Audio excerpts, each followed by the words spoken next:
वे व्यक्तिगत रूप से तत्काल मामले का अनुमोदित पाठ सभा पटल पर प्रस्तुत करें। आइटम नंबर 19 केंद्रीय बजट पर सामान्य चर्चा। Doctor Shashi Tharoor ji. Thank you very much, Mr. Chairman. May I have your permission to speak seated? I am afraid I have a fracture on my foot. You are permitted, sir. Thank you, sir. Thank you for granting me the honor of voicing on behalf of the Indian National Congress my perspective on the Union budget presented by the Honourable Finance Minister, whom I'm glad to see in the chamber. Last year, when I was standing in this very place, I had remarked that the 2025 Finance Bill reminded me of the garage mechanic who said, "I couldn't fix your brake, so I made the horn louder." Looking at the budget this year, I'm saddened to observe that though the horn has been muted, that there hasn't been enough movement. For this budget too appears to be a squandered opportunity, equivalent to rearranging the airbags on a crashing car while assuring the passengers that the chassis is sturdy and they will feel better afterwards. This budget is praised for prudence, but prudence without vision or fairness is hollow. It ignores unemployment, it ignores rising living costs, and it ignores inequality, offering little to address the real struggles and aspirations of the Aam Aadmi. The government speaks endlessly of welfare, but its spending tells a very different story. Behind flashy announcements like chronic underutilization and administrative failure. Media reports show that of over 5 lakh crore budgeted for 53 major welfare and infrastructure schemes last year, barely 41% was spent in the first 9 months of the fiscal year. Take the Jal Jeevan Mission, allotted 67,000 crores, it managed to spend an astonishingly low 31 crores in 9 months. The much-touted PM Schools for Rising India scheme spent only 473 crores out of 7,500. More shocking of all, the Pradhan Mantri Anusuchit Jati Abhyudaya Yojana, meant for the socio-economic upliftment of scheduled castes, utilized out of 2,140 crores, merely 40 crores. This is not governance, Mr. Chairman. This is headline management. Where promises are loud, like that horn, budgets are grand, but delivery is conspicuously absent. The budget this year has landed with a thud, not because of what it contains, but because of what it omits. Behind claims of fiscal prudence lie a more uncomfortable reality. The Indian state is shrinking, not by design, but by compulsion. Government expenditure as a share of GDP has declined over the past decade, briefly rising during the pandemic before reverting close to the 2016 levels, driven by stagnant revenue mobilization. Tax receipts have remained flat relative to GDP.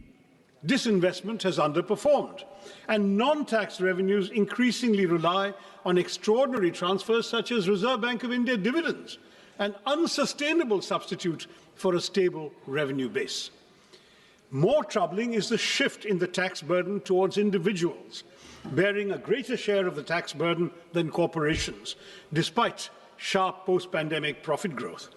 To elaborate further, in fiscal year 2017, corporate taxes were 3.2% of GDP, personal income tax was 2.3% of GDP. In fiscal year 27, that is 10 years later, they are projected to be 3.1% for corporates and 3.7% for personal income tax of individuals. So your revenue is coming disproportionately from the individual taxpayers. Fiscal consolidation since COVID has been achieved largely through expenditure compression, presenting necessity as virtue and compulsion as choice. Within these constraints, the government has relied on low-cost measures such as tax simplification and targeted incentives, but the budget offers no credible medium-term framework linking spending to employment and productivity. Capital expenditure is emphasized, yet weak demand, stagnant wages, high youth unemployment, compressed welfare spending, and inadequate devolution to states all persist. leaving India fiscally disciplined but developmentally constrained, without the revenue capacity or strategic clarity to deliver real economic security for the Aam Aadmi. This is why, Mr. Chairman, this is what I call an underwhelming budget. Now, let me look at specific sectors. M.S. Swaminathan had famously said, if agriculture goes wrong, nothing else will have a chance to go right. And this, I believe, is as good a starting point as any. Mr. Chairman, it's high time we stop treating agriculture as some issue that will sort itself out, because 46.1% of India's workforce and 60% of our population depend on agriculture and allied activities. Despite agriculture contributing 16 to 17% of GDP, it receives only 3% of this union budget, 1.62 lakh crore, which is a 5.1% cut from last year's 1.71 lakh crore. Now, this underinvestment is all the more alarming, Mr. Chairman, given the existential threats facing Indian agriculture today. This sector, vital as it is increasingly threatened by climate change and misaligned farming practices. Nearly two-thirds of the country are prone to drought, and the toll of weather-related disasters has been severe. Yet the Fasal Bima Yojana, meant to protect farmers, has failed. Flawed assessments and opaque settlements have reduced compensation to token amounts, 1 rupee, 3 rupees, 21 rupees, as your minister himself has acknowledged, turning protection into systemic injustice. Matters are worsened by cuts that leave the scheme at its lowest budget allocation in 8 years, fueling fears that new initiatives will repeat a familiar cycle of announcement without commitment, as seen last year when Gradley announced missions on cotton technology, pulses, vegetables, fruits, and hybrid seeds, all quietly faded with zero funding in the revised estimates. These announcements are like modern courtships, promises without commitment. That's what this government does to us. At a time when farm distress is deepening, the budget silence on revising the PM Kisan Nidhi disbursement speaks louder than any promise made elsewhere. हमारे किसानों की आय दोगुनी करने का वादा तो आपसे पूरा हो नहीं पाया। कम से कम उनकी सम्मान निधि ही बढ़ा दीजिए। पिछले 6 सालों से ये सिर्फ 6,000 रुपए पर ही अटकी हुई है। While there is an imperative need for breakthroughs in research and development and AI-driven agricultural technologies, paradoxically, funding allocations for agricultural research and education have dipped by 4.8% from the previous year's 10,466 crore, that's now to 9,967 crore, decreasing precisely when the finance minister is announcing new AI schemes. And frankly, Madam, touting a new AI app when the majority of our farmers can't afford fertilizers, harvesters, or tractors seems rather detached from reality, except of the virtual kind. Now, this budget speaks at length about crops from cashews to coconuts, yet ignores one of agriculture's most persistent concerns, pepper. Once hailed as black gold, the sector is now in distress in my state.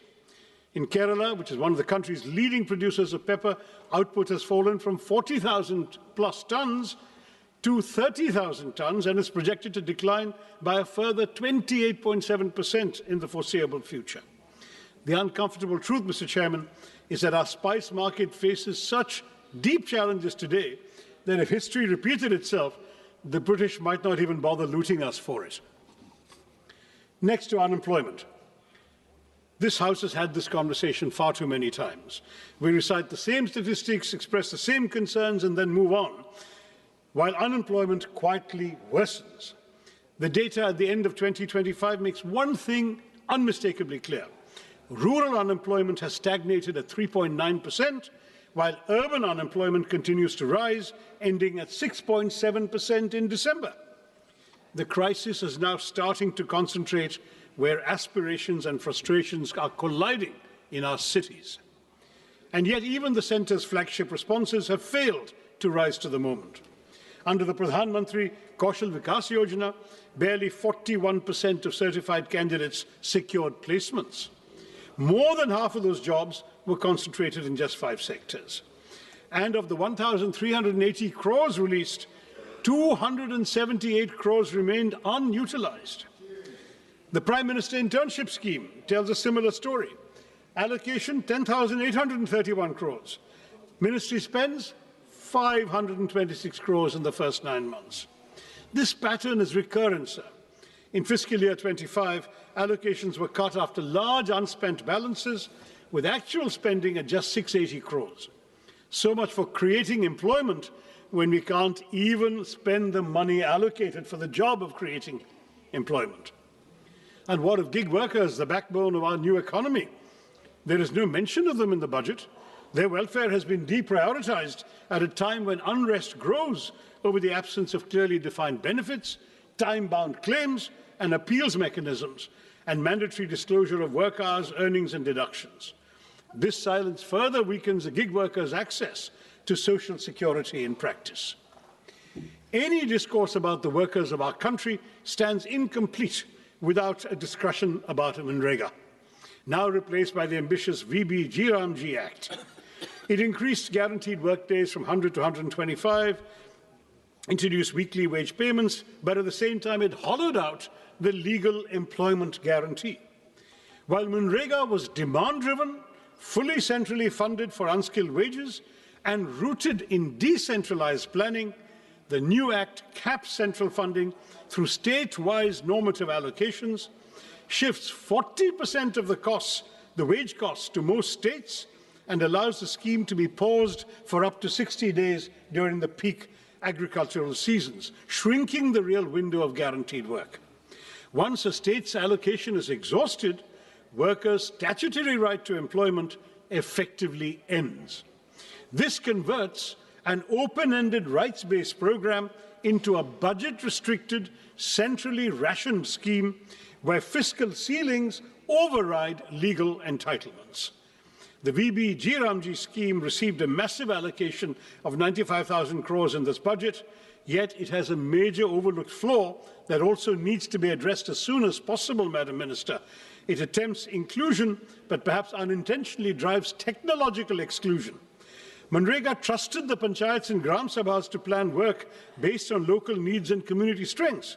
But the G Act mandates dashboards with GIS tools, PM Gati Shakti layers, central digital stacks.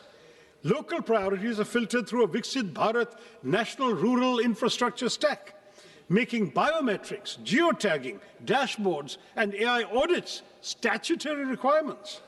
Thus, for millions of tech workers, for rural workers, one tech failure will mean exclusion without appeal and work without skill considerations. Now, when you have millions struggling to find work, Mr. Chairman, the least the government can do is to ensure that they move freely across the country to seek opportunities. But here too, Mr. Chairman, we see a pattern of neglect that is as consistent as it is shameful. Nowhere, I might add, is this neglect of connectivity clearer than in Kerala. Despite repeated demands for new railway lines to decongest existing routes, the state finds no mention in the Finance Minister's much-touted 7 high-speed railway corridor initiative. One is compelled to ask, does strategic connectivity end where political inconvenience begins? The consequences of this neglect are borne daily by passengers and railway staff alike in my state. Chronic overcrowding has pushed passenger capacity to dangerous limits. Sanitation has visibly deteriorated. Even basic facilities remain inadequate. It's telling, Mr. Chairman, that locomotive pilots entrusted with the safety of thousands are forced to work without assured access to toilets. For passengers, the experience is no better. Overcrowded coaches, unsanitary conditions, and a steady erosion of dignity that no glossy brochure can conceal. These failures are structural, they're not incidental. The railway sanction strength across categories stands at over 2 lakhs, yet only about 1.59 lakh employees are in service. This staffing deficit compromises safety, delays operations, and stretches frontline workers beyond reasonable limits. A railway system cannot run on announcements alone. Continued underinvestment in capacity, personnel, and basic human conditions risks turning the nation's lifeline into a symbol of administrative exhaustion. And it's not just railways, Mr. Chairman. We hear of national corridors and maritime ambitions, but Vizhinjam Port, India's gateway to global trade, our only port that can host the world's largest container ships, is treated as a local afterthought, with no central support announced for the road and rail connectivity that is hampering its potential as a world-class transshipment port. Similarly, while 20 new national waterways are to be operationalized, it remains unclear how many, if any, will benefit Kerala. Ship repair ecosystems are promised in Patna and Varanasi, but not in a state with 44 rivers and a rich inland waterway network. Our coastal communities, Mr. Chairman, face the deadly peril of sea erosion that has already leached so much of our territory into the sea. But there is no money for the sea walls and groins so essential for coastal protection. I have been raising this repeatedly in the House over the last 15 years. The centre tells me it's a state's problem. The state says it has no money. So we continue losing our territory, our seafront, to the marauding ocean. The lives and livelihoods of our fisherfolk, mostly living below the poverty line, are apparently of no concern to our budget makers either. And if maritime connectivity disappoints, Mr. Chairman, should we rely on the air? The regional connectivity scheme, which promised to give wings to the armed Nagrik, to lift aspirations off the ground, make the skies accessible to all, yet today, many of those promises lie grounded. Nearly a decade on, at least 11 airports launched under UDAN have seen flights taper off or disappear altogether. Runways without aircraft, terminals without passengers, skies conspicuously empty. Last year, we were promised a modified UDAN with 120 new destinations and 4 crore passengers. But in this budget, Mr. Chairman, UDAN does not even earn a mention. Not just that, but for fiscal year 24-25, a total of 81 airports owned and operated by the Airports Authority have incurred financial losses. Duopolies have led to declining service quality, with the Indigo fiasco exposing the vulnerabilities of our airline industry. When aviation policies cannot stay airborne beyond announcements, one must ask whether this government is still committed to democratizing the skies, as it claims, or rather, as the minister claimed last year. Mr. Chairman, if connectivity cannot move people physically, one would hope education might lift them socially and economically. But here too, we see a betrayal of promises.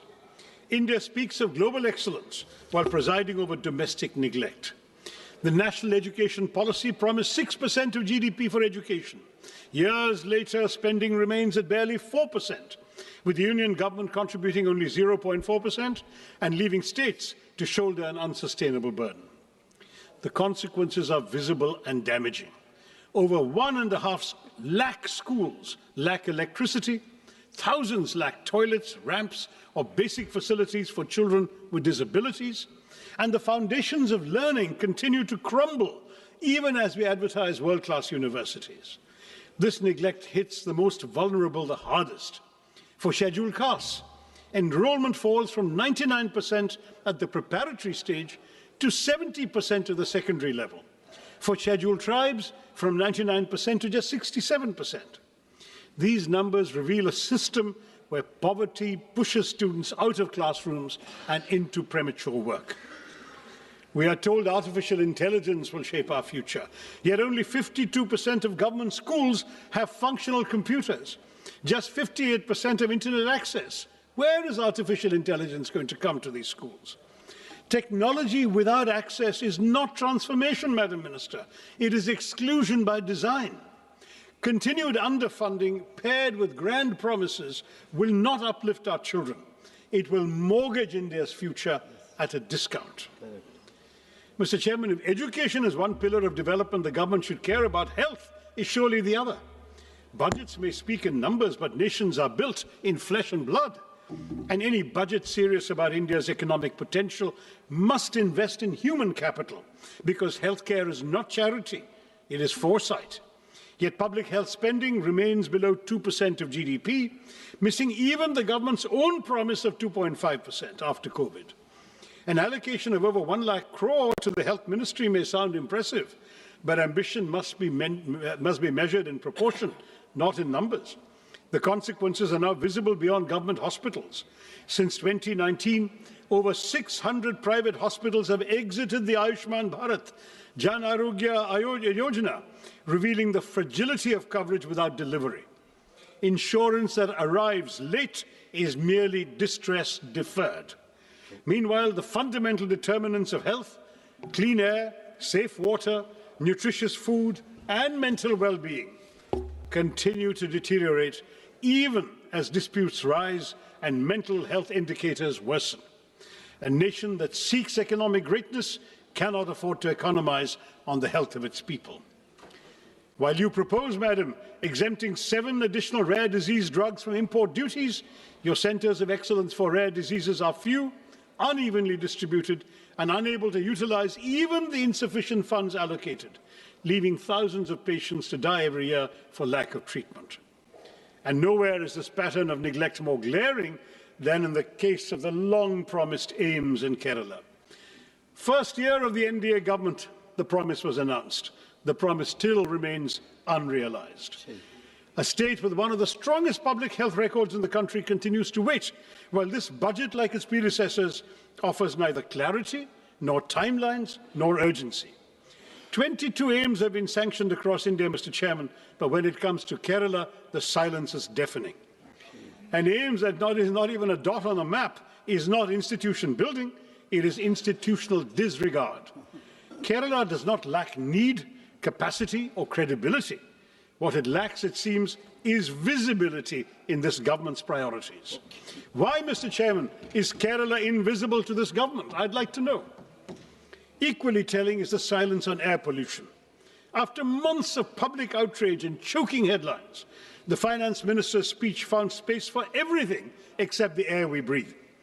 The National Clean Air Programme still runs on 2009 standards, weaker than the WHO's PM 2.5 norms, even as pollution control funding has been cut from 1,300 crores to 1,091 crores this year. A budget that saves on rupees but ignores the air its citizens breathe reduces development to bad arithmetic, not good progress. Mr. Chairman, the announcement of 3 new National Institutes of Pharmaceutical Education and Research, or NIPA, raises a troubling question of balance and intent once again. I'm sorry to return to my state, but Kerala, despite one of the country's strongest public health ecosystems and a proven record in healthcare delivery, once again went unaddressed. Even as NIPAs are concentrated and clustered in northern and eastern India, and a single institute in Hyderabad is expected to serve the entire south. This imbalance is not new. I flagged it 2 years ago when I was chairman of the Standing Committee on Chemicals and Fertilizers. At a time when over 60% of India's 8,500 MSME drug units lack support to adopt even good manufacturing practices, such skewed institutional allocation risks shrinking rather than strengthening our manufacturing base. It also does little to reduce our dependence on China for nearly 2/3 of key active pharmaceutical ingredients, or to correct India's anemic R&D investment of just 0.64% of GDP, with even large pharma firms spending under 1% of net sales on their research. The result is predictable: limited innovation, continued reliance on low-cost biosimilars, and life-saving biologics priced far beyond the reach of most Indians, where public health spending remains so much below the GDP target of 2.5%. Without correcting regional imbalance and backing institutions with serious R&D support, this NIPA initiative risks sounding visionary while delivering exclusion. Now, all of these shortcomings in the sectors I've surveyed, in infrastructure, education, healthcare, might have been bearable if at least the economic burden were distributed equitably. But as per the UNDP Inequality-Adjusted Human Development Index, India ranks the lowest of all BRICS countries at 130. The silent shock absorbers of this economy are the middle class. They are now cracking under the strain. The symbols of success we see today, smartphones, cars, lifestyle assets, are only sustained by EMIs, Mr. Chairman, for the middle class, leaving the Aam Aadmi little room for health insurance, for savings, or medical emergencies. Credit cards are once a luxury or a convenience. They've now become a lifeline. defaults rose 28% last year to 6,742 crore rupees, not because Indian households are reckless, but because they're running out of room to breathe.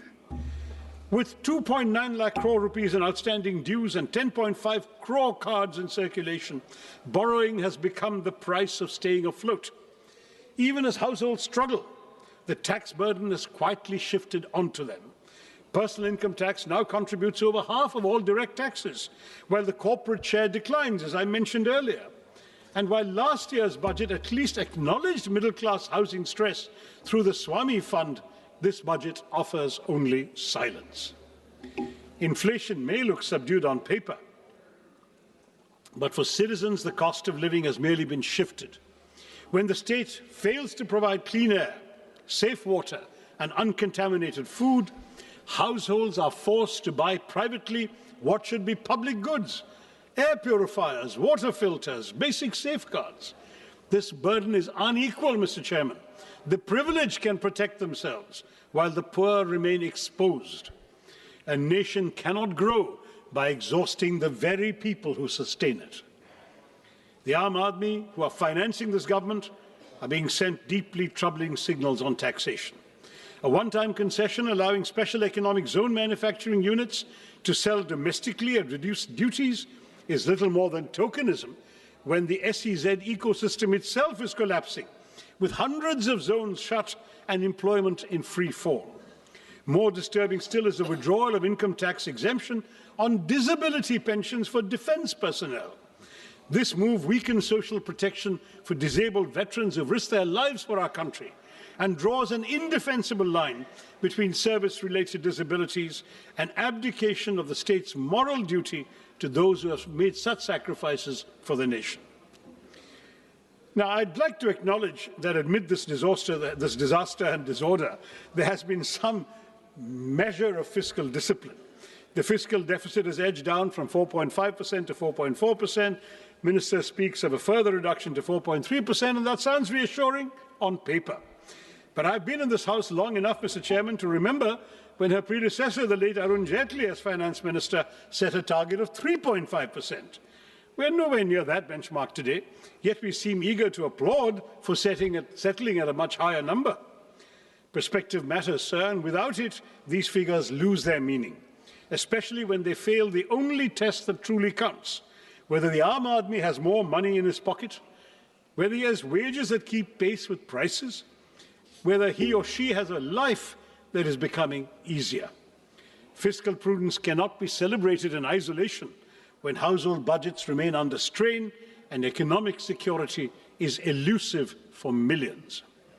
In this budget, the Union government has once again doubled down on an infrastructure-led growth strategy, raising capital expenditure to 12.2 lakh crores on the assumption that public capex will crowd in private investment and generate jobs. But this promise has yet to materialize. In fact, it hasn't materialized at all during this government's tenure. Private investment has throughout remained sluggish. Labour-intensive sectors are crowded out by capital-heavy projects. Welfare spending has been compressed, and key subsidies and social sector allocations fall short of stated goals. The burden has increasingly been pushed onto the states without adequate devolution of tax revenue. Meanwhile, unemployment, particularly amongst educated youth, remains distressingly high, and capacity utilization continues to remain below levels that would trigger a genuine private investment cycle. In this context, the capex-centric approach appears less like a strategy for inclusive growth and more like a gamble that ignores weak demand, joblessness, and the lived economic distress of the ordinary citizen. Mr. Chairman, no nation can develop on slogans or headlines alone. India's investment in research and development remains stuck at 0.6% of GDP, not only below advanced economies, but even below several emerging ones. China invests about 2.4%, Brazil even over 1%, the US 3.5%, South Korea 5% of GDP.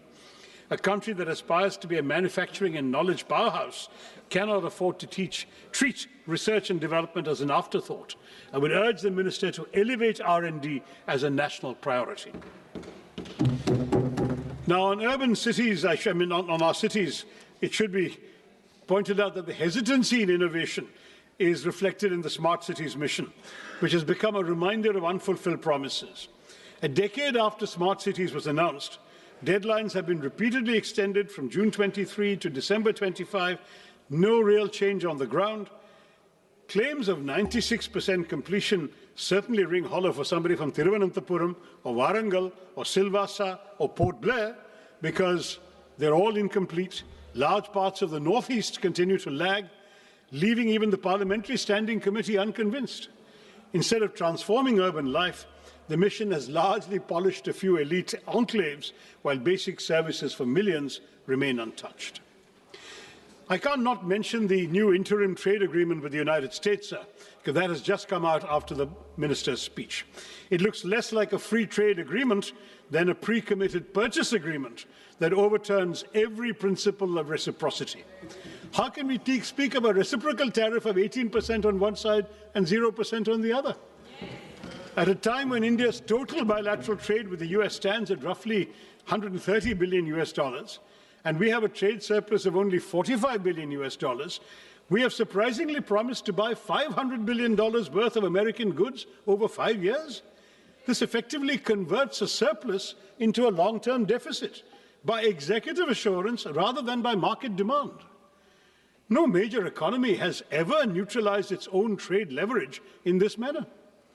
While the US continues to impose import tariffs of up to 18%, we have committed ourselves, apparently according to this joint statement that I've been seeing here, joint US-India statement, to impose tariffs up to 18% on Indian exports, and we to slash tariffs to near zero levels, open agriculture, dilute data localization, soften intellectual property safeguards, and even redirect strategic energy imports, especially away from Russia, to meet purchase targets.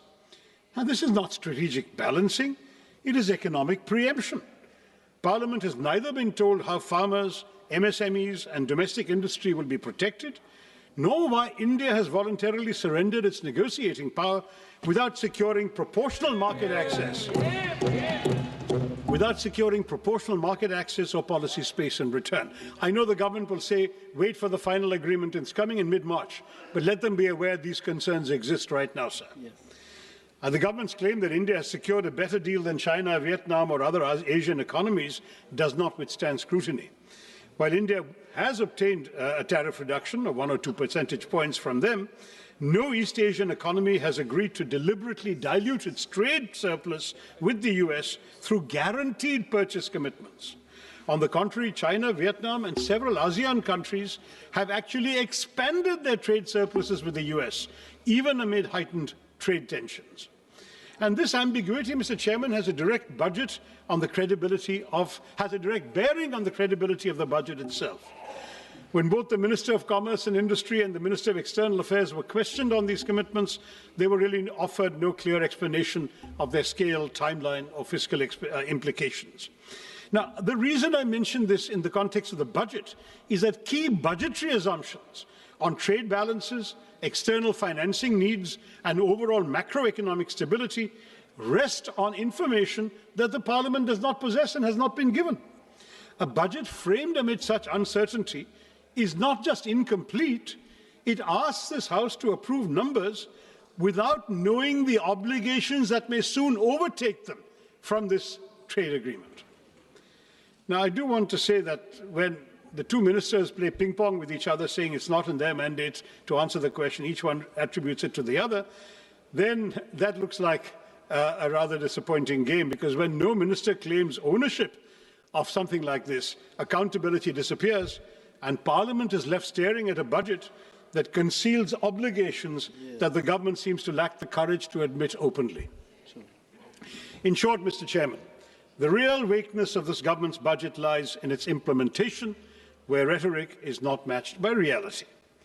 Let me quote that famous verse once again by Mirza Ghalib, which I think perfectly captures our reality today as reflected in this budget and its aspirations.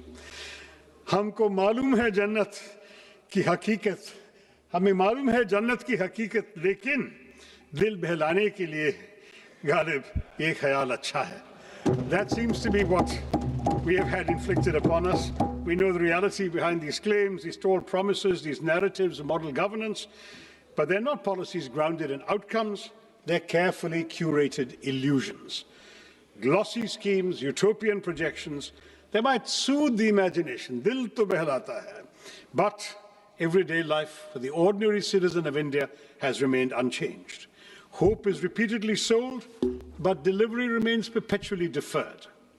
Viksit Bharat by 2047 is an admirable ambition, safely more than 2 decades away.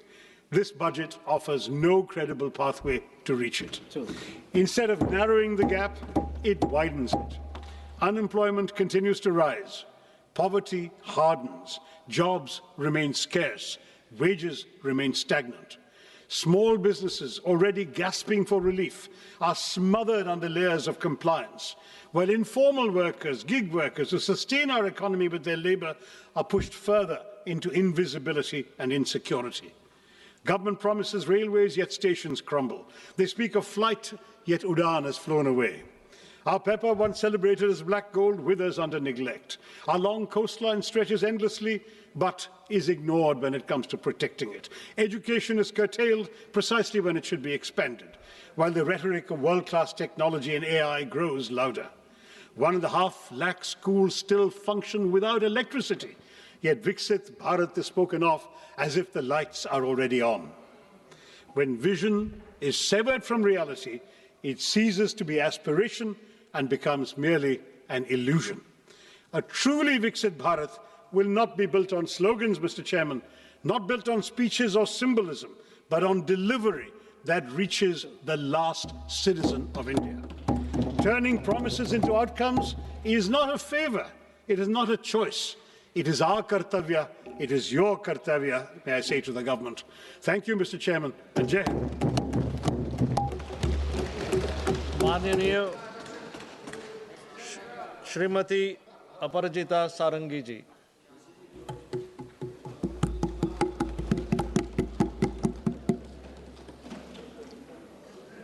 It is my pleasure and privilege to talk about the Union budget for the financial year 26-27.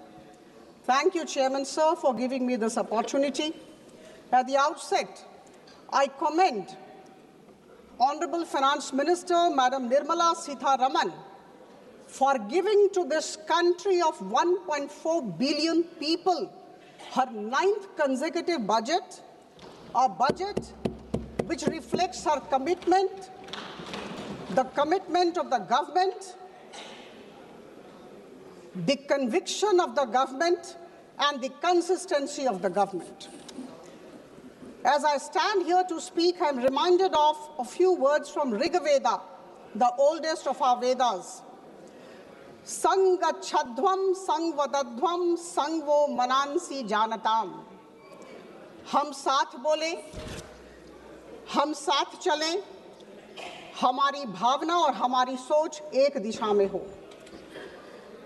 My dear colleagues, we are all moving towards one and only one goal in the country, and the goal is to make India Viksit Bharat by 2047. And I can say with all conviction at my command that this particular budget of the financial year 26-27 is definitely a very strong step in our common journey. For the sake of clarity, I must say, my dear friends, that our Finance Minister, Madam Nirmala Sitharaman, framed the blueprint around 3 kartavyas. Number 1, to accelerate and sustain economic growth. Number 2, to fulfill the aspirations of the people and build their capacities. And number 3, to align with our core objective of Sabka Saath, Sabka Vikas. बंधुगण, यह ऐतिहासिक budget सिर्फ संख्याओं का संकलन नहीं है, यह विकसित भारत की यात्रा में हम सब के लिए एक माइलस्टोन है, एक निर्णायक मील का पत्थर है. यह हमारी आर्थिक स्थिरता, सुधार और हम सब के सामूहिक आत्मविश्वास का दस्तावेज है. My dear colleagues, this particular budget of the Union government comes at a time when India is actually moving fast in its growth trajectory, and we must accept and acknowledge this. This is the first budget of the second quarter of 21st century, and that's why it's a very important budget for all of us, for all 1.4 billion Indians. Friends, we are aware of the fact that in 2014, we were the 10th largest economy, and at this juncture, our micro fundamentals are very strong. We are the 4th largest economy, bypassing Japan. We are going to be the 3rd largest economy, bypassing Germany very soon, and our forest reserves are very high. Our exports have gone beyond $800 billion, and I must say here, we have been all listening about inflation rate. The inflation at this juncture, December 25 figure, we are at 1.7%. And here while I say this, I must say that between 2011 and 2014, the average inflation of this country was 9.8%. I must say this, and I think all of us sitting in this house must appreciate this. Friends, the unemployment rate, all of us have been talking about the unemployment rate. It's declining every day, and at this juncture, it is 4.8%. We must realize this. हमारा देश वैश्विक निवेशकों, foreign investors के लिए एक भरोसेमंद गंतव्य की तरफ उभर के आया है, और हम सबको समझना होगा कि इस तरह की जो आर्थिक स्थिति है, जब विश्व में हमारी प्रशंसा हो रही है, हम मजबूत जमीन पर खड़े हैं, यह कोई संयोग नहीं है। यह हमारे अनुशासित वित्तीय प्रबंधन, संरचनात्मक सुधारों और स्पष्ट नीति का प्रमाण है। आदरणीय प्रधानमंत्री जी की सोच, की दूरदर्शिता और मार्गदर्शन को मैं नमन करती हूँ।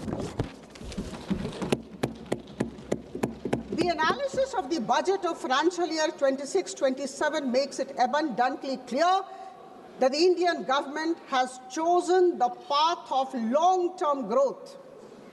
And this is not growth by impulse. This is not short-term stimulus. This is possible because of sustained, continuous investment in infrastructure, in institutions, in industrial capacity, and upskilling. We must realize this. And these 4 things which I talked of are extremely important when a country aspires to become a developed nation. As was told by Honorable Madam Sitharaman in her speech, the expenditure today stands at 53.5 lakh crore.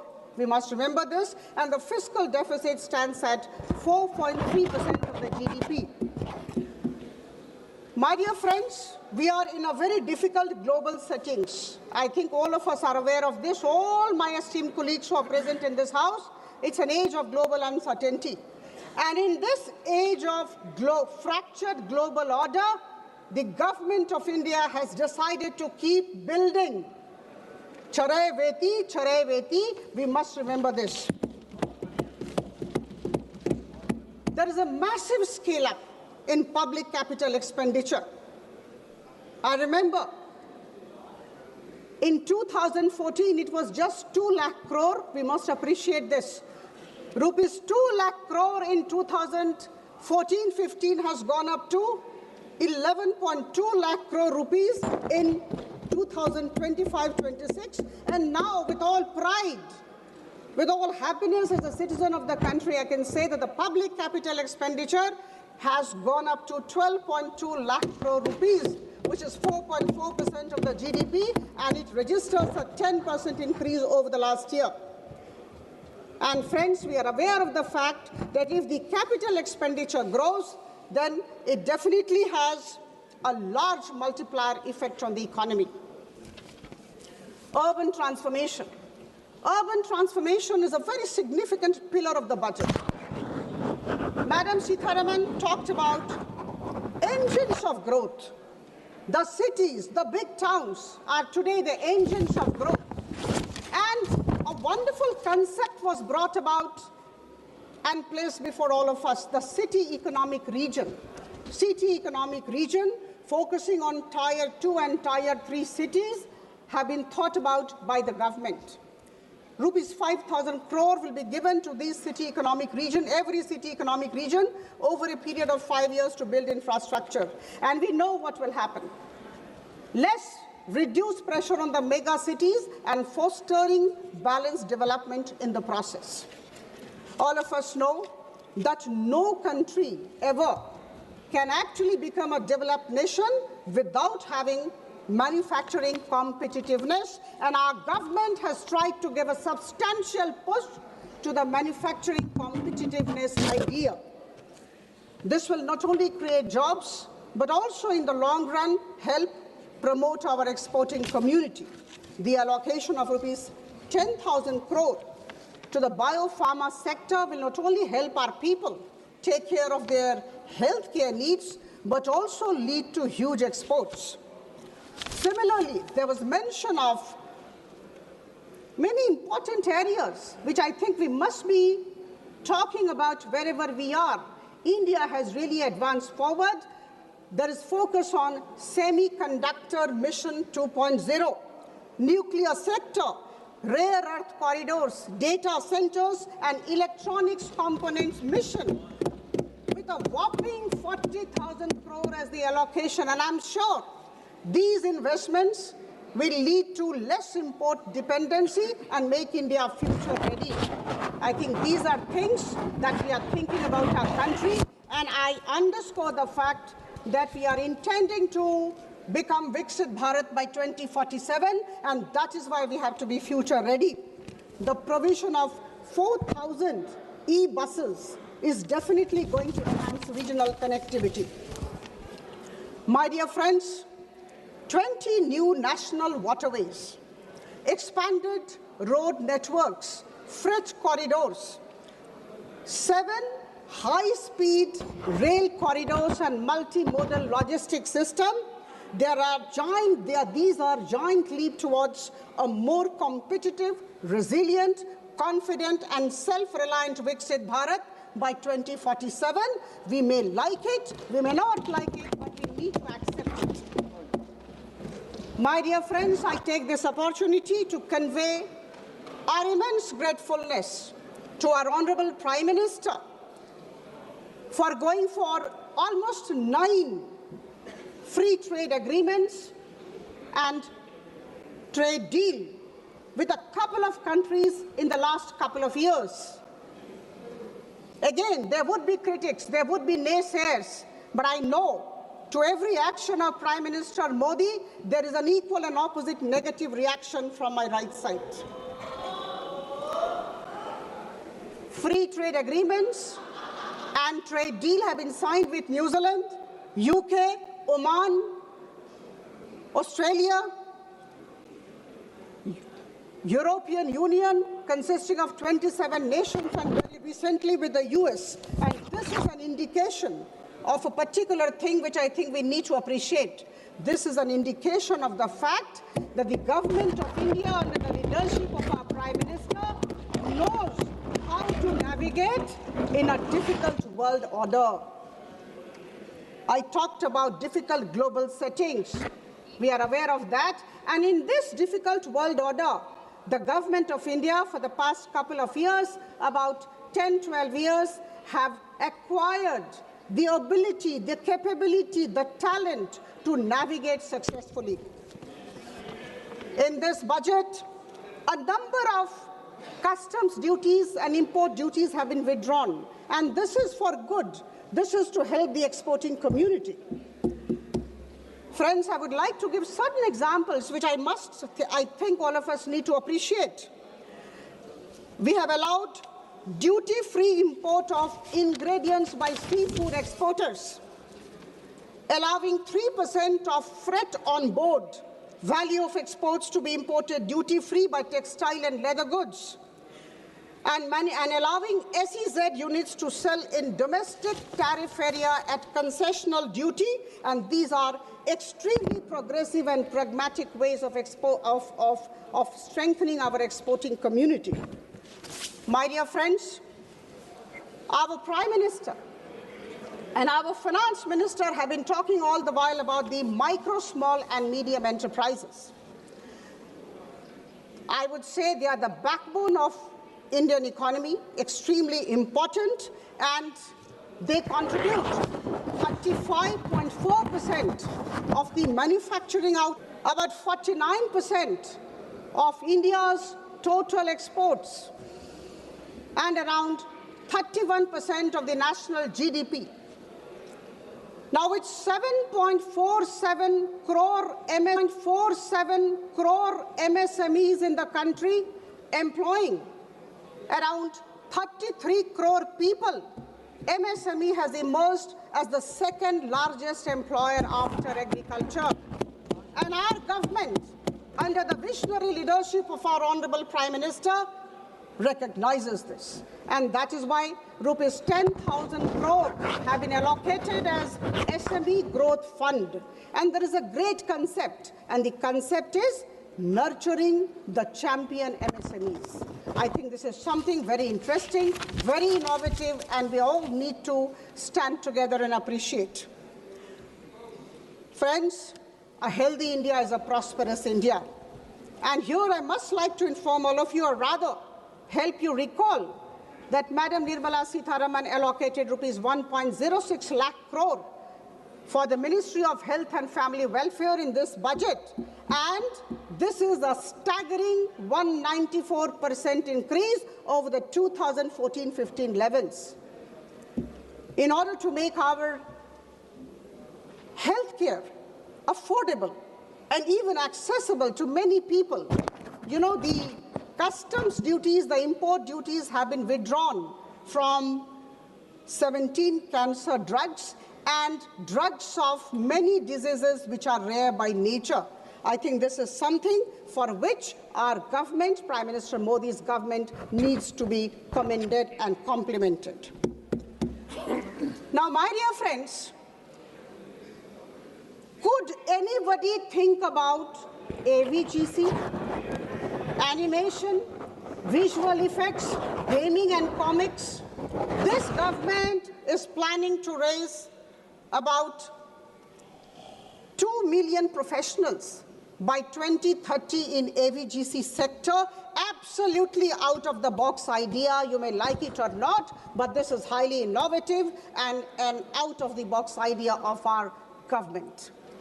Now here, the government will be supporting the Institute of Creative Technologies Mumbai to raise these professionals and to actually establish content creator labs in about 15,000 secondary schools and 500 colleges. It is very easy for me to read out, as my dear friend just did. When you are convinced about what your government is doing, you know, you need not read out from the papers. I know what our government is doing and how my government is ensuring that India moves forward. I don't have to look into papers for data and statistics. We are convinced that the government is moving forward, and this confidence is coming out when we speak about the government's good works. Friends, there is a very interesting thing. Ma'am, kindly address the chair. Yeah, thank you. To ensure sustained economic growth, and also at the same time to keep fiscal deficit in check, is an interesting phenomenon. It's a challenge. And I'm extremely happy to inform the House that we recognize, we appreciate that this government has been doing that. Our growth momentum has been sustained, and at the same time, fiscal deficit is low, 4.3%, as I told earlier. This is a challenge which has been taken on by the government. The budget of financial year 26-27 is definitely pragmatic, pro-people, and balanced in nature. हमें सशक्त, आत्मनिर्भर और विकसित भारत बनाना है। बंधुगण, आदरणीय प्रधानमंत्री जी की सोच, उनके दिग्दर्शन, उनकी सकारात्मकता के सामने हम सब नतमस्तक हैं। मैं नमन करती हूं और उनके लिए दो पंक्तियां। मैं सोच भी बदलता हूं, मैं नजरिया भी बदलता हूं, मंजिल जाने तक का जरिया भी बदलता हूं। और अगर बदलता नहीं कुछ तो सिर्फ अपना लक्ष्य नहीं बदलता हूं, अपना पक्ष नहीं बदलता हूं। आप सबको बहुत बहुत धन्यवाद। कहना आसान है, करना कठिन, लेकिन हमारी सरकार आदरणीय प्रधानमंत्री जी के बलिष्ठ नेतृत्व में आगे बढ़ती जा रही है। आइए हम सब संगच्छध्वम संगवदध्वम संगवो मनांसी जानताम, हम साथ चले, हम साथ बोले और हम सब की सोच और भावना एक दिशा में हो। बहुत बहुत धन्यवाद। माननीय श्री अखिलेश यादव जी।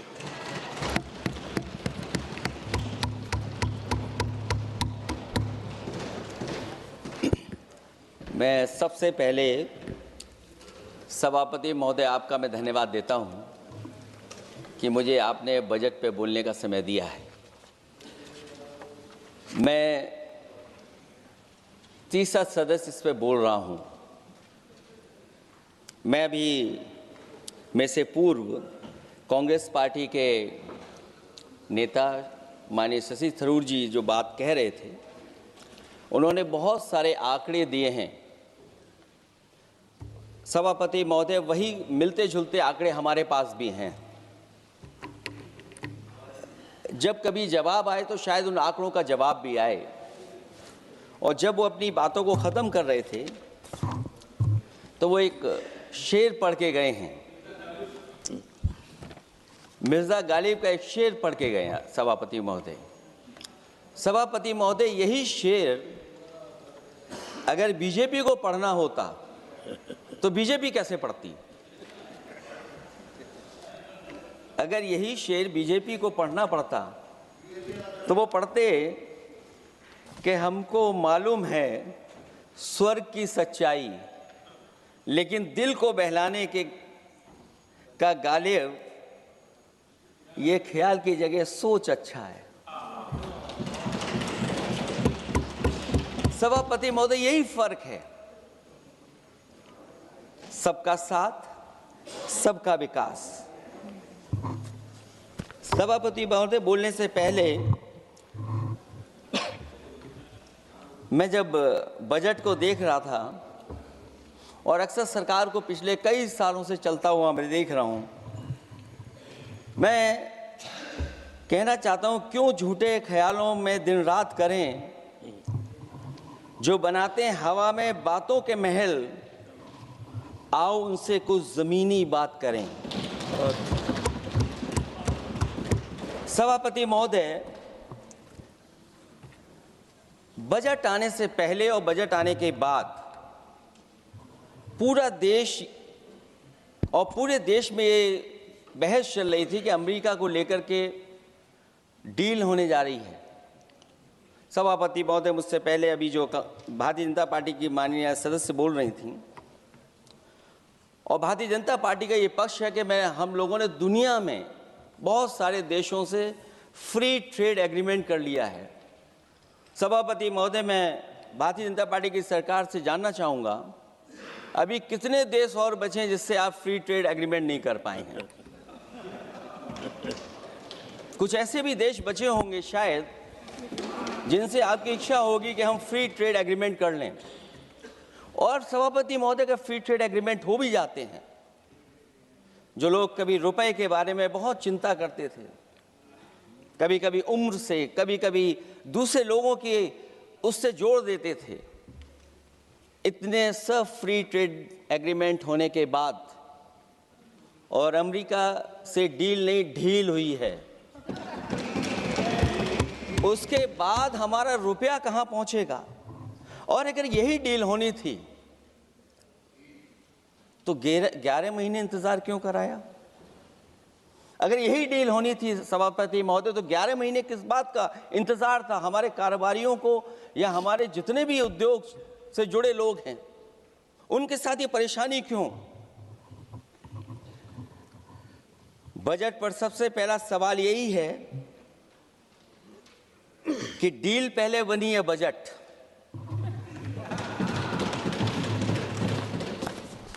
और बजट का हलवा यहां ज्यादा बटा के वहां। सभापति महोदय, स्वदेशी, आत्मनिर्भर, ये शब्द तो बहुत अच्छे लगते हैं, लेकिन जब डील हो गई है तो क्या इस बजट को लाने से पहले आत्मनिर्भरता और स्वदेशी को अपने अपने शब्दकोश से हटा दिया है, या इसको उल्टे अर्थ में विलोम शब्दकोश में डाल दिया है?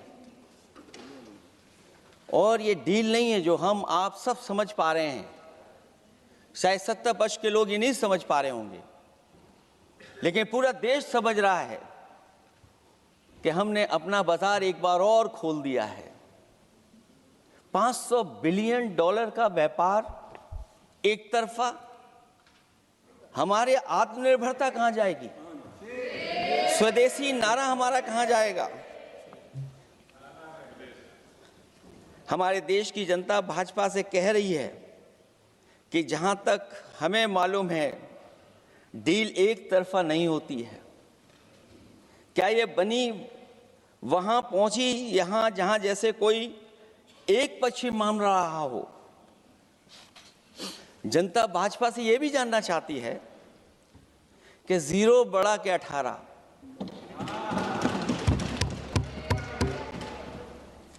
सभापति महोदय, भाजपा का समझौता गणित क्या यह है कि 18 0 के बराबर है?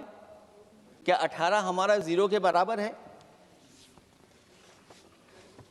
देश के किसानों, दुकानों, उद्योगों को बचाने के लिए खोखले शब्दों के अलावा भाजपा के पास कोई और सुरक्षा कवच या संरक्षण योजना है कि नहीं है? इसलिए मैं सभापति महोदय कहना चाहता हूं, ये बजट दिशाहीन है। इस बजट में कोई विजन नहीं है कि 2047 तक हमारा देश विकसित भारत बन जाएगा। और हम जैसे लोगों को, समाजवादियों को तो सरकार से पहले ही उम्मीद नहीं थी, और जिस सरकार से उम्मीद ना हो उसकी बजट से क्या उम्मीद होगी? इस बजट में पीडीए के लिए कुछ भी नहीं है। कोई योजना दलित, पिछड़ा, महिला, गरीब, अल्पसंख्यक या नवयुवक के विकास के लिए नहीं लाई गई है। ऐसा लग रहा है कि सरकार ने इनके बारे में सोचना ही छोड़ दिया है। और अगर जीडीपी हमारी 7% है और नॉमिनल जीडीपी की ग्रोथ केवल 8% है, जो कि लगभग 12% होनी चाहिए थी, इसके कारण लोगों के हाथ में कम पैसा है। और कारण यह भी लगता है कि हमारा प्राइवेट इन्वेस्टमेंट नहीं आ पा रहा है। जो लोग ये कहते हैं कि हम प्रति व्यक्ति आय बढ़ा रहे हैं, जो आंकड़े हमारे पास हैं, जो जानकारी हमारे पास है, वो आंकड़ा यही कहता है कि $3000 के लगभग प्रति व्यक्ति आय हमारी है। और अगर हम दुनिया से जब इतना ही जुड़ गए हैं तो 2025 की जो रैंकिंग है, हमारा स्थान 144वां, 144th है। तो जहां हम इतना 10, 11, 12 साल से हम इतने बजट ला रहे हैं, क्या हमारे पर कैपिटा इनकम लोगों की नहीं बढ़ पाई? और सदन में, इसी सदन में कई बार ये पूछा गया कि जो लोग राशन प्राप्त कर रहे हैं, गरीबी रेखा से नीचे हैं, कम से कम उनकी पर कैपिटा इनकम क्या, ये तो बताना ही चाहिए सरकार को। और पिछड़ेपन को दूर करने के लिए कोई विजन नहीं दिखता इस बजट में। जैसे जब बजट आता है तो बजट में ढूंढते हैं हम लोग कि हमारे स्टेट के लिए क्या और खास नया आया होगा। उत्तर प्रदेश जैसा प्रदेश जहां पर डबल इंजन की सरकार को बहुत कुछ कहा जाता है कि डबल इंजन की सरकार है, हम विकास भी डबल करेंगे, लेकिन मैं देखता हूं उत्तर प्रदेश के लिए कोई खास योजना ऐसी नहीं आई है जिससे उत्तर प्रदेश के 25 करोड़ लोगों को कुछ मुख्य धारा से जोड़ा जाए। वैसे तो बड़ी बड़ी योजनाएं बताई जा रही हैं कि हमारे कई फ्रेट कॉरिडोर्स बन रहे हैं, वाटरवेज बन रहे हैं, एक्सप्रेसवेज बन रहे हैं, लेकिन उत्तर प्रदेश जहां से प्रधानमंत्री जी आते हैं, भविष्य में जो बनेंगे एक्सप्रेसवे, लेकिन भारत सरकार के बजट से कोई भी अभी एक्सप्रेसवे वहां पर नहीं बना। अगर कोई बना हो, नया बन रहा हो, बड़ा बन रहा हो तो बताएं। और जो बने भी हैं वो उस मानक, उस क्वालिटी के नहीं हैं जिस क्वालिटी के आज विकसित भारत के एक्सप्रेसवे होने चाहिए। जो लोग भ्रष्टाचार पे बड़े बड़े सवाल उठाते हैं वो कम से कम अपनी सड़कों को देखें, अपने एक्सप्रेसवेज को देखें कि उन्होंने क्या बना करके खड़ा इतने हजारों करोड़ रुपए खर्च करने के बाद। इनके सबसे पहले प्रधानमंत्री अटल बिहारी वाजपेयी जी, उनके नाम से कोई एक्सप्रेसवे बन रहा था। सभापति महोदय, हम लोगों ने अखबारों में पढ़ा, कई लोग स्टेटमेंट भी देते हैं कि हम एक्सप्रेसवे बना रहे हैं। उनके नाम से बनने के साथ साथ उनका नाम भी बदल दिया। पहले वो चंबल एक्सप्रेसवे बन रहा था, फिर अटल जी के नाम से एक्सप्रेसवे बन रहा था। लगता है वो जमीन पर नहीं उतरा है, वो केवल कागजों पे बन रहा था। तो ये तो एक्सप्रेसवे की बात हुई। सबसे बड़ा सवाल ये है कि किसान को लेकर के इन्होंने कहा कि किसान की हम आय दोगुनी कर देंगे। आज हमारा किसान इस उदारीकरण में कहां खड़ा है? जिस किसान को लेकर के पूरे देश के सभी राजनीतिक दल चिंतित रहते हैं, इस डील के बाद हमारे किसानों का हाल क्या होगा? और जब सब कुछ विदेश से ही आएगा तो हमारा किसान भारत में क्या उगाएगा, जमीन पर क्या उगाएगा और क्या बेच पाएगा? सभापति महोदय, सरकार ने बड़ा बड़ा बजट पेश किया, कहा कि हम एग्रीकल्चर इंफ्रास्ट्रक्चर तैयार करेंगे, एग्रीकल्चर इंफ्रास्ट्रक्चर से हम मंडियां तैयार करेंगे, बाजार तैयार करेंगे, एमएसपी लागू करेंगे। हमारे किसान जब काले कानून के खिलाफ लड़ रहे थे, बड़ी संख्या में जान चली गई, उसके बाद सरकार कहीं पीछे हटी और उन्होंने काले कानून वापस लिए। लेकिन आज भी किसानों को जो कानूनी गारंटी मिलनी चाहिए वो अभी तक एमएसपी की कानूनी गारंटी सरकार नहीं दे पाई है। और जो 23 क्रॉप, हॉर्टिकल्चर क्रॉप और दूध को लेकर के सरकार दावा करती है कि हम सब्जियां इतना, हॉर्टिकल्चर क्रॉप्स हमारी इतनी ग्रो कर गई हैं, हम दुनिया में इतना पैदा कर रहे हैं। दूध के जब आंकड़े बताते हैं कि दुनिया में हम दूध का उत्पादन इतना कर रहे हैं, और अगर आपका बजट ही विकसित भारत का बजट है तो हमारे हॉर्टिकल्चर क्रॉप्स और जो हमारा किसान दूध का उत्पादन कर रहा है, दूध का उत्पादन हो रहा है, उसके लिए एमएसपी की गारंटी कब देंगे आप लोग? और गारंटी हम लोग इसलिए मांग रहे हैं क्योंकि उसको घर कैसे बनाएगा, घर कैसे चलाएगा? अगर उसको लाभ नहीं मिलेगा, बच्चों को कैसे पढ़ाएगा, अपनी बेटियों को हंसी खुशी विदा कैसे कर पाएगा? और इधर तो जहां फसल की कीमत नहीं मिल पा रही है, सभापति महोदय, सोने के भाव कहां पहुंच गए हैं? पहले गरीब सोचता था जब हम अपनी बेटी की विदा करेंगे तो कुछ सोने का एक सामान खरीद करके दे देंगे उसको। जैसे जैसे बीजेपी की सरकार चली और आगे बढ़ती गई, 12 साल ऐसे हैं आ गए कि अब तो चांदी तो दूर, अगर यही सरकार चलती रही तो लोहे पर पीतल चढ़ाकर भी गरीब अपनी बेटी की विदाई नहीं करा पाएगा। कैसे अपने भविष्य के लिए 2 पैसे जमा कर पाएगा? मतलब आज क्या खाएगा, कल के लिए क्या बचा पाएगा? ये किसानों के बड़े सवाल हैं। भाजपाई किसानों को लाभ नहीं पहुंचाना चाहते हैं, ये किसी और को लाभ पहुंचाना चाहते हैं। कुछ अदृश्य लोग हैं जिनको लाभ पहुंचाना चाहते हैं, क्योंकि इनका बजट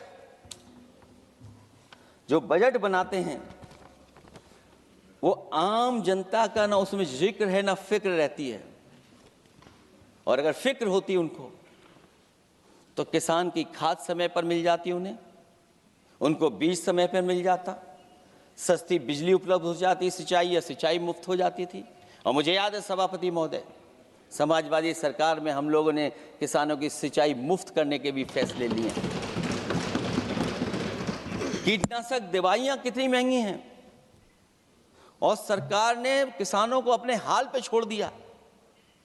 मंडियों पे कहीं कोई खरीद नहीं है, और अगर खरीद हुई है तो सरकार बताए कि धान, आलू या गेहूं की खरीद में तो मिल जाती है उसको कीमत, लेकिन धान और आलू जैसी फसलों पर कोई सरकार कीमत नहीं दे पा रही है। महंगाई बेतहाशा बढ़ने पर भी इस बजट में जनता को टैक्स में न छूट देना टैक्स शोषण है। अमीरों के काम कारोबार और घूमने फिरने पर 10 तरह की छूटें दी गई हैं, लेकिन बेकारी बेरोजगारी से जूझ रहे लोगों की उम्मीदों की थाली खाली है। मध्यम वर्ग अपने आप को ठगा महसूस कर रहा है। शोषित, वंचित, गरीब व्यक्ति जहां था वैसे भी नीचे जाता दिख रहा है। इस बजट ने उसके चादर में पैबंद लगाने की जगह उसे और चिथड़ा कर दिया है, क्योंकि सामाजिक सुरक्षा केवल शब्दों की औपचारिकता रह गई है। किसान, मजदूर, श्रमिक, कारोबारी, छोटा दुकानदार अपने लिए मिली राहत को दूरबीन से देखकर ढूंढ रहा है, और इसीलिए भाजपा का हर बजट 1/20 का बजट मानते हैं, क्योंकि वो 5% लोगों के लिए ही होता है। अच्छे बजट की होती हैं 3 पहचान: गरीब की तरक्की, खुशहाली और मुस्कान। शायद इस बजट ने तीनों चीजों को छीनने का काम किया गरीबों से। दूसरा विषय, स्वास्थ्य को लेकर के बहुत हमारा गरीब समय समय पर परेशान रहता है। स्वास्थ्य को लेकर के जो ठोस कदम सरकार को उठाने चाहिए वो सभापति महोदय सरकार नहीं उठाती दिख रही है, और जितना भी स्वास्थ्य सेवाएं हैं वो ठप होती चली जा रही हैं। मैं उत्तर प्रदेश की बता सकता हूं, मुझे याद है सभापति महोदय, पहला जो भारत सरकार और प्रदेश सरकार को मिलकर के पहला हॉस्पिटल, मेडिकल कॉलेज शाहजहांपुर का बना था, जिस समय भारतीय जनता पार्टी के उस समय के स्वास्थ्य मंत्री और मैंने मिलकर के उसका उद्घाटन किया था। उसके बाद जो प्रचार में तो ये बहुत आगे हैं, प्रचार में तो ये कहते हैं कि हर डिस्ट्रिक्ट में हर हॉस्पिटल, हर डिस्ट्रिक्ट में एक हॉस्पिटल या मेडिकल कॉलेज, लेकिन सच्चाई तो ये है कि इन हॉस्पिटलों में इलाज नहीं है, दवाई नहीं है, ऑपरेशन के लिए कहाँ जाना पड़ता है, भटकना पड़ता है। और जिस तरीके से अभी जिन लोगों ने इंश्योरेंस या LIC में किस्त दी होगी वो जानते होंगे कि महंगाई कम नहीं हुई है, महंगाई बढ़ी है, किस्तें बढ़ गई हैं। उदाहरण के लिए दिल्ली के एम्स के लिए 5,600 करोड़ रुपए, और आयुष्मान भारत के लिए पूरे देश के लिए सरकार ने जो बजट रखा है वो 4,700 करोड़ रुपए है।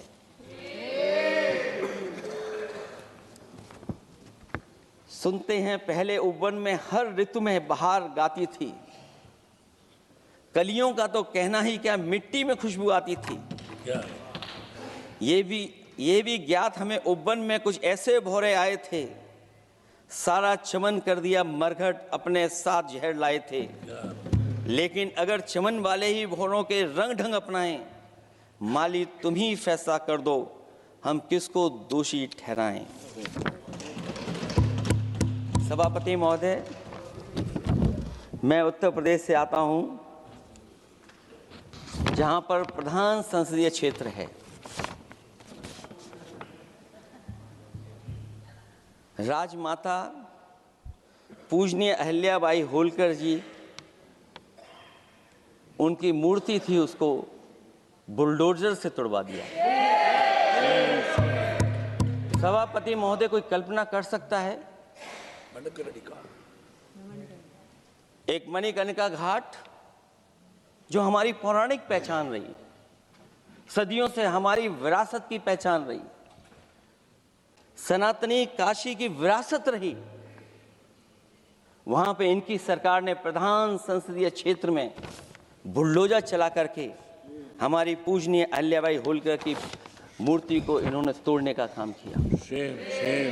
और सभापति महोदय, केवल एक मूर्ति नहीं, वहां पर अगर हम गिनती करेंगे, एक नहीं, दो नहीं, तीन नहीं, चार नहीं, पांच नहीं, छह नहीं, सात नहीं, लगभग 100 मंदिरों को तोड़ने का काम इसी सरकार में हुआ है।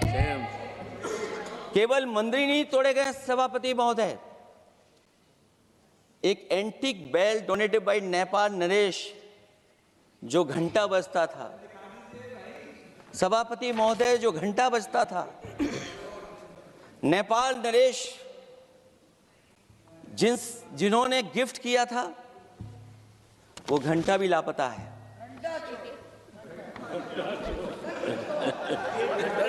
केवल घंटा ही लापता नहीं है,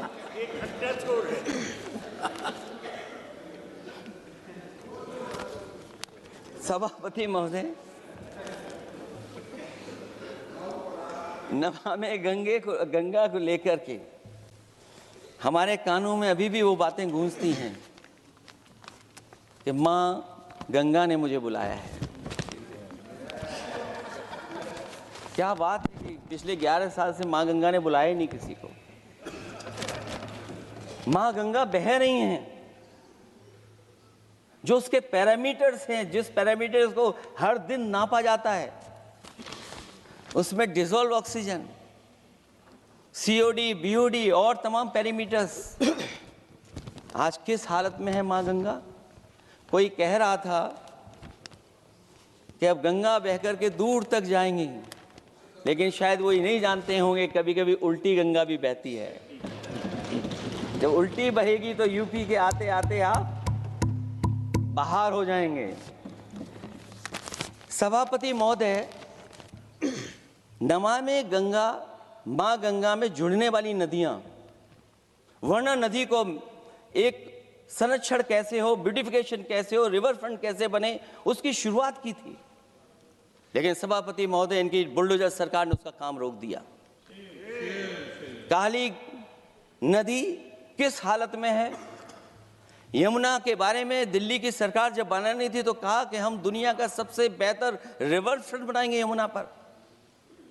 इसी राजधानी में कहा गया। आज बताइए यमुना की हालत क्या है। और अगर यमुना दिल्ली में गंदी हो रही है तो ये बह करके जब यूपी जाती है तो मथुरा में भी गंदी है। और थोड़ा बहुत साफ गंगा इसलिए हो जाती है क्योंकि जब चंबल का पानी उसमें जुड़ता है, थोड़ी बहुत यमुना साफ हो जाती है। उसके बाद यमुना में भी कोई सफाई का सरकार ने इंतजाम नहीं किया। और आज भी मैं कहता हूं, देश का सबसे अच्छा रिवर फ्रंट अगर कहीं बना है तो लखनऊ में बना है, गोमती रिवर फ्रंट। जो लोग ये कहते हो कि दूसरा रिवर फ्रंट अच्छा है, मैं उनसे कहूंगा कि अभी लखनऊ के रिवर फ्रंट पर भी घूम करके आइए, तब आपको मालूम पड़ेगा कि रिवर फ्रंट क्या होता है। 26 जनवरी इसी वर्ष मैंने एक प्रतिष्ठित अखबार को पढ़ा और उसमें देखा मैंने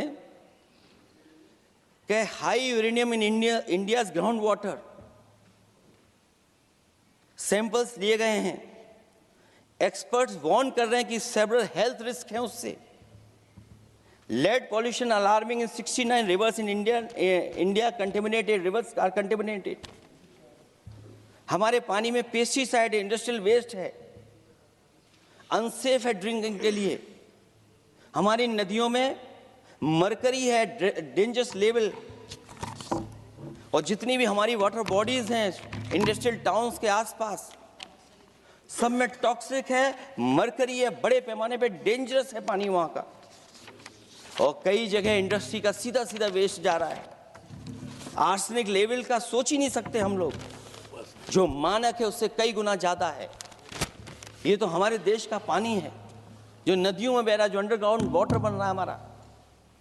ठीक ही का हमारे माननीय सदस्य ने कि जो संपन्न हैं, प्रिविलेज्ड हैं, वो लोग तो पानी साफ करने की मशीन खरीद सकते हैं। हमारा गरीब क्या खरीदेगा? गरीब की हेल्थ को कितनी परेशानी और रिस्क है। यहां तक कि अंतर्राष्ट्रीय प्लेटफॉर्म पर हमारे देश को भी सुनना पड़ा एक प्रतिष्ठित चैनल पर कि आपके देश में इन्वेस्टमेंट क्यों आएगा, क्योंकि वहां आ ही नहीं सकता है, क्योंकि आपकी हवा खराब है। सोचिए, देश का पानी खराब हो, और ये मैं नहीं कह रहा हूं, पानी खराब सरकार को मालूम है, नहीं मालूम है, लेकिन जो प्राइवेट कंपनियां हैं जिनको अपना पानी बेचना है, तो वो बता रही हैं कि आपके भारत के पानी में क्या क्या है। और ये बात गलत है तो सरकार ऐसी कंपनियों पर प्रतिबंध क्यों नहीं लगाते हैं कि इस तरह अपनी कंपनियों का सामान बेचने के लिए झूठा प्रचार कर रही हैं। जो चर्चा होने लगती है हवा खराब है, हालांकि उत्तर प्रदेश आते आते सरकार की भी हवा खराब हो जाती है। सरकार सबको डराती है, लेकिन सरकार को कोई नमस्कार न करे उसको नहीं डरा सकते। हमने तो कहा कि तुम लखनऊ से गए हो, लखनऊ का जो अदब है, लखनऊ का जो हमारी पहचान है, कम से कम अगर नमस्कार नहीं कर सकते तो आदाब तो कर ही देते वहां जाकर। जो लोग पिछड़े पीडीए उनके पक्षधर बनते हैं, आरक्षण को लेकर के कहते हैं कि हम आरक्षण देंगे, उनकी सरकारों में क्या अपॉइंटमेंट हो रहे हैं। मुझे याद है इससे पहले जब बहस हुई थी सदन में, वहां से बात निकली थी कि किस तरीके से अपॉइंटमेंट हो रहे हैं यूनिवर्सिटीज और कॉलेजेस में। मैं उसी पे कुछ कहना चाहता हूं। ये अपनी अपनी किस्मत है, कुछ कलियां खिलती हैं ऊपर और दूसरी मुरझा जाती हैं झुके झुके जीवन भर भूं पर। माना बदकिस्मत है, लेकिन क्या वे महक नहीं सकती हैं? अगर मिले अवसर अंगारे सी क्या दहक नहीं सकती हैं? जिस तरीके से आरक्षण पर खिलवाड़ हो रही है उसकी कोई कल्पना नहीं कर सकता था। विकसित भारत तभी विकसित भारत माना जाएगा जब हमारे पिछड़े, दलित, आदिवासी, अल्पसंख्यक मुसलमान भाई को बराबर का हक मिलेगा। और जब तक हक नहीं मिल रहा उनको, तब तक शायद विकसित भारत का देखने का सपना आधा अधूरा है। अभी अभी सुप्रीम कोर्ट ने कहा है माइग्रेशन को लेकर के, सुप्रीम कोर्ट ने 16 जनवरी को एक फैसला पलट दिया। हाई कोर्ट के फैसले को पलटते हुए फैसला सुनाया कि यदि आरक्षित वर्ग का कोई उम्मीदवार बिना किसी छूट का लाभ लिए अगर अनारक्षित वर्ग से ज्यादा नंबर प्राप्त करे तो उसे अनारक्षित वर्ग में सेलेक्ट किया जाएगा। क्या सुप्रीम कोर्ट भी कह रहा है? हमारे सरकार की भी नियत है कि सबको आरक्षण मिलना चाहिए जिनका हक हो। हमारे प्रधानमंत्री जी भी कहते हैं हम पिछड़े हैं। हमारे दूसरे नंबर के नेता, क्योंकि उन्हें सनातनी बनना था, अपना धर्म बदल के दूसरा धर्म लिख लिया उन्होंने। तो कम से कम पिछड़ों का तो ख्याल करिए आप। जब पिछड़ों का ख्याल करोगे तभी आपका देश विकसित बनेगा, भारत विकसित बनेगा। अगर आप पिछड़ों को छोड़ देंगे, दलितों को छोड़ देंगे, आदिवासियों को छोड़ देंगे, अल्पसंख्यक भाइयों को छोड़ देंगे, तो आप कैसे विकसित भारत बनाएंगे? एक आर्थिक बराबरी है, दूसरी सामाजिक बराबरी है।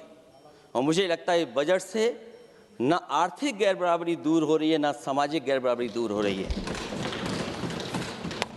और इनकी सरकार में कितना भेदभाव है। सभापति महोदय, केवल चुनाव जीतने के लिए सोचिए, एक 72 साल के बुजुर्ग पर मोईद खान साहब, आप जानते होंगे आपके क्षेत्र में मदरसा टाउन एरिया। सभापति महोदय, बीजेपी का लक्ष्य केवल है चुनाव जीतना। इन आंकड़ों से क्या मतलब? और आंकड़ों के अगर ये ठीक आंकड़े होते सभापति महोदय, तो इन्होंने कहा था कि बुलेट ट्रेन हम 1 लाख करोड़ की बनाएंगे। आज बुलेट ट्रेन 2 लाख करोड़ की कैसे हो गई? सभापति महोदय कहा कि हम 1 लाख करोड़ में बनाएंगे बुलेट ट्रेन। और बुलेट ट्रेन केवल संपन्न स्टेटों में क्यों? हमारे बंगाल, बिहार और यूपी में क्यों नहीं? और अगर आप हाई स्पीड बुलेट ट्रेन लाना चाहते हैं तो 1 लाख करोड़ का बजट दिया था, 2 लाख करोड़ बजट हो गया। यूपी में जब बनेगा तो पता नहीं कब बनेगा, कौन जानता है कब बनेगा। चुनाव जीतने के लिए इनकी सरकार के लोगों ने झूठा फंसाया, ये सब जुमला है, जुमला। झूठा फंसाया, और इसलिए फंसाया कि वो मुस्लिम है, इसलिए फंसाया। 72 वर्ष के बुजुर्ग को 19 महीने जेल में रखा गया। समाजवादी पार्टी को बदनाम किया गया, और केवल इसलिए कि चुनाव जीत जाए आप, अयोध्या का चुनाव जीत जाए, क्योंकि अयोध्या का चुनाव हारे थे आप लोग। मैं अयोध्या की महान जनता का धन्यवाद देता हूं कि उन्होंने कम्युनल पॉलिटिक्स का समापन किया है। वो विकास के रास्ते पे जाना चाहते हो। मैंने पहले भी कहा, फिर कहता हूं, आपका विकास अयोध्या का तो मैं जानता हूं कैसा है, क्योंकि लोगों ने काशी को क्यूटिव बनते नहीं देख पाए। अगर हम सब सदस्य हैं और हमारे प्रधान सांसद के संसदीय क्षेत्र को अगर हम क्यूटिव न बना पाए, आप विरासत मिटा रहे हैं। वहां पर कई सौ पुरानी दाल मंडी, जिसमें केवल वोट नहीं मिलता, इसलिए दाल मंडी को आप डिमोलिश कर देंगे आप। अल्पसंख्यक बनारस, और इसको अयोध्या को जीतने के लिए 72 वर्ष के एक व्यक्ति को झूठा केस लगाया, झूठा फंसाया, जेल भेज दिया। और न केवल उसको जेल भेजा, बल्कि उसकी दुकानें और उसकी बेकरी पर भी बुलडोजर चला दिया आपने। क्या डेमोक्रेसी में हमारे बुलडोजर का कोई स्थान है क्या? हाई कोर्ट कहता है कि आप फैसला सुना सकते हैं क्या? कोर्ट कहता है कि आप कौन हो गए फैसला सुनाने वाले लोग? और फिर आप लोग कहते हैं कि हर घर जल और नल। सभापति महोदय, इन्हीं के विधायक ने मंत्री जी को घेर लिया, इन्हीं के विधायक ने मंत्री जी का अपहरण कर लिया, और ये कहते हैं कि हम तो, हमारे कोई अराजकता नहीं है। ये कहते हैं इन्वेस्टमेंट लाएंगे, हम एमओयू साइन करेंगे। सभापति महोदय, देश के प्रधानमंत्री, देश के सबसे बड़े उद्योगपति उत्तर प्रदेश पहुंचे थे, एमओयू साइन किए गए, लाखों करोड़ के एमओयू साइन हुए। और एमओयू साइन होने के बाद जमीन पर कितना उतरा ये बताए सरकार। एमओयू के बाद सरकार बताए कितना जमीन पर उतरा है। इन्होंने जब कश्मीर का 370 हटा रहे थे सभापति महोदय, हाँ ना, बजट ही है ये एमओयू में, क्योंकि इंसेंटिव अगर नहीं देंगे तो कौन आपका इन्वेस्टमेंट लाएगा? ये राज्य का विषय नहीं है सभापति, राज्य से प्रधानमंत्री आते हैं। और आपने ये कहा कि प्रधानमंत्री के क्षेत्र में, हमने देश में कहा कि हमने 1000 किलोमीटर मेट्रो बिछाई है। आपने देश के प्रधानमंत्री के क्षेत्र में क्यों नहीं मेट्रो बिछाई? क्यों नहीं बिछाई आपने? आपने देश के प्रधानमंत्री के क्षेत्र को एक्सप्रेस वे से क्यों नहीं जोड़ा आपने? क्योंकि आपके पास बजट नहीं है। अटल बिहारी वाजपेयी जी के आपने नाम से एक्सप्रेस वे क्यों नहीं बनाया, बताइए आप? ये बजट नहीं है आपके पास।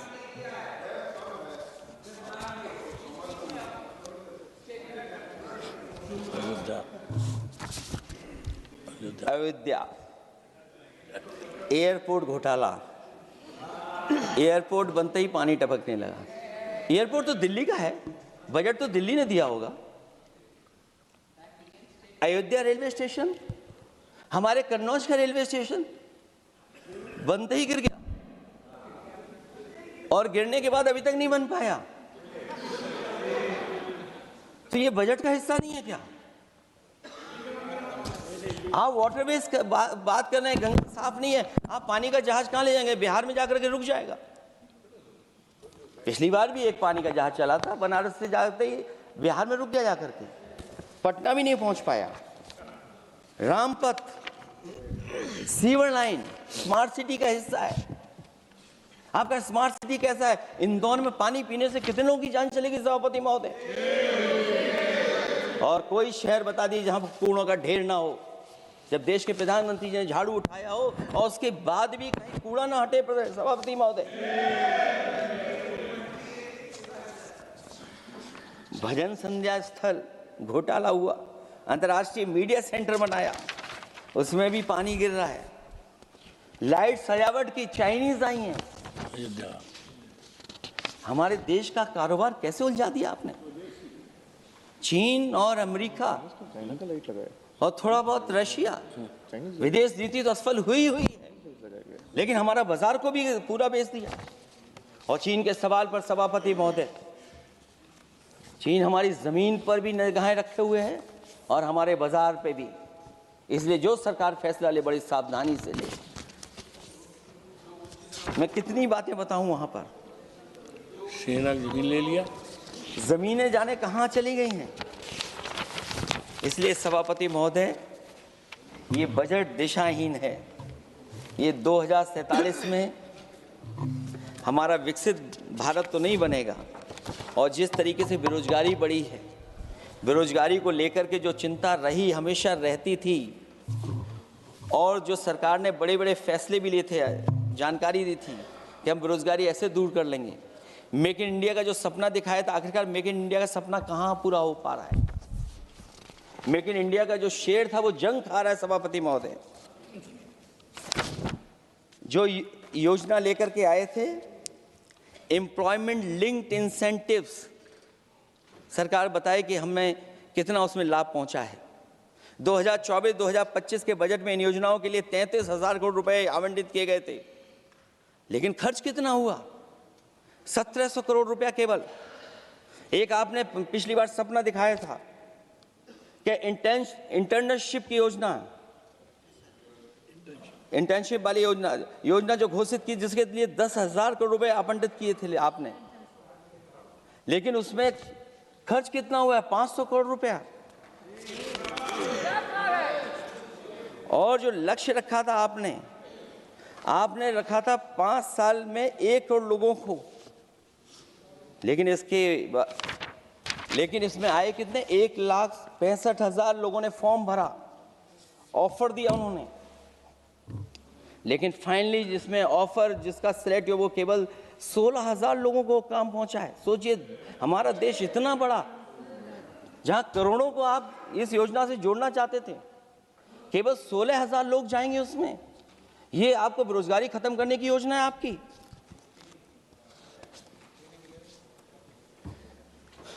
माननीय वित्त मंत्री जी के सदन के सामने स्थिति स्पष्ट करनी चाहिए कि मनरेगा एक महत्वपूर्ण योजना थी जिसमें गरीबों को ग्राम स्तर पर रोजगार मिलता था, राइट टू वर्क के अनुसार थी। इस योजना को समाप्त करते हुए आपने क्या नाम रखा है? बीबी राम जी। और हमारे राम जी कहाँ बैठे हैं? कहाँ है हमारे राम जी? पीछे बैठे, जिन्हें बचपन से हम देखते आए राम जी। ये हमारी खुशकिस्मती है कि राम जी सदन में बैठे हैं, लेकिन आप राम जी का अपमान कर रहे हैं। आपको उनको यहाँ नहीं बैठा सकते, आपको यहाँ बैठाना चाहिए नंबर 2 पर। अगर आप सच्चे मायने में सभापति महोदय, बीपी राम जी, आप कृपया, देखिए वित्त मंत्री राम जी को ही नहीं जानती हैं। अखिलेश जी, हे भगवान, हम क्या करें अब? अखिलेश जी, आप कृपया बजट पे आ जाइए। आप कृपया बजट पे आ जाइए अखिलेश जी। सभापति महोदय, बजट पे आइए, बजट पे आइए। एक मिनट क्या बोले? फिर बोलना दोबारा। नहीं, आप बजट क्या बोलिए? नहीं, सभापति जी बोलिए। नहीं, सभापति महोदय, नहीं, जिन्होंने गोली चलाई वो आपका राम मंदिर बना रहे हैं। सभापति महोदय, जिन्होंने गोली चलवाई वो राम मंदिर बनवा रहे हैं। अगर कुछ पता ना हो तो जाकर के पूछ लेना, पता कर लेना। आधी अधूरी जानकारी के साथ मत आया करो यहाँ पर। अब आप बताइए सभापति महोदय, बीवी राम जी नाम बदल दिया आपने। यूपी जैसा बड़ा स्टेट, उसको क्या मिलेगा अब, जहां पर 1,000 ग्राम सभाएं अर्बन हो गई हैं। जब 1,000 ग्राम सभाएं अर्बन हो गई हैं और 40% व्यय प्रदेश सरकारों पर डाल दिया गया है, ये स्कीम कैसे चलेगी आपकी? मैंने पहले ही कहा था कि एमएसपी की लीगल गारंटी मिलनी चाहिए। और जिस तरीके से किसान आत्महत्या कर रहा है, एनसीआरबी के आंकड़े सरकार के पास होंगे कि किसान कितनी आत्महत्या कर रहा है। जिन्होंने ये कहा कि 2022 तक हम दोगुनी आय कर देंगे। हाँ बताइए, आलू की पैदावार की क्या आय दोगुनी हो गई? धान की पैदावार करने वाले की आय दोगुनी हो गई। आपको गाय से बहुत प्रेम है। हमारे क्षेत्र में खुद एक काऊ मिल्क प्लांट बना, यूपी का पहला काऊ मिल्क प्लांट। आपकी सरकार ने उसको बंद कर दिया। आप कहते गाय की सेवा करो, लेकिन पहला यूपी का काऊ मिल्क प्लांट वो आपसे बंद हो गया। अगर शायद हम ऊंट के मिल्क की चॉकलेट बना रहे होते उस प्लांट से, तो वो प्लांट चलता रहता। आय दोगुनी कितनी हुई है बताएं सरकार? मत्स्य पालन और पशुधन विकास की तरफ सरकार का कोई ध्यान नहीं है। सरकार का कहना है कि वित्त अच्छी हुई है, लेकिन क्या कारण है कि एफडीआई में लगातार कमी आ रही है? विदेशी इन्वेस्टर्स क्यों बाहर ले जा रहे हैं? भारत में इन्वेस्ट करने के लिए क्यों नहीं इच्छुक हैं? और शेयर मार्केट क्यों इतनी जल्दी गिर जाता है? रुपए के मूल्य में डॉलर के विरुद्ध निरंतर गिरावट आ रही है। और इसके बाद सभापति महोदय, इस डील और ढील के बाद हमारा रुपया कहां होगा, ये सरकार जरूर बताए हमें। मैन्युफैक्चरिंग में कोई सुधार नहीं हो रहा है। अभी भी हम जीडीपी के 15% पर मैन्युफैक्चरिंग पर निर्भर हैं, जबकि मैन्युफैक्चरिंग के शेयर मेक इंडिया के अनुसार अभी तक 25% होना चाहिए था। इससे स्पष्ट लगता है कि मेक इन इंडिया, आत्मनिर्भर भारत और पीएलआई योजना सफल नहीं हो पाई हैं, और उसी का परिणाम है कि आज हमारे नौजवानों को रोजगार और नौकरी नहीं मिल पा रही है। सरकार उद्योगपतियों के साथ खड़ी है। सरकार द्वारा लेबर कोड्स लाए गए हैं, जिन लेबर रिफॉर्म्स के रूप में दर्शाया जा रहा है वो लेबर कोड एम्प्लॉयर के हित में है, लेबर के पक्ष में नहीं है और मजदूरों के नहीं है। अब अधिकांश उद्योगों द्वारा लेबर को कोई भी नौकरी से निकाला जा सकता है। इतना तानाशाही होगी कि जब चाहेंगे तब निकाल देंगे। उनके 8 घंटे से अधिक काम कराया जा सकता है। परमानेंट एम्प्लॉयमेंट की बजाय कॉन्ट्रैक्चुअल एम्प्लॉयमेंट की व्यवस्था की है सरकार ने। सोचिए, यही सरकार है कि सबका साथ सबका विकास। एयर पॉल्यूशन को लेकर के मैं पहले ही कह चुका हूँ, और शहरी विकास तो इनका मैंने क्यूटो को मैं देखा है, इसलिए उस क्यूटो के बारे में मैं ज़्यादा नहीं कहना चाहता हूँ। अंत में मैं इतना ही कहूँगा कि स्वास्थ्य और शिक्षा के केवल 10% और 14.2% बजट बढ़ाया गया है, जबकि पिछले वर्ष का पूरा बजट इन दोनों मदों में खर्च ही नहीं किया गया है। आखिरकार सरकार बताएगी खर्च क्यों नहीं हुआ, आखिर क्या कारण है, किसकी वजह से खर्च नहीं हुआ है? जल जीवन मिशन में 50,000 करोड़ रुपए खर्च नहीं हो पाए हैं, और प्रधानमंत्री आवास योजना में 40,000 करोड़ रुपए, और हमारे देश के प्रधानमंत्री ने गांव गोद लिया था। वो लगता है उस गांव को अनाथ छोड़ दिया है प्रधानमंत्री जी ने। वो गांव ही अनाथ छोड़ दिया है। आरबीआई के डेटा के अनुसार इनकम में जो नीचे 80% हैं, उनकी इनकम का शेयर 36% से घट करके 32% हो गया है, और हर वर्ष में रियल वेजेस 2% कम हो रही हैं। आखिरकार इसका कारण क्या है? मुझे उम्मीद है सरकार बताएगी कि इसका कारण क्या है कि जिसकी वजह से लगातार गिरावट होती जा रही है। मैं रैंकिंग में नहीं जाना चाहता हूं कि हमारी रैंकिंग कहां है, गैर बराबरी की रैंकिंग में हम कहां पहुंच गए हैं, हम कितना नीचे पहुंच गए हैं। जो तरह तरह की रैंकिंग समय समय पर आती हैं, उन रैंकिंग के बारे में सरकार को ज़रूर पता होगा कि हम एजुकेशन इंडेक्स में कहाँ हैं दुनिया में, हम हेल्थ इंडेक्स में कहाँ हैं दुनिया में, और जो एयर क्वालिटी के इंडेक्स है उसमें हम दुनिया में कहाँ हैं। इसलिए सभापति महोदय, मैं अंत में इतना ही कहना चाहता हूँ कि ये बजट दिशाहीन है। 2047 तक विकसित भारत तो नहीं बनेगा, लेकिन हमारे गरीबों के साथ बहुत अन्याय होगा। जिस तरह एआई पे बात की गई है, एआई अगर अच्छाई और भलाई के लिए हो तो अच्छी बात है, लेकिन पता नहीं भारतीय जनता पार्टी पे कितना रिसोर्सेज हैं कि एआई और जितना भी हमारा वो है जो बजट है, वो सबसे ज़्यादा खर्च वो करते हैं दूसरों को बदनाम करने के लिए। इसलिए इन्हीं शब्दों के साथ मैं सभापति महोदय का धन्यवाद देता हूँ। मैं उम्मीद करता हूँ कि सरकार इस बजट को गरीबों की तरफ मोड़ेगी, पीडीए के लोगों की तरफ मोड़ेगी, जिससे वो भी मुख्य धारा में खड़े हो सकें। बहुत बहुत धन्यवाद। माननीय सदस्यगण, अभी हम केंद्रीय बजट पर सामान्य चर्चा में हैं। अगला माननीय speaker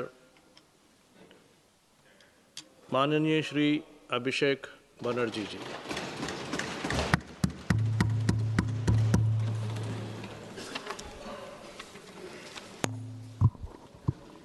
Thank you, sir, for giving me the opportunity to speak on the general budget. Sir, I rise here today not merely just a member of the opposition, but as a voice of billion Indians who were promised Achhe Din and who today struggle to survive under the weight of soaring costs. So this union budget was presented on Maghi Purnima, a day which is ideally meant for clarity, renewal of purpose, and moral responsibility.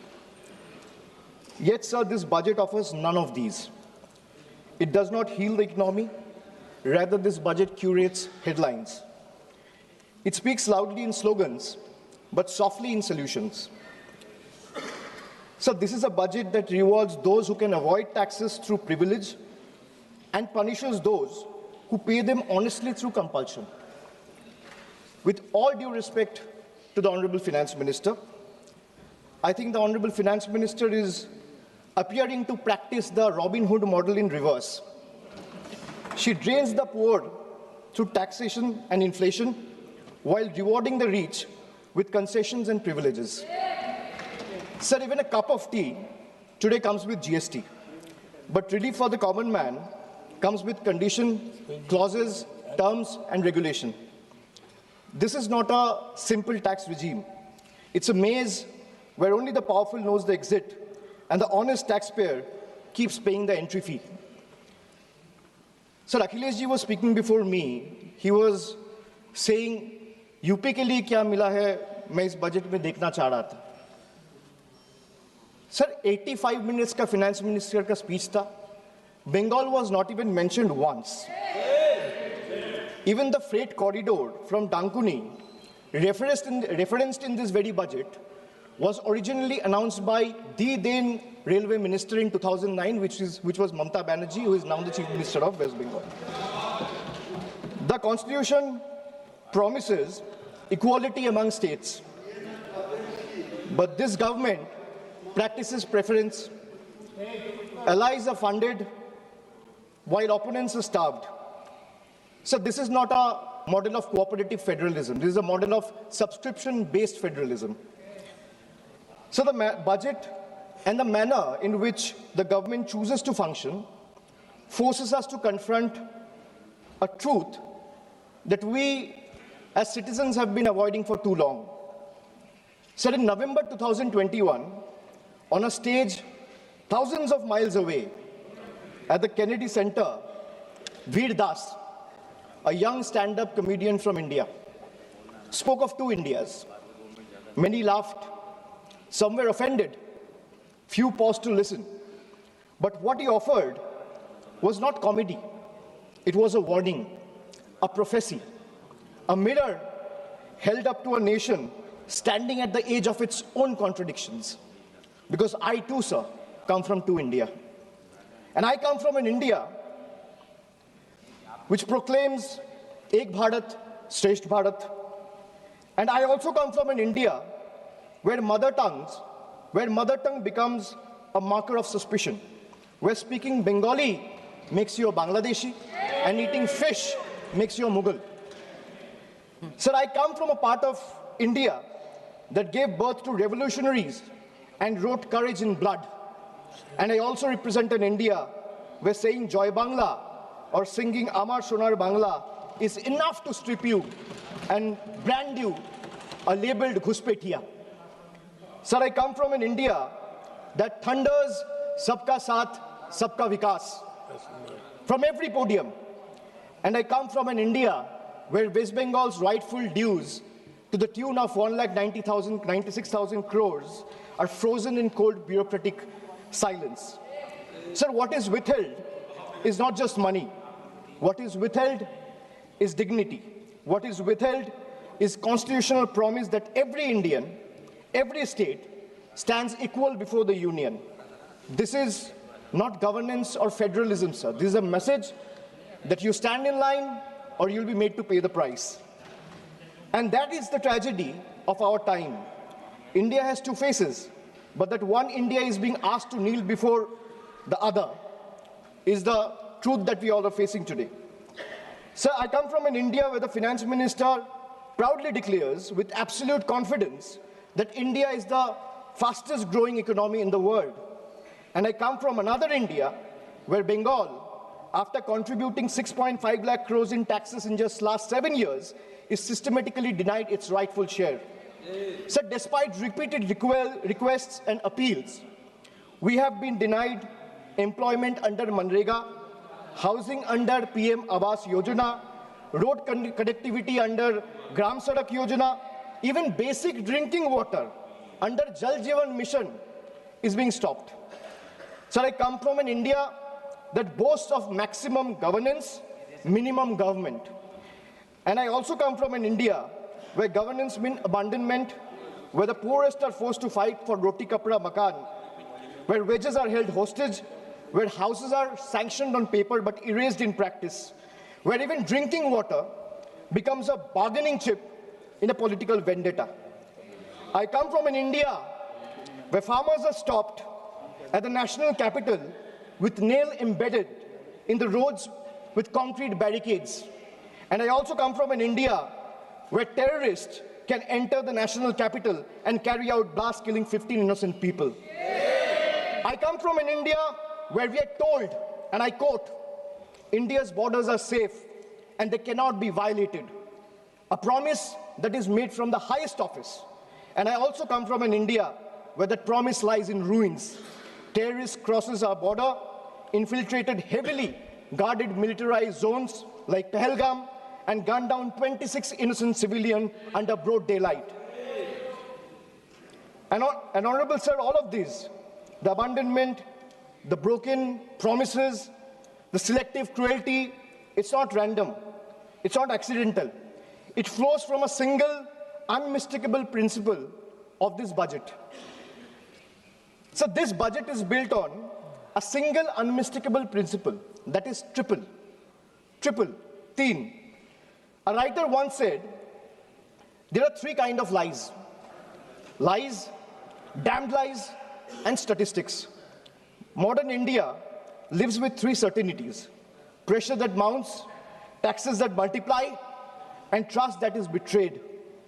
So today, India lives under triple pressure, triple taxation, and triple betrayal, triple. So let me place before this August House my 10 principles of triple. Sir, पहले है triple tax trap. एक आम इंसान को लगता है मैं एक बार इनकम टैक्स दे रहा हूं, but I will explain to the chair and share with this August House that how a common man is being taxed 3 times over, not once, twice, but thrice. So the first blow is the income tax. The salaried citizen pays tax even before the salary reaches his bank account. There is no escape, no negotiation, no adjustment made for inflation.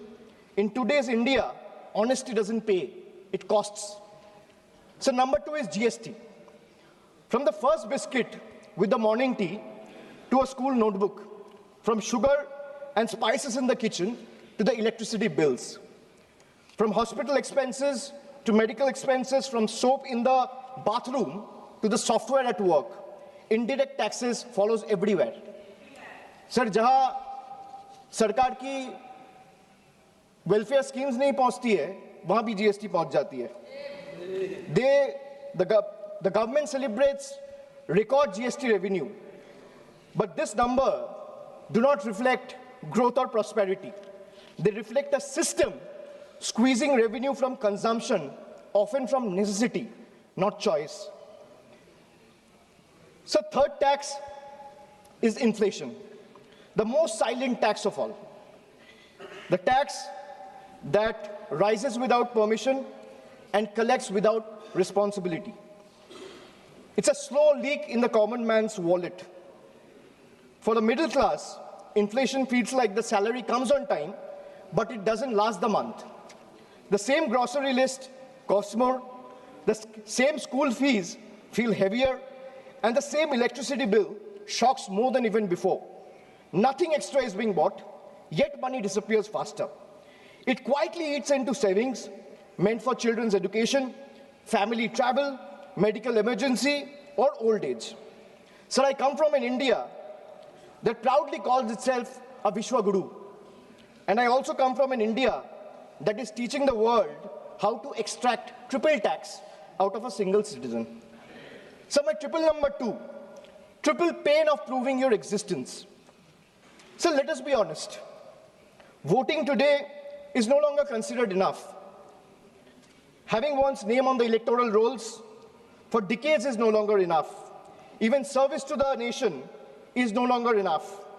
You may be a decorated soldier, a Nobel laureate, a sitting High Court justice, or even a member of this august house, and still you have been asked to prove that you belong. This strikes the heart of Article 326 of the Constitution, which guarantees adult citizens the right to vote. Sir, in Bengal alone, 150 lives have been lost in the last couple of months, and nearly 1 crore people are today being treated as suspects.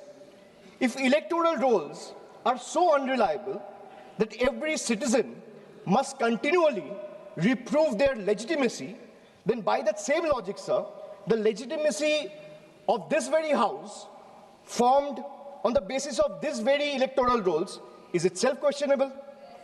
Yes. So my triple number 3, and I'll talk of 3 betrayal. First betrayal is where the global crude oil prices crash. Indian citizen sees no benefit. Instead, the common man is generally offered ethanol mixed petrol at a premium, paying extra for a policy experiment he neither demanded nor benefits from. My second betrayal, the government boasts of bullet trains, which Akhilesh ji has also mentioned. While fancy trains make the headlines, only 4% of the network is safeguarded with Govt, leaving ordinary travelers exposed to risk. Third betrayal. So the ordinary Indian doesn't ask for any miracle. They ask for clean air to breathe, clean water to drink, safe roads to return home, and affordable health care while life falters. Even these simple hopes remain uncertain. An ordinary citizen pays income tax to buy a vehicle. Or for example, an ordinary citizen pays income tax to earn, a road tax to buy a vehicle, and toll tax to drive it on the road, often broken, unsafe, and unfinished. So 3 payments on 1 journey. अगर एक इंसान income tax दे रहा है, तो एक गाड़ी को सड़क पे चलाने के लिए सर उसको 3 बार टैक्स देना पड़ता है. एक है इनकम टैक्स, दूसरा है रोड टैक्स, तीसरा है toll tax. That is why I said 3 betrayals.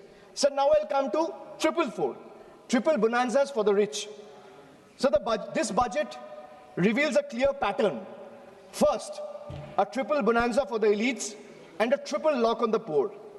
So top 10% of this country now corner 57% of nation's income and 65% of its wealth, while the bottom half survives on just 6.4%.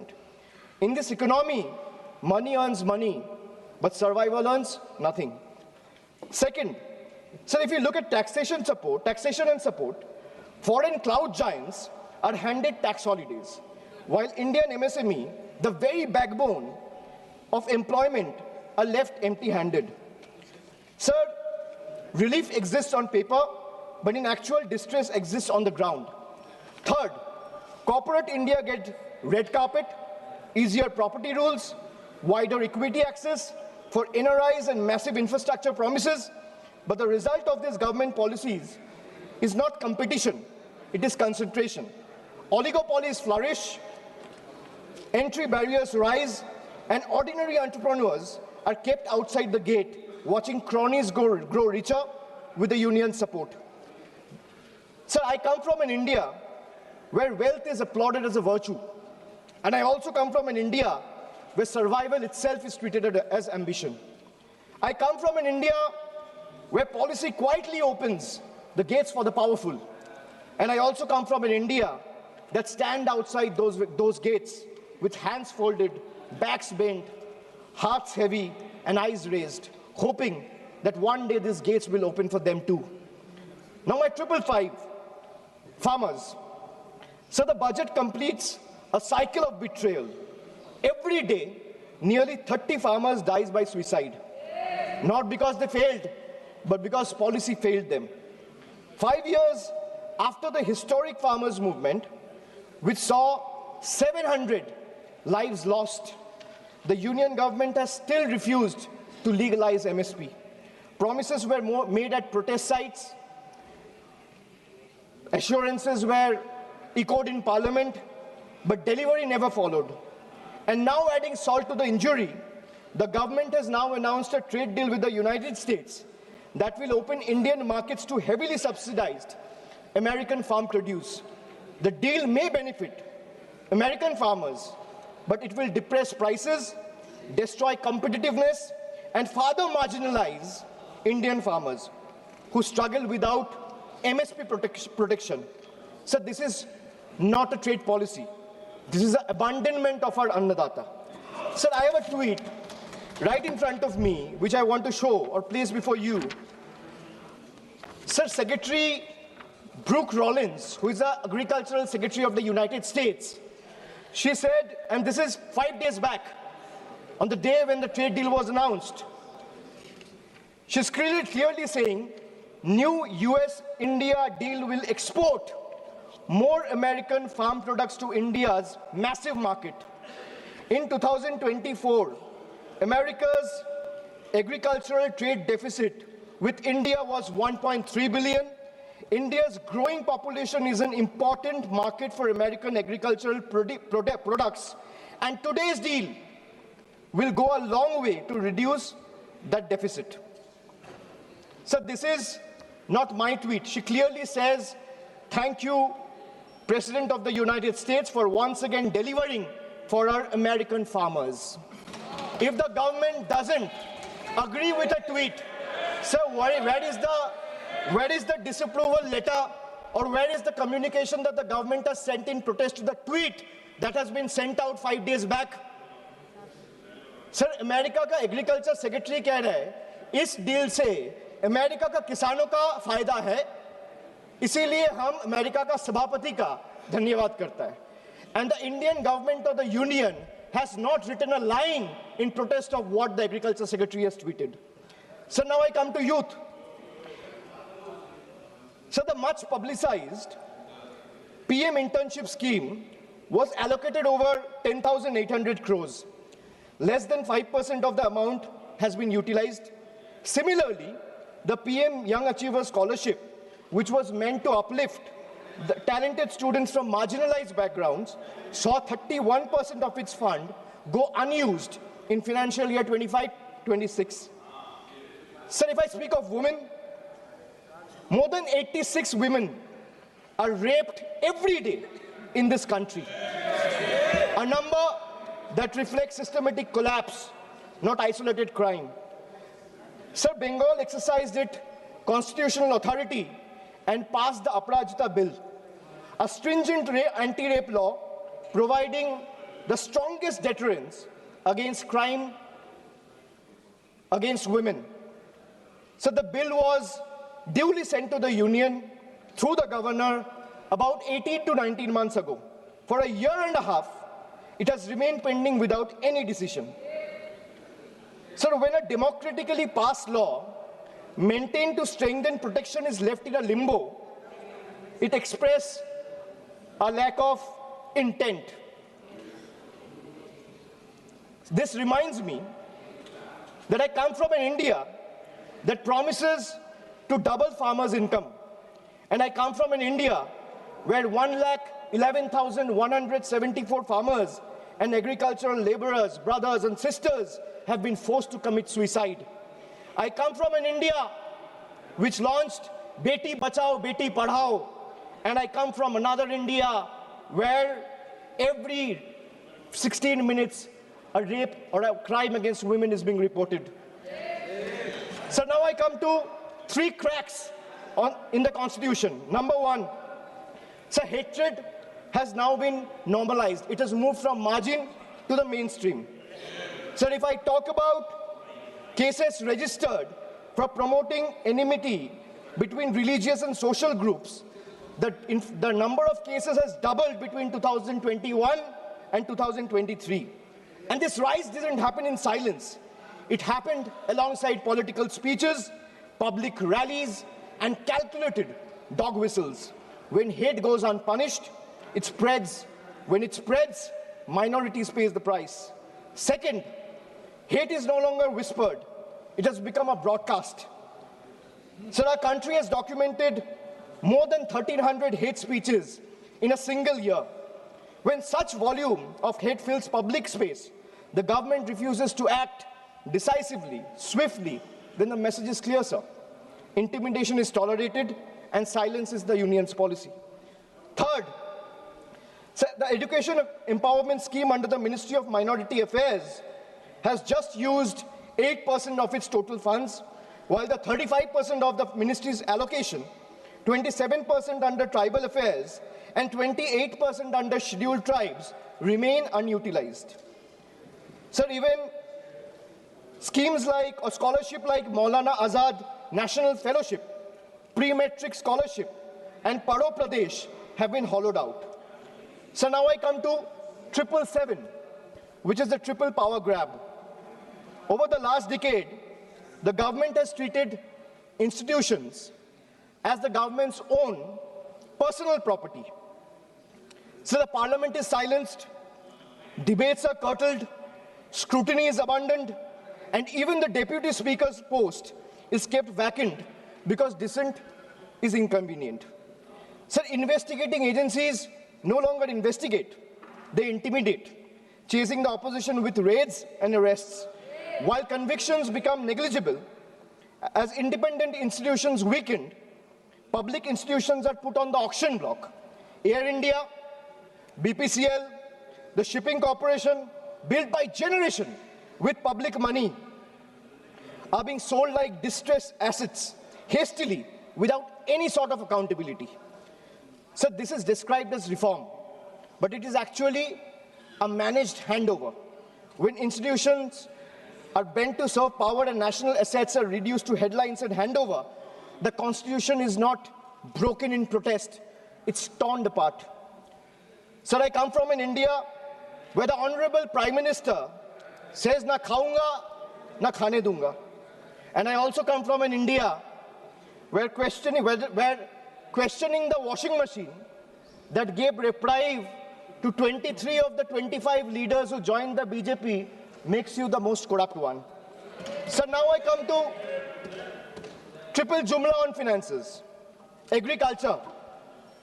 So the budget waxes eloquent about coconut, cocoa, cashew, sandalwood, fisheries, and AI advisories, but remains silent on MSP assurances, procurement expansion. There is no price stabilization fund, no diesel support, no fertilizer relief, and no electrical subsidy. This is diversification without security, and it leaves the majority of Indian farmers, trapped in distress. Sir, even the PM Kisan scheme has been stuck at 6,000 rupees since December 2018. Despite soaring input costs and record diesel prices, sir, in actual, if we see, real terms, farmers are earning less each year. A rupee in 2018 is not a rupee in 2026. Sir, if I speak of healthcare, the government spends less than 0.26% of the GDP. And they might have questions on my source of information. If the need be, I will place all the sources before the table by 8 p.m. tonight. The government spends 0.26% of GDP on public health even today. The national health policy promised 2.5% of GDP. What we get instead is postponement, excuses, and under-allocation. In a country where illness is still the fastest road to poverty, this budget chooses flyover over first aid, optics over oxygen, and announcement over actual care. So if I speak of infrastructure, the smart city mission promised transformation in 100 cities with over 2 lakh crore.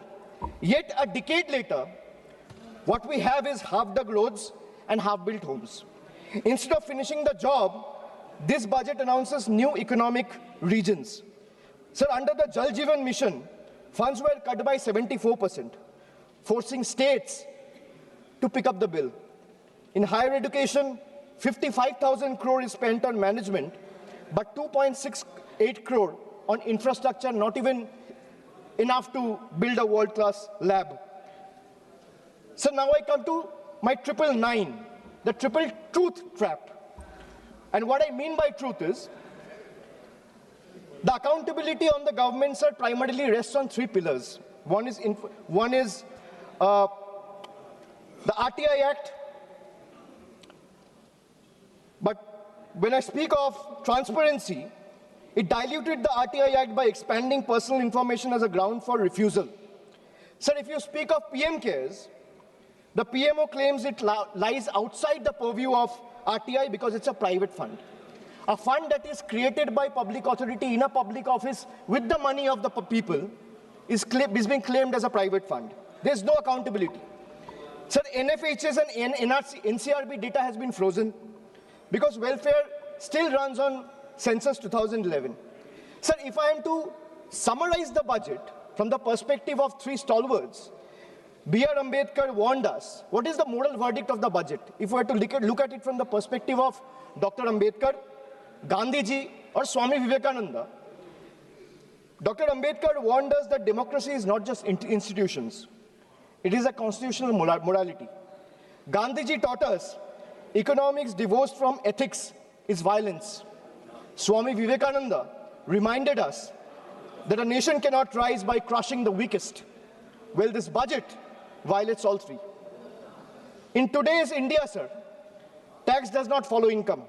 Tax follows life. आज के भारत में tax कमाई के पीछे नहीं, जिंदगी के पीछे है, चलता है sir. I will give you a small example. A baby is born, his milk and diapers are taxed. He grows, his education is taxed. He studies, his books, pencil and mobile data are taxed. He starts earning, his income is taxed. He saves for future, his savings are taxed. He spends to survive, his survival is taxed. He goes to work, his fuel is taxed. He falls sick, his illness is taxed.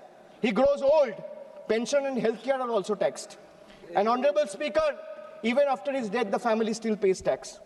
बच्चा पैदा होता है, दूध और diaper पर tax, पढ़ाई शुरू होती है, शिक्षा पर टैक्स, किताबें, notebook, pen, pencil, mobile data, सब पर टैक्स, कमाई शुरू होता है, इनकम पर टैक्स, सर बचत करता है, बचत के ऊपर टैक्स, जीने के लिए खर्च करता है, खर्च पे टैक्स, काम पर जाता है, पेट्रोल डीजल पर टैक्स, बीमार पड़ता है, इलाज और दवाई पर टैक्स, बुढ़ापा आता है, पेंशन और इलाज पे टैक्स, और मौत के बाद भी सर शोक सभा में अगरबत्ती जलाने के लिए भी परिवार को टैक्स देना पड़ता है.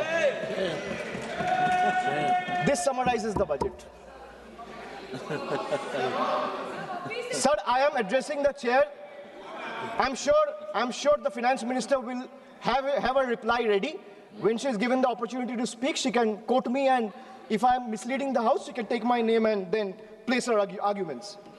Sir, from a baby's first milk to a citizen's final farewell, this government taxes life at every step.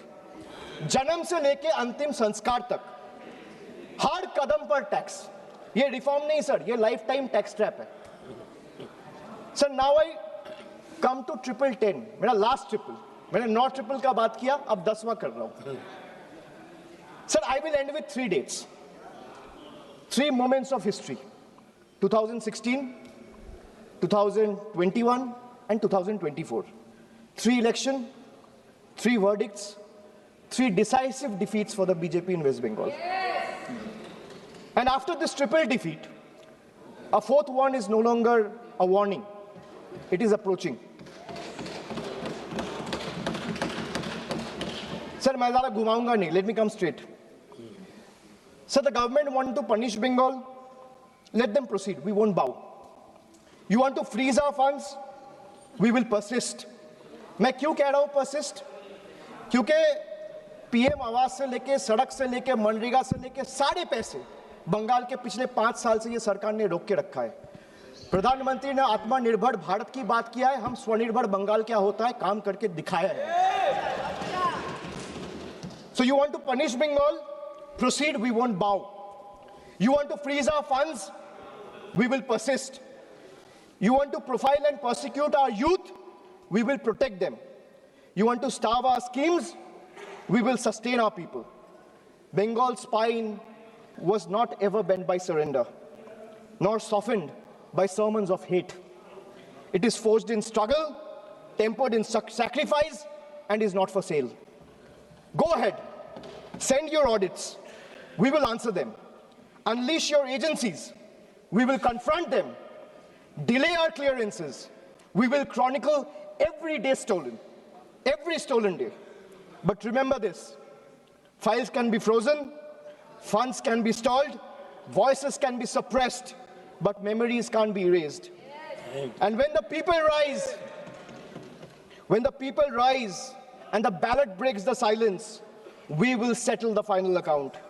You will wear the mask of the union, we will raise the mirror of the people. And when truth looks back, power will bend and we'll have to blink first. So this reminds me again that I come from an India that celebrates labor as a backbone of the economy, the hands that build our highways, factories, ports, cities, this parliament. But I also represent an India where that very labor, when it travels from Bengal, is no longer seen as a labor, he's seen as a suspect. Punished for the language he speaks. I come from an India where Northeast is proudly called Ashtalakshmi. And I also come from an India where Manipur bled for 864 days and the Prime Minister found no time to visit. I come from an India that derives its vocabulary from Ishwar Chandra Vidyasagar. And I also come from an India where Vidyasagar's bust was vandalized by ruling party at the center. I come from an India where we worship Ma Durga as Supreme Shakti. And I also come from an India where Ma Durga's ancestry is questioned by BJP leaders. Sir, I really come from two India. And honestly, I'm tired of explaining this house which India I belong to. Because the truth are, they both exist. And until and unless we acknowledge the second one exists, we will never be able to be the first one we claim to be. So budgets can divide, politics can polarize, power can pretend, but there's something deeper than budgets, older than governments, and stronger than fear, which is the moral imagination of the people. When institutions weaken and language loses its faith, it is our literature, our culture, our shared memory that rises to remind the nation of who it is and who it must never cease to be. So I finally return to the Constitution. When you open the Constitution, it opens with the words, "We, the people of India." It's not a ceremonial phrase. It's a declaration of sovereignty. It's a reminder that power flows upward from the people, not the other way down. That governments may rule, but people remain the supreme. That sentence is not meant to be recited, it is meant to be lived. And as long as people remember it, no fear can last, no injustice can endure, and no republic can ever truly be taken away. And thus today, I do not end with slogans, I end with conscience, and I end with voice of Bengal. এই মৃত্যু উপত্যকা আমার দেশ না, এই জল্লাদের উল্লাস মঞ্চ আমার দেশ না, এই বিস্তীর্ণ শ্মশান আমার দেশ না, এই রক্তস্নাত কসাইখানা আমার দেশ না। আমি আমার দেশকে ফিরে কেড়ে নেব। জয় হিন্দ, জয় Bangla. Thank you. Next speaker, Sri T.R. Baluji. Honorable Chairman, sir, thank you for giving me this opportunity to discuss on the subject matter of budget estimate 26-27.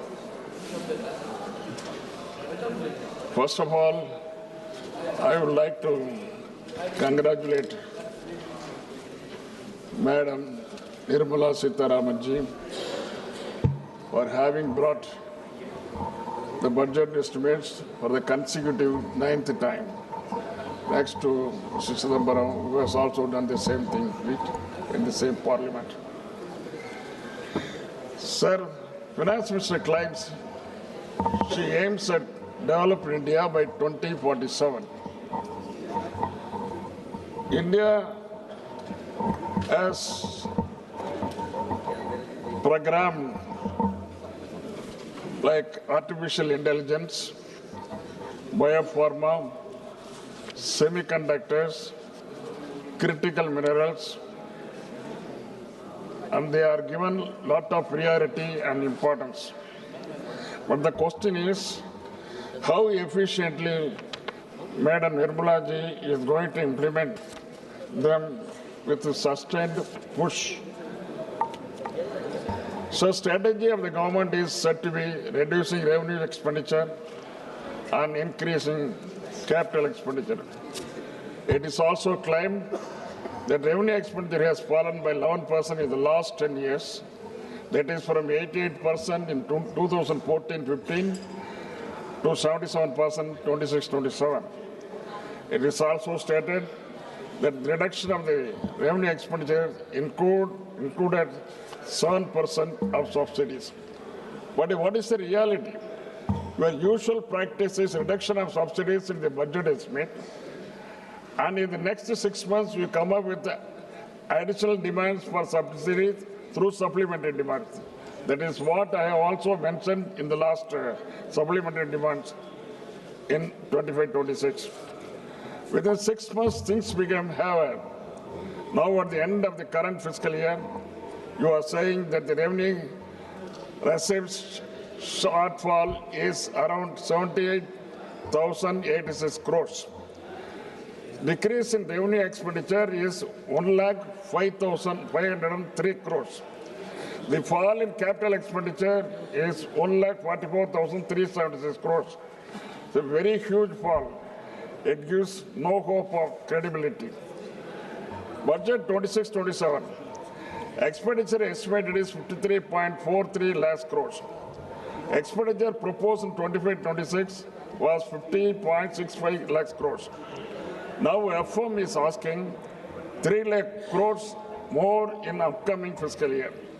Usually the government used to announce big schemes in the budget, but even after several months, no progress is the result.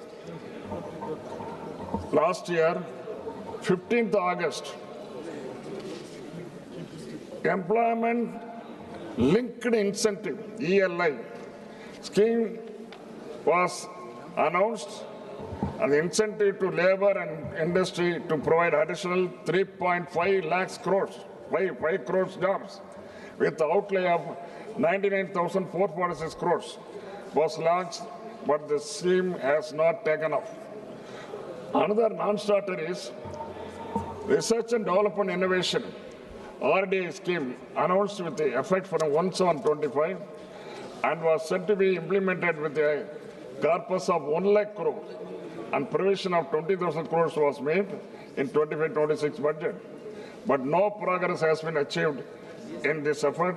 Also, this was also properly responded by the Honorable Minister during his reply in the Lok Sabha. Coconut production in Tamil Nadu.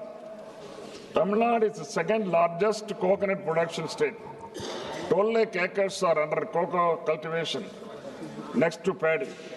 Besides Pollachi, Pattukottai, Tiruchi, Dindigul, and others, southern districts are major coconut producing districts.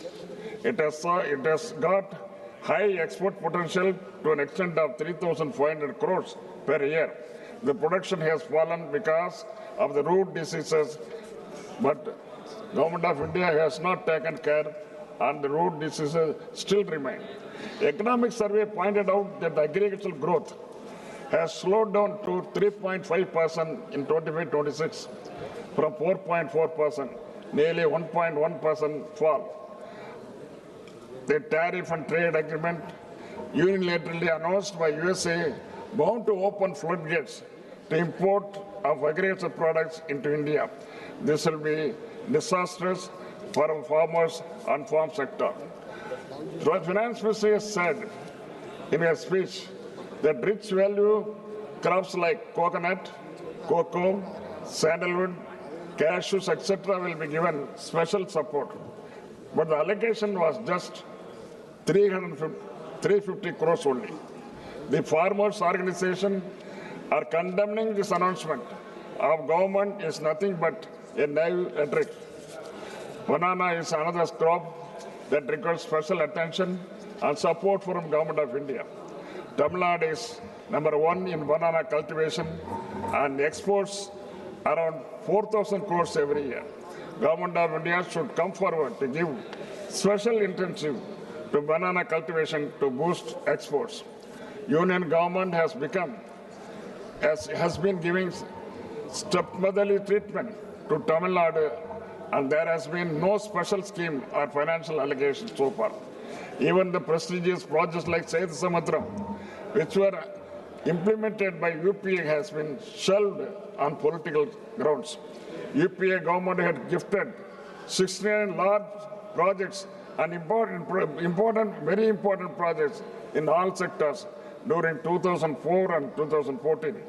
The last of the schemes included the Tamil as Sammuri, Chennai port as to Madurai elevated bridge of 21 kilometers, abolition of Sanwa to protect textile industry, new railway station, new Norway division at Salem, Thiruvarur Central University, IEM at Trichy, Indian Maritime University at Chennai, etc. On the contrary, it lasts 12 years. For the past 12 years, one project has come, that is AIMS Madurai. Not yet taken up. AIMS Madurai is still under the ground. It has not yet been taken up. Tamil Nadu CM had also stated during UPA, Tamil Nadu was allotted 11% of plan expenditure, and now Tamil Nadu is given 0 only. Government of India is not funding Metro Rail Project #2, Samagra Shiksha Fund to the tune of 3,548 crores, not yet released. Madurai and Coimbatore Metro, which has been provided 21,000 crores, and project submitted to the Central Union Government has not given approval. But at the same time, small towns like Agra, Bhubaneswar, Navi Mumbai, and Indore have been permitted. Jal Jeevan Fund, rupees 3,112 crores had not been released. Railway schemes, 289.73 crores to Thiruvananthapuram, Kanyakumari not released so far for the land acquisition. Further, to purchase 931 hectares of land, funds have not been provided. CM Tamil Nadu has also urged that the devolution from the divisible pool from taxes should be increased to 50%, but it has fallen on deaf ears of the union government, and at present 41% is retained. I also urge the Government of India that cess and other taxes which are not being shared with the state should be abolished immediately, or they should be brought under the divisible pool. Such anti-federal attitude and exploitation must be ended. What happened to the promises made by the Honorable Prime Minister of India? 2 lakhs jobs per year. What has happened? 15 lakhs per family. What has happened? Nobody, it's all dumbfounded. For this question, always for the past 10 years, Government of India, the people of Government of India representing the Government of India, they are keeping lukewarm position only. Much talked about MSP not implemented. Double the agriculture income not implemented. And Dr. Swaminathan's recommendations have become only slogans to every election. People of the industry, business, the middle class, and even the ordinary men on the street have expressed dissatisfaction and said your budget is nothing but rhetoric of a sloganeering government with little use to the common mass. Before I conclude, how are you going to arrest the jet speed depreciation of rupee against US dollar? It is already around 92 per dollar. Prime Minister has lauded this budget as a historic. There is proverb in Tamil, Kakaki Tangunjam Pungunji. It means to a crow, its offspring is golden. Thank you very much. Thank you very much. Next speaker, Sri B. Nagaraju.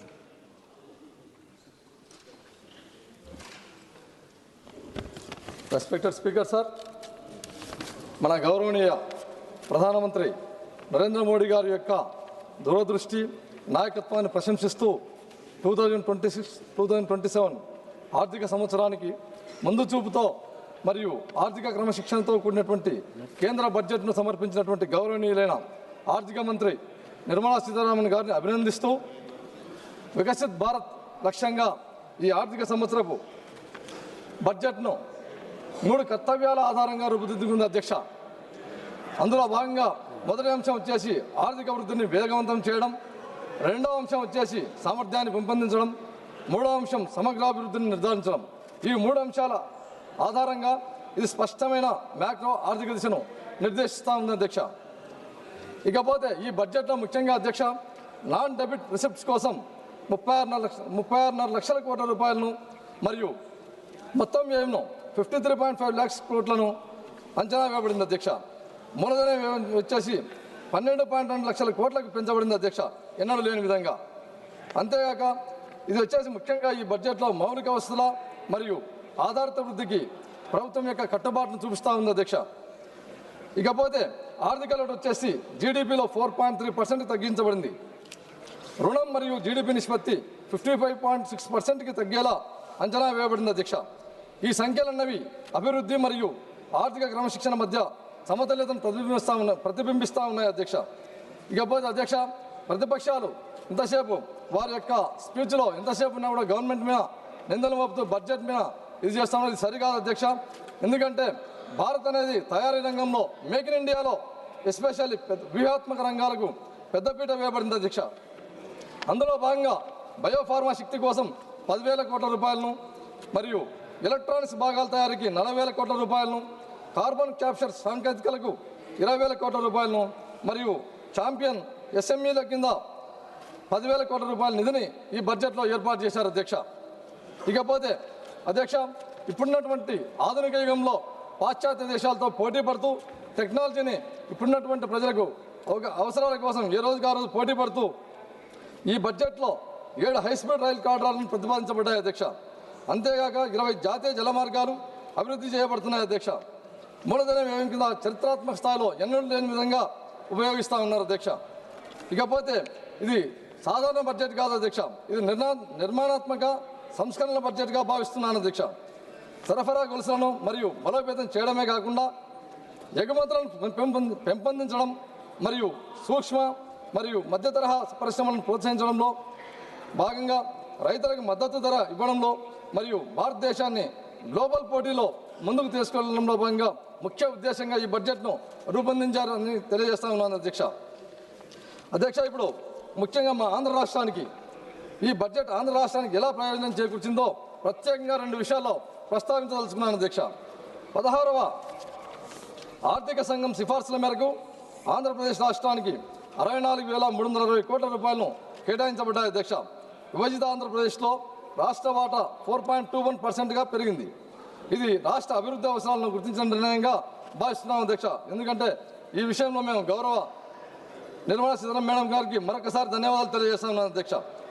ఎందుకంటే ఈ విషయంలో dedicated rare earth permanent magnet కారిడార్ల ప్రకటన మరియు ఆంధ్రప్రదేశ్కు చారిత్రాత్మక అవకాశం కల్పించినటువంటి అవకాశం మరియు ఖనిజ సంపద ఉన్నటువంటి రాష్ట్రంగా మేము తవ్వకాల దశను దాటి విలువ ఆధారిత పరిశ్రమల వైపు అడుగులు వేస్తూ ప్రాసెసింగ్ మరియు పరిశోధన ఆధునిక తయారీ వైపు ముందుకు సాగుతున్న విధంగా పనిచేస్తూ ఉంది అధ్యక్ష ఈ బడ్జెట్ అన్నది.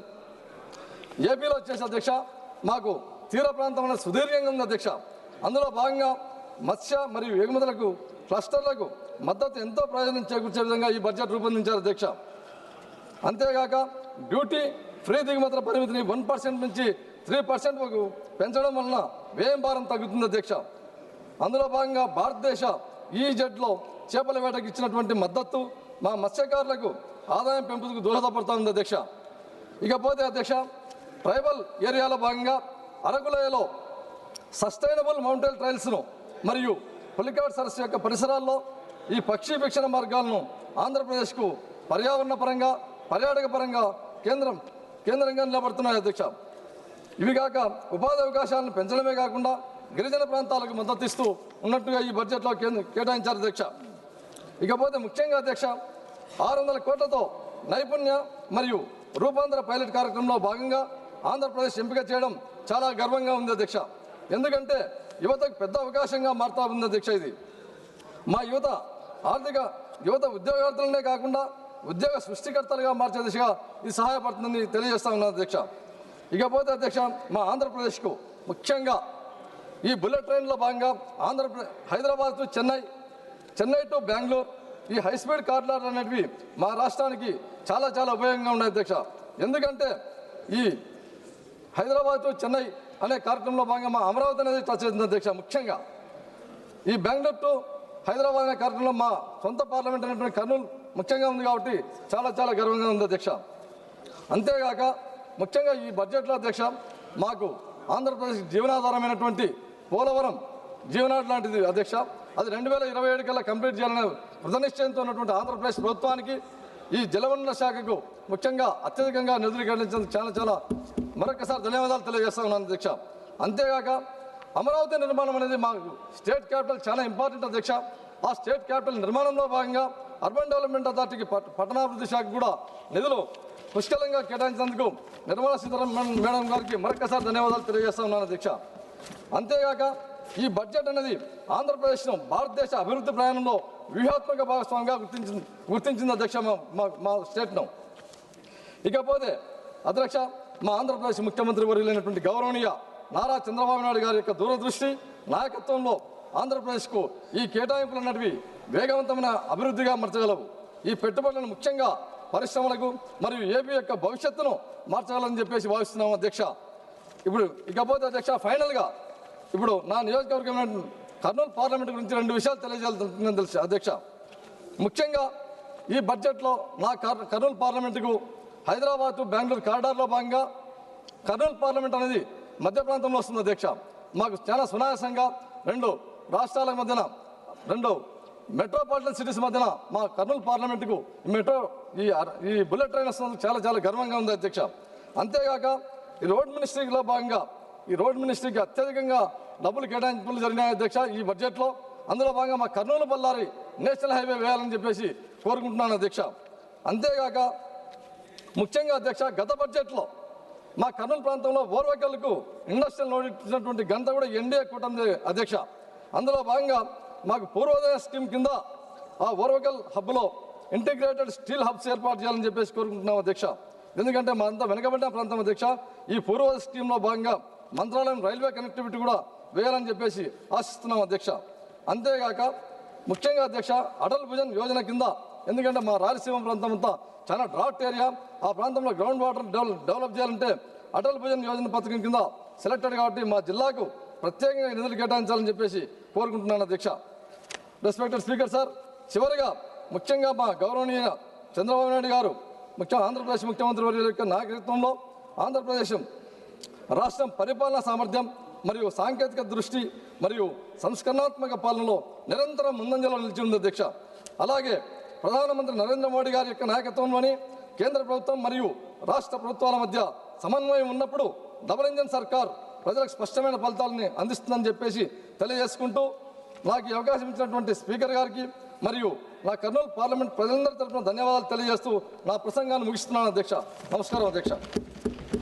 Thank you very much. Next speaker, Sri Anil Desai ji.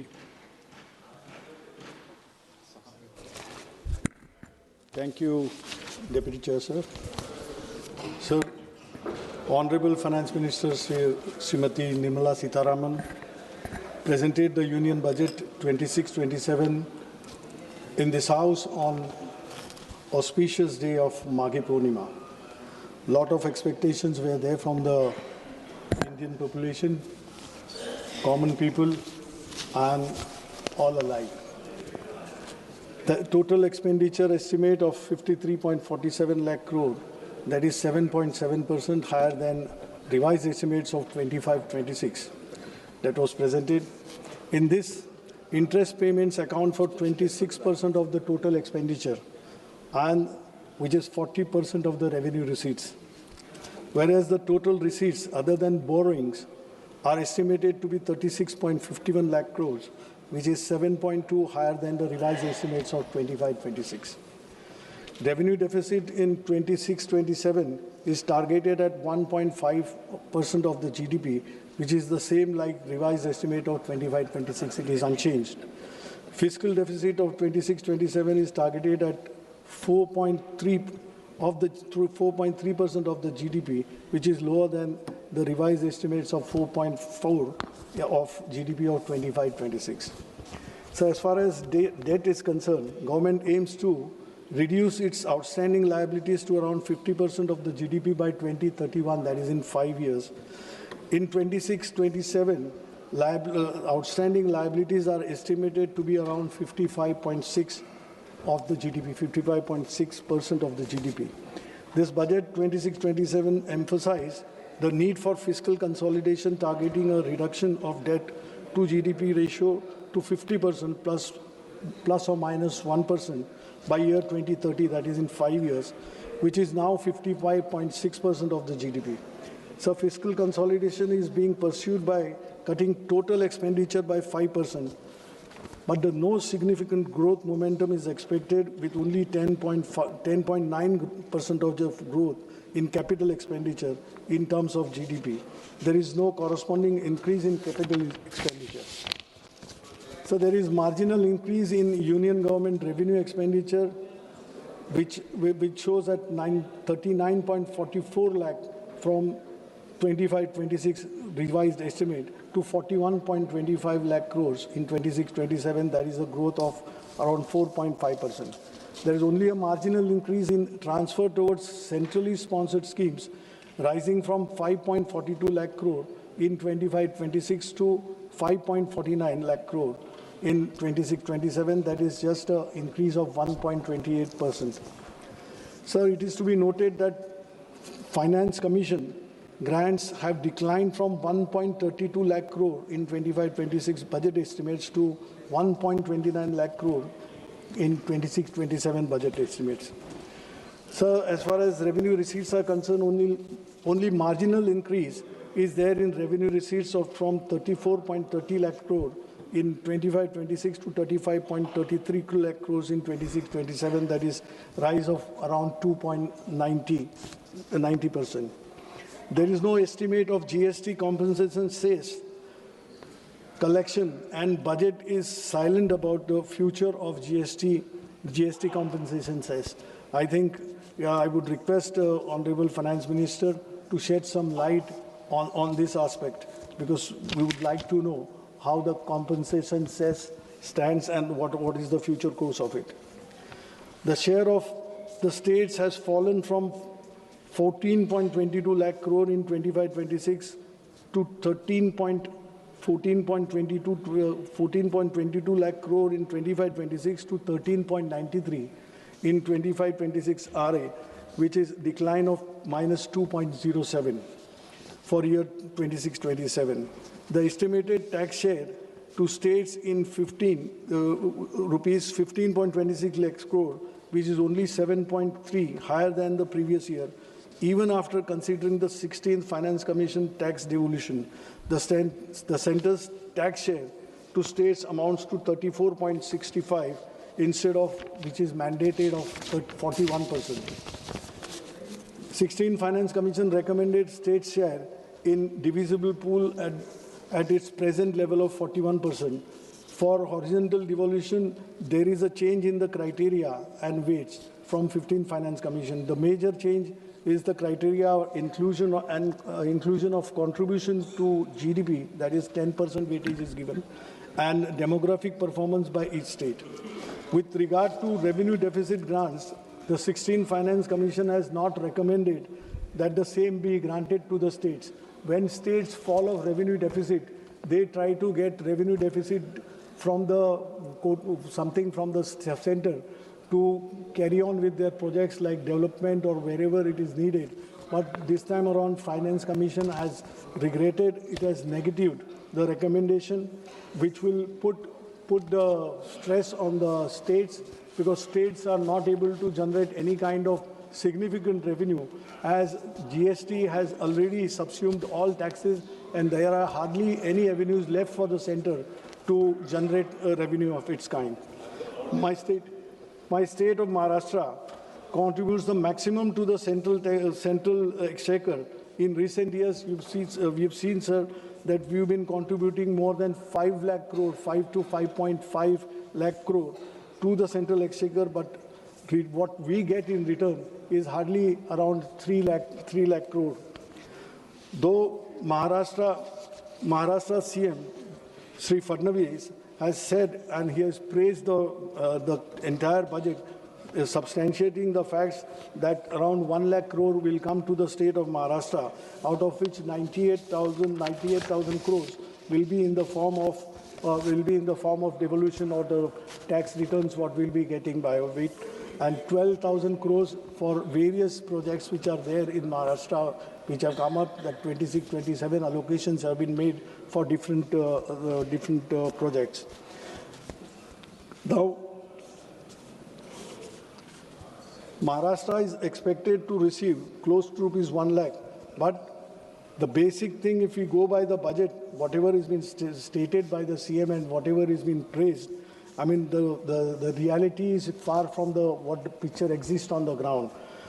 The projects which have been funded or projects which have been allocated, good amount of, as far as infrastructure is concerned or urban projects are urban development projects are concerned, the projects which have been there in the pipeline, projects which have been initiated and which are in progress, they have been exorbitantly cost escalation has taken place. The overvaluation is being done, and it is favoring the contractors, which comes from to the government, and it gives suspicion for a lie or for suspicion to raise our doubts as far as corruption is concerned in Maharashtra. So whatever projects which are there, Mumbai-Aurangabad high-speed rail, that is 6,103 crore has been provided for that corridor. Mumbai metro projects, 1,702 crore has been provided for that. Mumbai urban transport project, MUTP 3, 462 crores have been allocated. Now, green mobility projects in MMR region, that is Mumbai metropolitan region, 155 crores have been allocated. Intelligent transport system ITS on Samriddhi Mahamarga, that is 680 crores. Now these are, and Pune Metro Rail project, that is 517 crores. These projects which ought to have been completed by long, but it is not yet completed, that escalation is on, overvaluation is being done, and this non-completion is not only proving inconvenient to the people, but it comes as a hindrance in the progress of Maharashtra. And who is benefiting out of it? Only contractors are benefiting out of it, and that is in connivance with the government officials or the politicians who are there and the treasury benches of Maharashtra. So these are the things, I mean, not leveling the charges, but this is what is seen by the people, felt by the people, and people feel that progressive state like Maharashtra, why it is taken backseat. Now, sir, finance and economy is concerned, as far as this budget is concerned, high-level committee on banking for Vikasit Bharat is been proposed. Now, banking sector, that is the backbone of Indian economy. Now, this public sector, which had the strength, yesterday only or today only in the papers it has come, that State Bank of India has registered a 31,000 crore profit in the last quarter. So that is the strength and that is the capacity potential what our public sector banks, insurance or whatever public sector units are there. Instead of strengthening them, the government steps are going in the direction of weakening them. Why are we going for disinvestment? Why are we coming with the disinvestment plan? Every year we present a budget. Last year's, I think 75 to 80,000 crores were meant to be recovered in the revenue was to be received by way of disinvestment. But what has happened? Not even 40,000 crores came our way. And today, banks like IDBI, which is just, IDBI employees are worried that why it is being thought or why it is being put on the panel that it will be privatized. Private banks are not going for the people, they are not going for the employment, they are not going to help you. Now in the banks, instead of having where the potential is so large, when you have good profits, banks which were shouldering the responsibility of addressing the unemployment issue in the country, now they are not, because government has tied their hands. Whenever we talk to managements, they are saying we are not getting clearance from the finance ministry.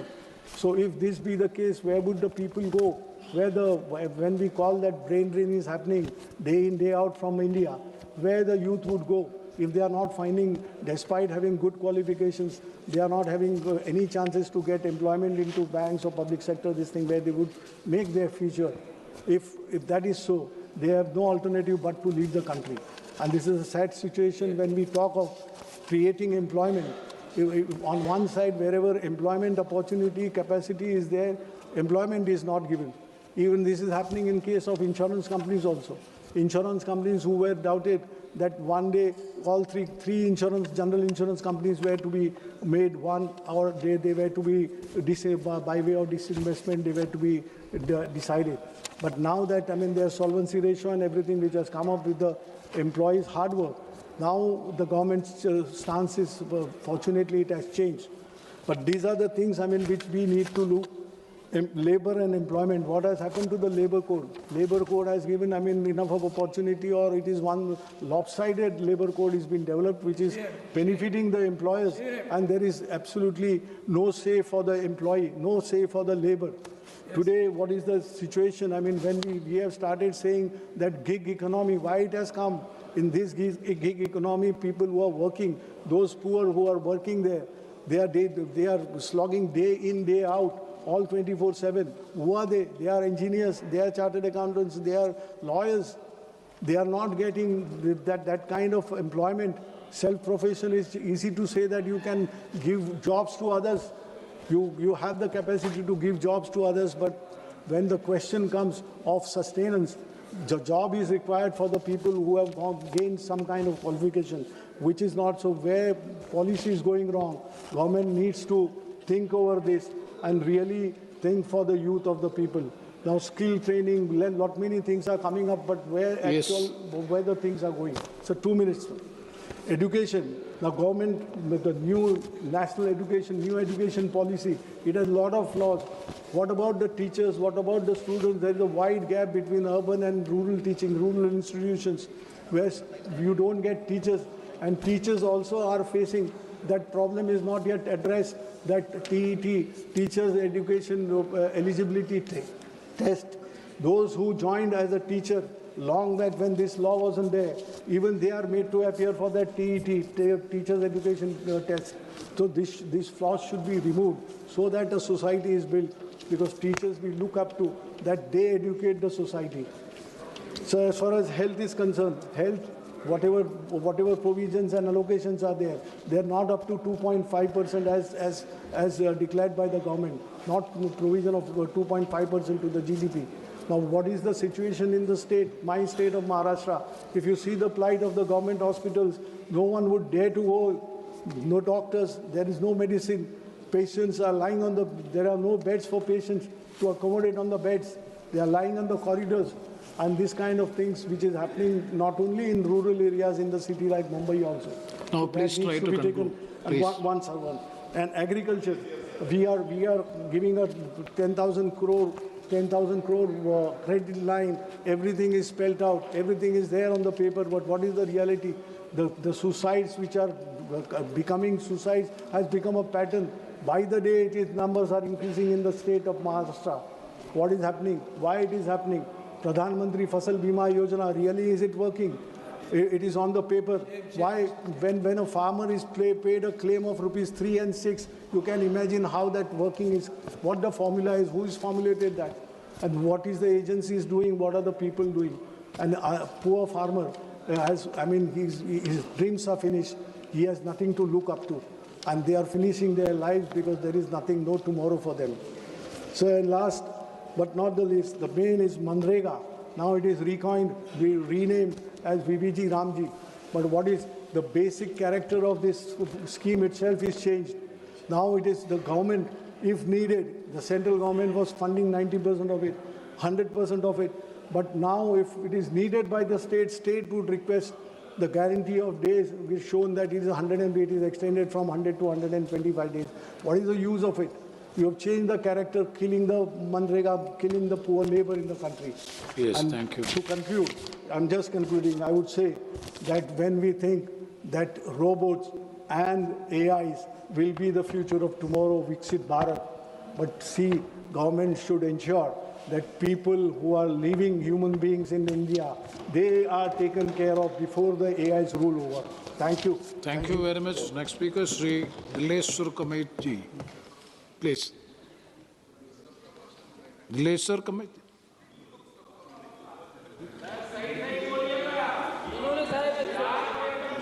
ये वर्ष 2026-27 के आम budget पर चर्चा में भाग लेने का अवसर दिया, इसके लिए आपका आभार प्रकट करता हूं।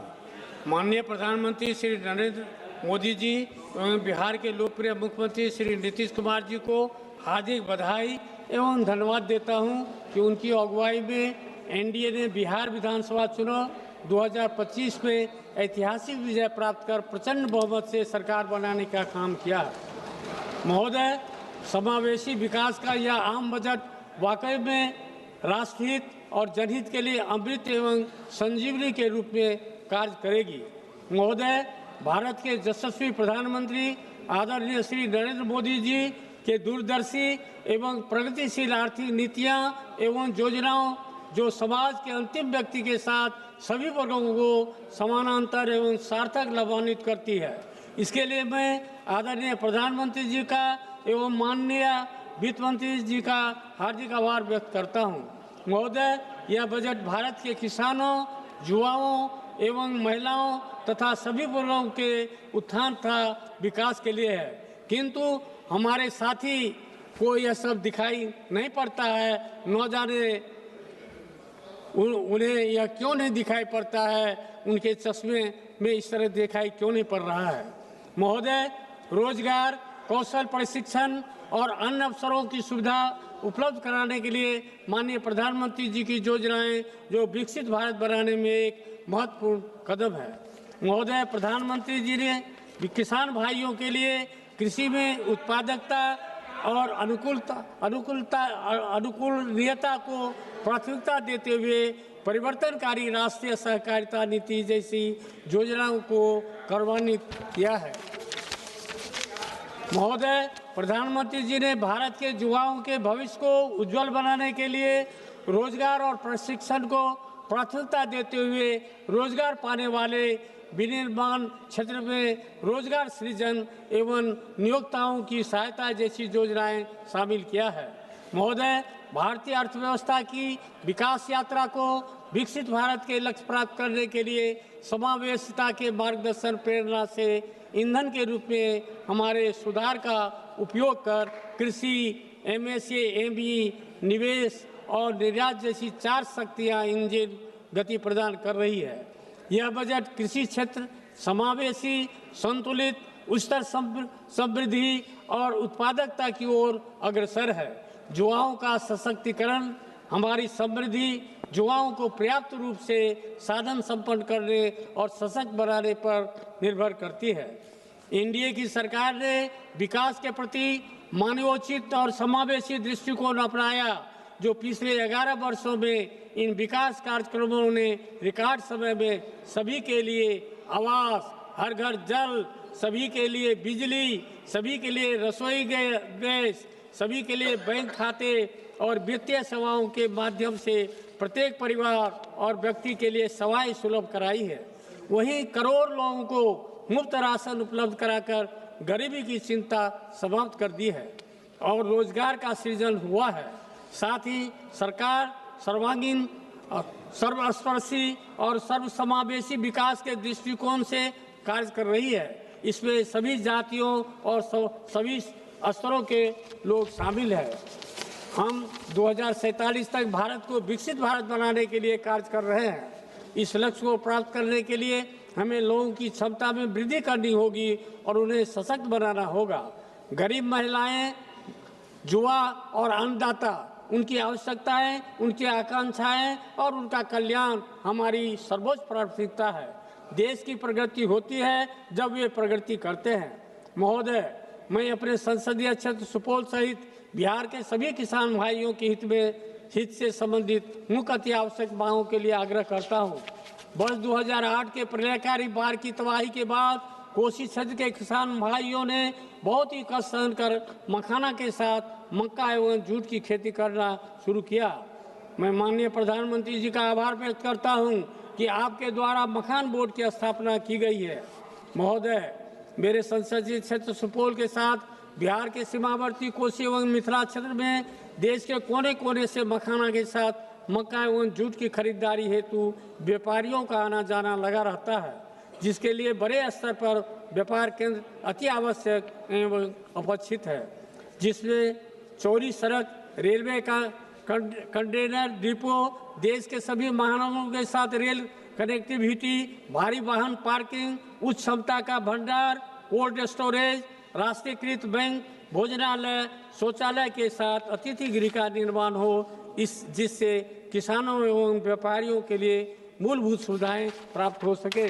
महोदय, मेरे संसदीय क्षेत्र सुपौल एवं बिहार के कोसी मिथिला वासियों के लिए एक केंद्रीय कृषि अनुसंधान महाविद्यालय की स्थापना जनहित में अत्यंत ही आवश्यक एवं उपेक्षित है, जिसमें कृषि एवं किसान कल्याण संबंधी सभी विषयों का पठन पाठन हो सके। आग्रह है कि मेरे संसदीय क्षेत्र सुपौल में केंद्रीय कृषि अनुसंधान महाविद्यालय की स्थापना की जाए। रेलवे बनी बिहार के विकास की धुरी है। 2019 से 2014 रेलवे बजट में औसतम 1132 करोड़ बजट था, जबकि 2026-27 में रेलवे बजट बढ़कर 10,370 करोड़ हुआ। बढ़ा हुआ बजट सीधे सीधे परियोजनाओं, रोजगार और बेहतर सेवाओं में तब्दील होता दिख रहा है, जिसका सीधे लाभ बिहार को मिल रहा है। महोदय, अपने संसदीय क्षेत्र सुपौल में रेलवे संबंधी मुख्य अति आवश्यक समस्याओं का समाधान के लिए माननीय प्रधानमंत्री जी एवं माननीय रेल मंत्री से आग्रह करता हूं कि पूर्व मध्य रेलवे अंतर्गत सीतामढ़ी जयनगर भाया निर्मली तथा ललितग्राम वीरपुर नई रेल लाइन परियोजना का शिलान्यास कर यथाशीघ्र निर्माण कार्य शुभारंभ कर तथा रेल परिचालन करने की कृपा की जाए। गाड़ी संख्या 15949 और 15950 डिब्रूगढ़ गोमती नगर अमृत भारत एक्सप्रेस का परिचालन गलगलिया अररिया रेलखंड होकर फारबिसगंज सरायगढ़ दरभंगा के रास्ते करने की कृपा की जाए। डिब्रूगढ़ से नई दिल्ली भाया कटिहार, बरौनी एवं भाया कटिहार हाजीपुर होकर 3 राजधानी ट्रेन का परिचालन किया जाता है। उन तीनों में से किसी एक राजधानी ट्रेन को नवनिर्मित गलगलिया अररिया रेलखंड होते हुए फारबिसगंज राघोपुर तथा दरभंगा के रूट से परिचालन करने की कृपा की जाए, जिससे बंगाल, बिहार तथा उत्तर प्रदेश के सीमावर्ती क्षेत्रों की जनता को इसका लाभ मिल सके तथा समय एवं दूरी भी कम होगी। छात्रों, युवाओं, किसानों, व्यापारियों तथा शिक्षा, स्वास्थ्य, बाजार, कोर्ट कचहरी की सुविधा के लिए पूर्व मध्य रेलवे के त्रिवेणीगंज से पटना भाया सरायगढ़ दरभंगा होते एक मेल एक्सप्रेस ट्रेन का परिचालन रात्रि में दोनों तरफ से किया जाए। साथ ही सुपौल से सियालदह कलकत्ता के लिए एक नई ट्रेन चलाई जाए, जिसे क्षेत्र के व्यापारियों तथा उस क्षेत्र के सीमावर्ती क्षेत्र के जनता को इसका लाभ मिल सके। बिहार राज्य के सुपौल जिला अंतर्गत NH 387 सुपौल से बरिया मंच होते हुए भाया मरौना एवं मधेपुर होते हुए दरभंगा तक सड़क एवं उक्त सड़क के मध्य कोसी नदी में पुल का निर्माण करने की कृपा की जाए। अध्यक्ष महोदय, विकसित भारत के निर्माण के लिए देश के गरीब, युवा, नारी शक्ति और किसान सशक्त होंगे। सरकार इसके प्रति वचनबद्ध है। इन्हीं शुभकामनाओं के साथ मैं 2026-27 के आम बजट का समर्थन करते हुए बिहार के समस्त जनता एवं जनता दल यूनाइटेड की तरफ से धन्यवाद एवं आभार प्रकट करता हूं। धन्यवाद। धन्यवाद। श्री बजरंग सोनेवानी जी। मुझे आपने बोलने का मौका दे दिया। मैं एनसीपी शरद पवार पार्टी से हूँ। आदरणीय शरद पवार साहब से कृपा से मैं ये सभागृह में हूँ। मुझे बहुत खेदजनक बात ये बजट पे बात करते टाइम पे बोलना है कि महाराष्ट्र के वित्त मंत्री जो डेप्यूटी सीएम थे उनका निधन 14 दिन पहले हो गया। इस सभागृह में सदस्य थे। पहले मैं उनको भावपूर्ण श्रद्धांजलि अर्पण करता हूं। और माननीय अध्यक्ष जी, मैं सन 2026-27 या अर्थसंकल्पावर बोलण्याची संधी दिल्याबद्दल आपले मनपूर्वक आभारी आहे। महोदय, यावेळच्या अर्थसंकल्पामध्ये सरकारचा कोणता स्पष्ट दृष्टिकोन, ठोस धोरण किंवा देशवासियांसाठी काहीतरी करण्याची ठाम इच्छाशक्ती दिसून येत नाही। हा अर्थसंकल्प घाईघाईत कोणताही सखोल विचार न करता जमिनीवरील वास्तव्यानं समजून तयार करण्यात आलेला नाही। नेहमीप्रमाणे यालाही अर्थसंकल्प न म्हणता सरकारचा आणखी एक जुमला बजेट म्हणणे अधिक योग्य होईल। महोदय, मी या सभागृहापूर्वी काही महत्त्वाचे मुद्दे मांडू इच्छितो। मागील अर्थसंकल्पात मांडलेले मुद्दे यावेळेस केवळ रंगरंगटी करून नव्या स्वरूपात पुन्हा सादर करण्यात आलेले आहेत। महोदय, माननीय अर्थमंत्री महोदयांनी सुधार एक्सप्रेस या संकल्पनेची मोठ्या गाजावाजात घोषणा केली आणि सरकारने 350हून अधिक सुधारणा केल्याचे सांगितले। मात्र 350 सुधारणा नेमक्या कोणत्या याचा तपशील देण्यात आलेला नाही। जीएसटी सोडल्यास कोणताही ठोस सुधारणा झाली हे स्पष्ट होत नाही। जीएसटी सारखा विषय गोरगरिबांना लुटण्याचा विषय जीएसटी मध्ये होतो। जीएसटी मध्ये बरेच काही बदल केले, हे बदल सुद्धा चुकीच्या पद्धतीने आहेत असं माझं मत आहे। महोदय, जीएसटी बाबत सांगायचे झाले तर हा कर घाईघाईत रात्री 12 वाजता घंटा नांद करत लागू करण्यात आला। विरोधकांनी वारंवार सूचित केले ही सर्व संबंधित चर्चा करून विचारपूर्वक हा कर लागू करावा, पण सरकारने कोणतीही सूचना मान्य केली नाही। आज सरकार स्वतःच्या चुकीच्या निर्णयामुळे निर्णय झालेल्या अडचणी दुरुस्त करण्याचा प्रयत्न सुधार एक्सप्रेस या नावाखाली करत आहे। माझा सरकारला थेट प्रश्न आहे की तुमच्या चुकीच्या जीएसटी धोरणामुळे ज्या व्यापाऱ्यांचं, उद्योजकांचं आणि सामान्य नागरिकांचं नुकसान झालं त्या सर्व लोकांना सरकार नुकसान भरपाई देणार आहे का? महोदय, एमएसएमई क्षेत्रासाठी दरवर्षी आश्वासने दिली जातात, पण वास्तव असे आहे की काही सरकारच्या काळात लघु मध्यम उद्योग दिवसेंदिवस अडचणीत सापडत आहेत। अनेक छोट्या उद्योग बंद पडण्याच्या मार्गावर आहेत। त्यांना वाचवण्यासाठी सरकारकडे कोणते स्पष्ट धोरण नाही। सरकार याच्यासाठी कुठलेही पावले उचलत नाही, त्याच्यामुळे उद्योजक अडचणीत येत आहेत। आपल्या देशातील उद्योजक सक्षम आहेत, पण सरकारच्या चुकीच्या धोरणामुळे ते आज अडचणीत सापडलेले आहेत। उत्पादन क्षमता असूनही बाजार व्यवस्थेसाठी ठोस धोरण नसल्यामुळे देशाची उत्पादकता कमी होत आहे आणि परिणाम भारत हा फक्त एक मोठा उपभोक्ता देश होत आहे आणि याचा फायदा परदेशी देश घेत आहेत। हीच सरकारची नीती आणि नियत म्हणावी लागेल। माननीय अध्यक्ष महोदय, सरकारने बरेच काही धोरण राबवले। मागच्या काळामध्ये सरकारने या देशामध्ये साखर उद्योगासाठी इथेनॉल प्रोजेक्ट उभारण्यासाठी इंटरेस्ट सबमिशन स्कीम राबवली आणली। इंटरेस्ट सबमिशन या नावाखाली करोडो रुपयाचे प्रोजेक्ट उद्योजकांनी उभे केले, साखर कारखानदारांनी उभे केले आणि त्याचा परिणाम काय झाला तर मागच्या 2 वर्षापूर्वी 7 डिसेंबर 2023 ला रातोरात एक 2 वळीचं पत्र काढलं आणि सांगितलं इथेनॉल प्रोडक्शन बंद करा। माननीय अध्यक्ष महोदय, आपके माध्यम से मैं अर्थ मंत्री जी के कहना चाहता हूं कि अर्थ मंत्री जी ने ये करने से जो उद्योजक है उनका कितना घाटा हो गया, ये कभी सभागृह को बोलना चाहिए, देशवासियों को बोलना चाहिए। परिणाम क्या हो गया तो ये देश के जो किसान है, किसान का जो माल पैसा मिलने वाला था, किसान का पैसा उनको कम मिल गया क्योंकि ये रातों रात बंद कर दिया। ये बहुत बड़ी बात है। इथेनॉल प्रोजेक्ट 200, 400, 500 करोडचे उभे केले आणि 500 करोडचे इथेनॉल प्रोजेक्ट उभे केले, तर त्याचा इंटरेस्ट सबमिशनची जी स्कीम आहे त्याच्या ती बंद तर झालीच, पण त्यांचं जे इंटरेस्ट सबमिशनचं जे पैसे आहेत जे सरकारनं वाटायची हमी दिली, 2-2, 3-3 वर्ष त्यांचे पैसे मिळत नाहीत, ही सरकारची नियत उद्योजक संपवायची आहे असं माझं मत आहे। त्याच्यामुळे सरकारने त्याच्यावर सुद्धा काहीतरी ठोस पाऊल उचलला पाहिजे। एवढंच नाही तर किसान जे ऊसाचे शेतकरी आहेत, ऊस उत्पादक शेतकऱ्यांसाठी साखरला MSP लागू करायची, दरवर्षी FRP वाढली जाते पण MSP वाढत नाहीये। जर FRP तुम्ही दरवर्षी वाढवता, खूप आनंदाची गोष्ट आहे की शेतकऱ्याला FRP पण पैसा मिळाला पाहिजे, पण साखरेची MSP कोण वाढवणार? सरकारला आपल्या माध्यमातून मी एवढीच विनंती करणार आहे की तुम्ही MSP पण वाढवा। आज या कृषी प्रधान देशामध्ये ऊसाची शेती असो, आलूची शेती असो, गव्हाची शेती असो, बटाटा असो, सगळ्या शेतकऱ्यांना MSP दिली पाहिजे, ही काळाची गरज आहे। पण हे सरकार MSP देत नाही, ही दुर्दैव आहे। आणि सरकारने सांगितलं कृषी प्रधान देशामध्ये की आम्ही शेतकऱ्यांचं उत्पन्न दुप्पट करू, पण शेतकऱ्याचं उत्पन्न दुप्पट न होता निमपटीवर येतंय। याच्यासाठी सरकारने ठोस निर्णय घेतला पाहिजे अशी माझी सरकारला विनंती। महोदय, या अर्थसंकल्पात व्यापाऱ्यांना पुन्हा कर्ज घेण्याचा सल्ला देण्यात आला।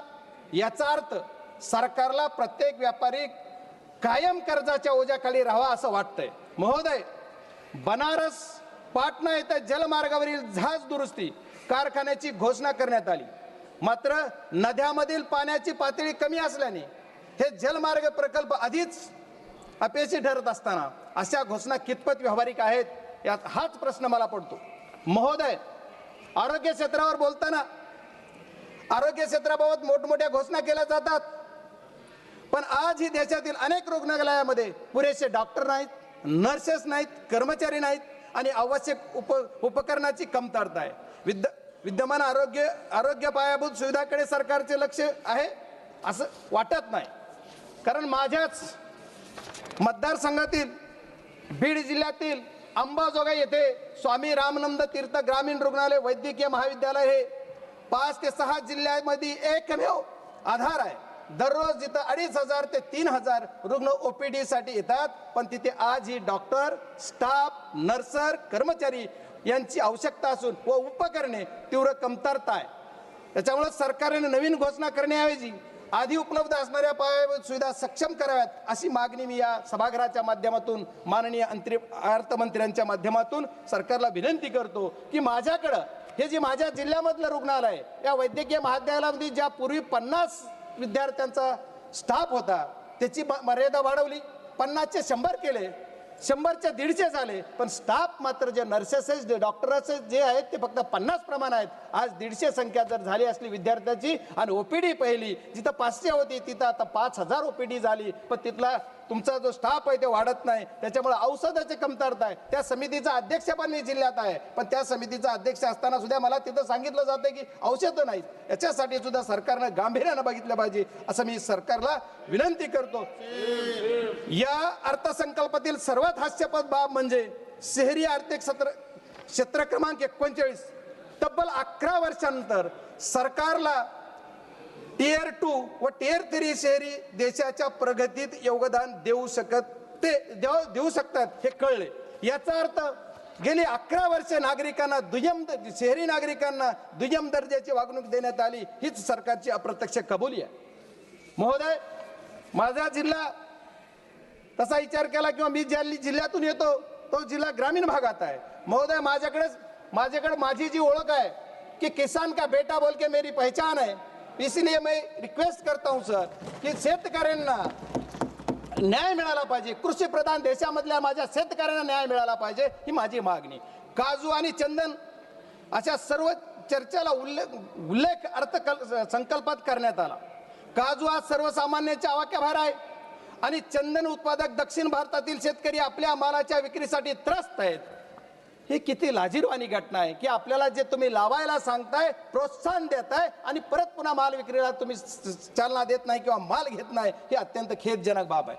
माननीय महोदय, माझा जिल्हा ग्रामीण आहे, माझा मतदारसंघ ग्रामीण भागाचा येतो। ग्रामीण भागाच्या ह्याच्यासाठी आपण जर विचार करायचा झाला तर आमच्याकडे आमचे महाराष्ट्राचे मुख्यमंत्री महोदयांनी 14 ते 19 या काळामध्ये सरकार होतं त्यांचं, त्यावेळेस त्यांनी वॉटर ग्रेड ही योजना मी माझ्या बीड जिल्ह्यासाठी आणेल अशी एक घोषणा केली.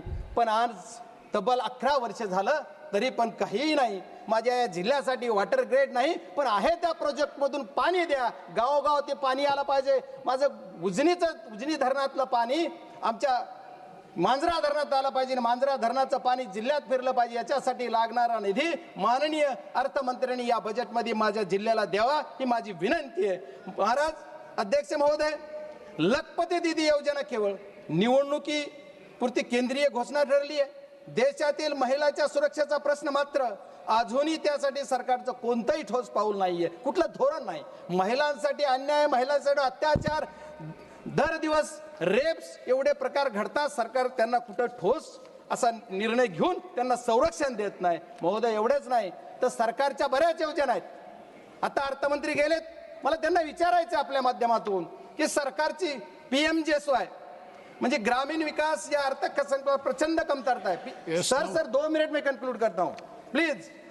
PMGSY नावाची योजना जी सरकारची आहे, या PMGSY योजनेचा टप्पा 3 एकाही कामाला मंजुरी नाही आहे. आज 2 वर्ष मी खासदार होऊन झाले, एकाही कामाला मंजुरी नाही. 1 single work no sanction. Sir इसलिए मैं कहता हूं कि सब जल्द से जल्द ये देना चाहिए. सर सरकार की और एक घोषणा है, हर घर घर जल और नल. ये योजना के अंदर 50 करोड़ रुपया पिछले बजट में से खर्चा नहीं हुआ और मेरे जिले के अंदर 1 रुपया ही नहीं दिया. सर क्यों? अगर 50,000 करोड़ तुम्हारा टैक्स होता है और मुझे 1 रुपया ही नहीं मिलता, ये खेदजनक बात है. क्योंकि अपोजिशन वाला MP है बोल के नहीं दिया है क्या? ऐसा मेरा सवाल सरकार से, मेरा रिक्वेस्ट है सर 2 मिनट में समय है मेरे पार्टी का, उतना दे दीजिए प्लीज. और सर मेरे जिले के अंदर टेक्नोलॉजी पे आप बोल रहे 21 भारत, अभी क्या क्या करना है? भारत 1 नंबर पे लाना है, कौन से टाइप पे लाना है सर? ये टेक्नोलॉजी के क्षेत्र में मेरे अर्थ संकल्प है, इसमें मेरा जो जिला है, जिले के अंदर sir 2 minute sir please 2 minute.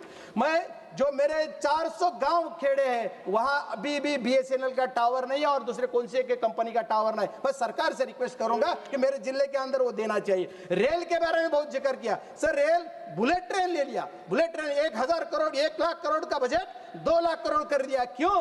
और मेरे इधर कुछ क्या किया है? हमारे महाराष्ट्र के अंदर खाली अर्बन के लिए सरकार चलती है, रूरल के लिए क्यों नहीं है? मेरे जिले के अंदर जो मेरा एक सेकंड, मेरे जिले के अंदर एक ही प्रोजेक्ट की मांग थी मेरी, और सरकार से अर्थमंत्री से मेरे रिक्वेस्ट है, मेरा जो धाराशिव से लेके बीड़ से लेकर संभाजीनगर का रेल मार्ग, इसी के लिए कुछ ना कुछ बजट की तरतूद होना चाहिए. और ये गरीब के किसान के बेटा के जो मतदार संघ है उसी के लिए अर्थमंत्री दे देंगे. Sir last second last sir, ये अर्थसंकल्पात देशाच्या मी लास्ट बोल रहा हूं, शेवटी एवढंच म्हणेन की या अर्थसंकल्पात देशातील जनतेला पूर्णपणे निराश करणारा आहे. जुन्या घोषणाचे मिश्रण करून घाईघाईत तयार करण्यात आलेला आहे. अर्थसंकल्प आम्हाला या गोष्टीतून काहीच मिळणार नाही. मी माझ्या सर एक लफ्ज खाली एक सरकार के लिए धन्यवाद अध्यक्ष महोदय.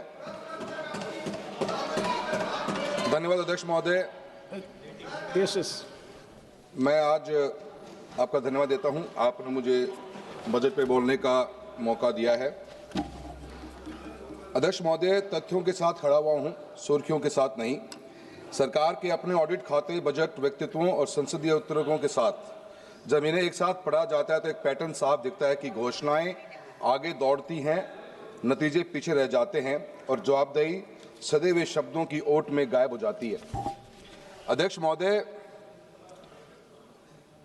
यूनियन बजट 2025-26 में आकर समाप्त होते होते हम सरकार ने फ्लैगशिप स्कीमें, बड़ी बड़ी हेडलाइंस एलोकेशन के जरिए बार बार बेचने की कोशिश करी.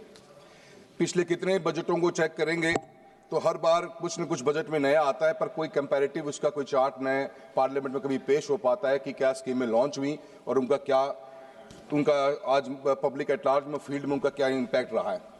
लेकिन मैं आपको एक स्टार्टिंग शुरुआत करनी चाहूँगा PM पोषण स्कीम के साथ में.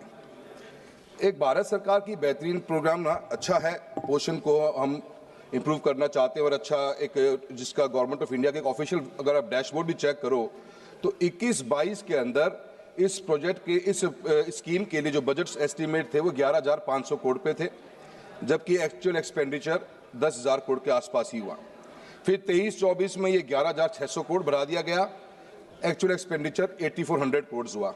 24-25 में 12,500 करोड़ कर दिया गया, एक्चुअल रिलीज 9,900 करोड़ हुआ। और 25-26 में बजट एस्टीमेट 12,500 करोड़ हुआ और एक्चुअल रिलीज 6,170 करोड़ पे हुआ।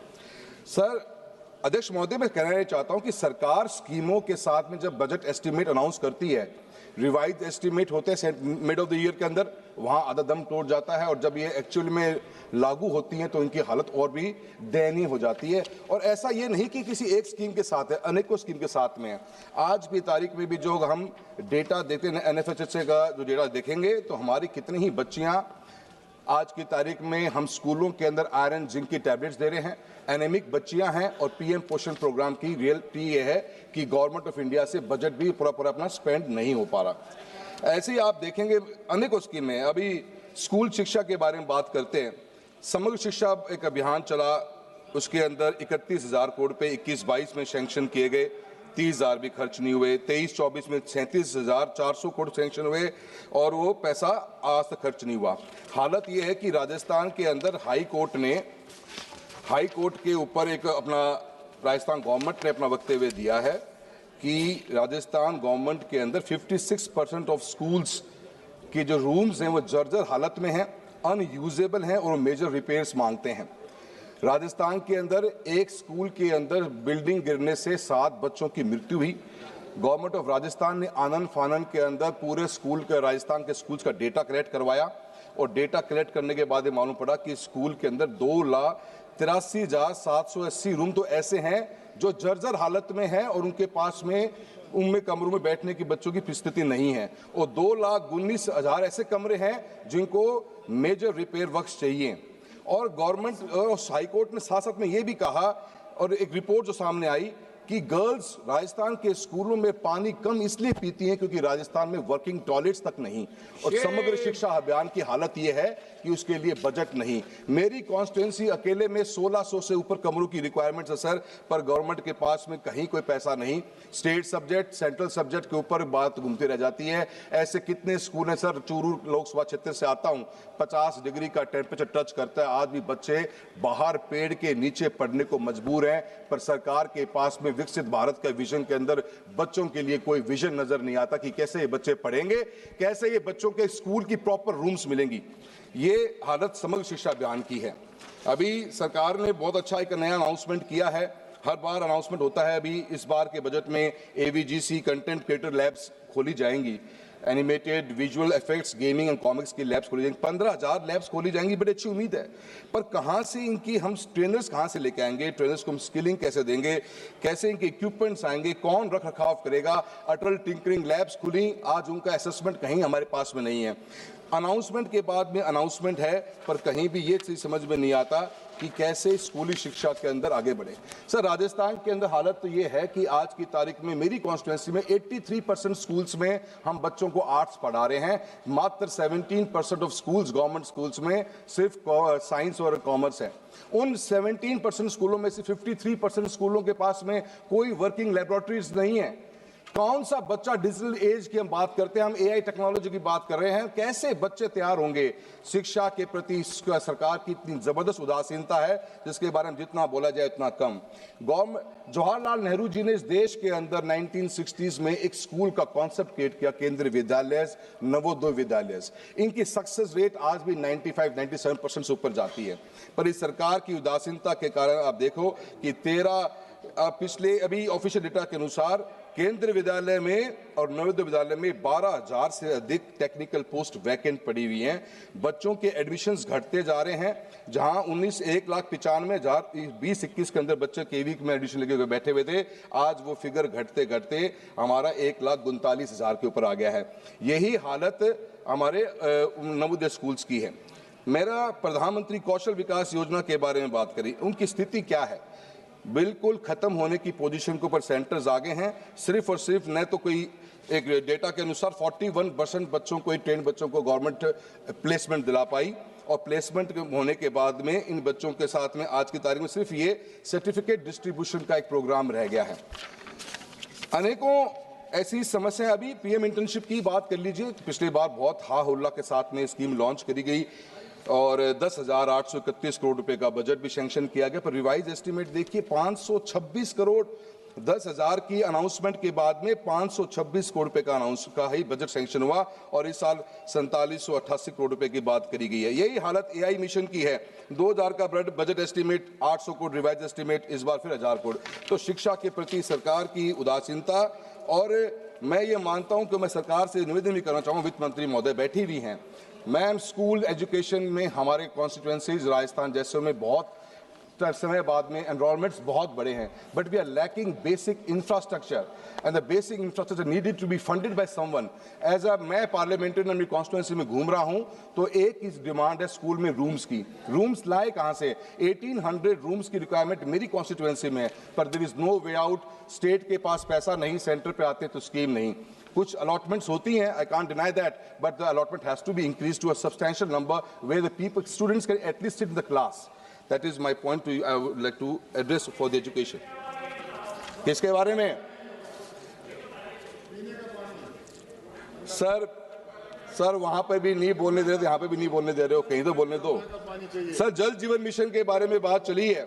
67,000 करोड़ रुपए का प्रस्ताव बजट एस्टीमेट में था हमारे BE 25-26 के अंदर। रिवाइज एस्टीमेट 17,000 करोड़ रुपए को। इसका मतलब 50,000 करोड़ रुपए का हम जो बजट खर्च ही नहीं कर पाए या बजट को हमने चेंज करने की कोशिश करी। हालत राजस्थान की ये है कि राजस्थान के अंदर आज भी पीने की पानी की व्यवस्था नहीं। आज मेरी कॉन्स्टिट्यूएंसी के अंदर भी, राजस्थान में ऐसे कितने ही टेंडर्स हैं जो जल जीवन मिशन के ओपन तक नहीं हो पाए हैं। आज की तारीख में अवार्ड हुए हुए वर्क 2021 के अंदर और उनका डेविएशन आ गया 500 करोड़ के प्रोजेक्ट में 70 करोड़ रुपए का डेविएशन आ गया, और उस डेविएशन के अंदर आज सरकार के पास 2 साल से फाइल पड़ी हुई है, पर सरकार के पास 70 करोड़ रुपए नहीं है। अभी किसान हमारे रतनपुरा के धरने पे बैठे हुए थे और उनको पीने के पानी की सरकार के पास में कोई सिस्टम नहीं। जल जीवन मिशन को बंद करने का काम कर दिया गया है। कहीं सरकार हाथ पे हाथ रख के बैठ गई है, पानी के लिए पैसा देने के पास सरकार के पास कोई विजन नहीं। और ऐसे प्रोजेक्ट्स हैं जहां पे अभी तक उन प्रोजेक्ट्स को सैंक्शनिंग करने के लिए फाइल 2 साल से ऑफिसर्स के पास पड़ी है। निशिकांत जी, आपसे निवेदन करेंगे कि आप भी बोलिए कि जल जीवन मिशन के प्रोजेक्ट को जो 21 से स्टार्ट हुए वे आज तक कंप्लीट नहीं हो पा रहे। मैं सरकार से प्रधानमंत्री ग्रामीण सड़क योजना की बात करता हूं। 19,000 करोड़ रुपए का सैंक्शन की थी, 11,000 रुपए बजट एस्टीमेट को रिवाइज करके रिवाइज एस्टीमेट में 11,000 करोड़ रुपए लेके आ गए। आज भी प्रधानमंत्री ग्रामीण सड़क योजना का जो फोर्थ फेज चल रहा है उसमें सिर्फ बचे हुए गांवों की रिक्वायरमेंट नहीं रही है। मंत्री महोदय, गांव की रिक्वायरमेंट ये रहेगी कि आज पंचायतें इतनी बन गई कि पंचायत से गांव जुड़े कैसे। राजस्थान के अंदर गांवों की, हिंदुस्तान में भी मैं मानता हूं कि एक गांव से दूसरे गांव, एटलीस्ट अपने गांव से पंचायत हेडक्वार्टर तक जोड़ने का भी प्रावधान होना चाहिए। और जो एग्जिस्टिंग रोड्स पहले बनी हुई थी, जो फेज 3 में थी, जहां पे आप रोड का चौड़ाईकरण कर रहे थे, उन रोड्स को भी शामिल करने की बात करिए। मैं मनरेगा के बारे में बात करूंगा। मनरेगा के अंदर आपने ये बात कही है कि 40% शेयर वीबीजी रामजी बिल के अंदर 40% शेयर स्टेट गवर्नमेंट देगी। अध्यक्ष महोदय, राजस्थान की सरकार ने पिछले साल 4800 करोड़ रुपए नरेगा में खर्च करे। राजस्थान गवर्नमेंट अपने basic day to day expenditure के लिए भी लोन लेना पड़ता है। क्या राजस्थान की सरकार 2000 करोड़ रुपए अपनी जेब से दे पाएगी? मनरेगा की शुरुआत, खात्मे की शुरुआत हुई है इस नए बिल के साथ में। जो एक आखिरी व्यक्ति गांव में बैठा हुआ था, उसको पीने की, उसको जो काम हो, उसको रोजगार मिलता था, उस रोजगार को छीनने का काम एक सरकार करने जा रही है। मैं जल जीवन मिशन के साथ में सिंचाई के पानी की बात करता हूं। आज की तारीख में भी एक हाल ही में जो रिपोर्ट नहीं आई है, एनवायरमेंट एंड वाटर की एक इंडिपेंडेंट स्टडी के अनुसार इंडिया की treated water, waste water rescue capacity अभी बहुत कम है और सिर्फ 10 स्टेट्स के पास फॉर्मल रीयूज पॉलिसी है, जबकि ट्रीटेड वेस्ट वाटर 2050 तक दिल्ली के क्षेत्रफल के 26 गुना के बराबर की क्षेत्र की सिंचाई कर सकता है और वास्तविक आर्थिक मूल्य पैदा कर सकता है। फिर भी इस सदन का कोई नेशनल प्लान नहीं दिखाई गया, न टाइमलाइन, न बजट, न टारगेट्स, ताकि वेस्ट वाटर को भी कैसे रीयूज किया जाए, वाटर स्कैरिसिटी को केंद्रीय स्तंभ बनाया जा सके। क्यों नहीं हम वेस्ट वाटर जो सचमुच बहकर बर्बाद हो रहा है का उपयोग करें? क्यों नहीं कर सकते, जबकि वह खेतों की सिंचाई कर सकता है? Rahul ji, I was allotted 10 minutes, sir. Only 3 minutes, sir. Already 11 minutes over. Sir, another 2 minutes, sir.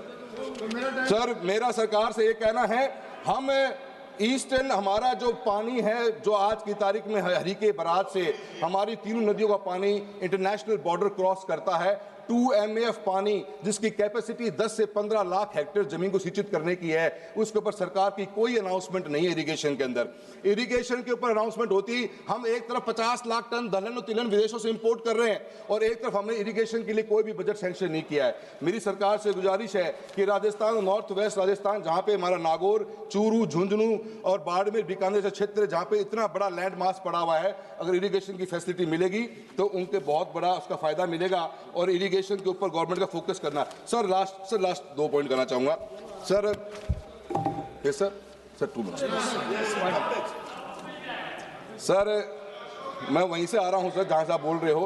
राष्ट्रीय राजमार्गों की बात करूंगा सर नेशनल हाईवे के अंदर हर साल बजट बढ़ रहा है, पर सर हम हमारे स्टेट्स जो हाईवेज हैं उनकी ओवर कैपेसिटी हमारी यूटिलाइजेशन हो रही है, स्ट्रेस बढ़ता जा रहा है। सर डिजाइन जो हाईवे की, सर एक एग्जांपल देता हूं, जयपुर से लेकर किशनगढ़ का हाईवे राजस्थान के अंदर है सर, 50,000 PCU के लिए डिजाइन हाईवे आज 1,26,000 PCU पे वो कर रहा है। आए दिन एक्सीडेंट होते हैं, अभी पिछली बार इलीगल कट्स पे एक्सीडेंट होने पर 100 से ऊपर लोगों की जान गई। सर सरकार के पास में नए हाईवेज के लिए कोई प्लान नजर नहीं आ रहा। राजस्थान को सर इस बजट में राजस्थान का नाम तक भी नहीं लिया गया। सर रेलवेज के लिए कहना चाहूंगा, न्यू रेलवे लाइंस के लिए बजट एस्टिमेट 32,000 करोड़ रुपए का था, 30,000 करोड़ खर्च करे। सर मेरी लोकसभा कॉन्स्टिट्यूएंसी चूरू के अंदर सर सीकर से नोखा, खाटू श्याम जी से करनी माता वाया मुकाम नोखा बिदासर होते हुए सरदार शहर से नौहर, सरदार शहर से मांगड़ और सादुलपुर तारानगर गजसिंहपुर की रेलवे की लाइन की डिमांड बहुत ज्यादा है। मैम हर बार जब हम सर्वे करवाते हैं ROI नेगेटिव आती है। राजस्थान में फ्रेट नहीं है, so there has to be some viability gap funding kind of stuff Rahul ji. Next speaker Shrimati मैं आखिर में सर प्लीज सर, आपने बिल्कुल बोलने नहीं दिया सर। बोल भाई, अब बोलिए ना सर। ये सर निशिकांत जी हमेशा डिस्टर्ब करते हैं सर, सभी को करते हैं, आप मुझे भी कर रहे हैं सर। डॉक्टर साहब बैठिए, डॉक्टर साहब बैठिए। सर वादों की दुकान सस्ती रही हर साल, पर गरीब की थाली रही खाली की खाली। कागज पर चमकते हजार, कागज पर सपने चमकते हजार, जमीन पर मगर सिसकता परिवार। पिछले बजट के हिसाब नहीं और इस बजट पर विश्वास नहीं, राजस्थान का हिस्सा नहीं तो विकसित भारत सिर्फ एक नारा है और एक नारा ही रहेगा। धन्यवाद। Madam ji Purandeswari ji.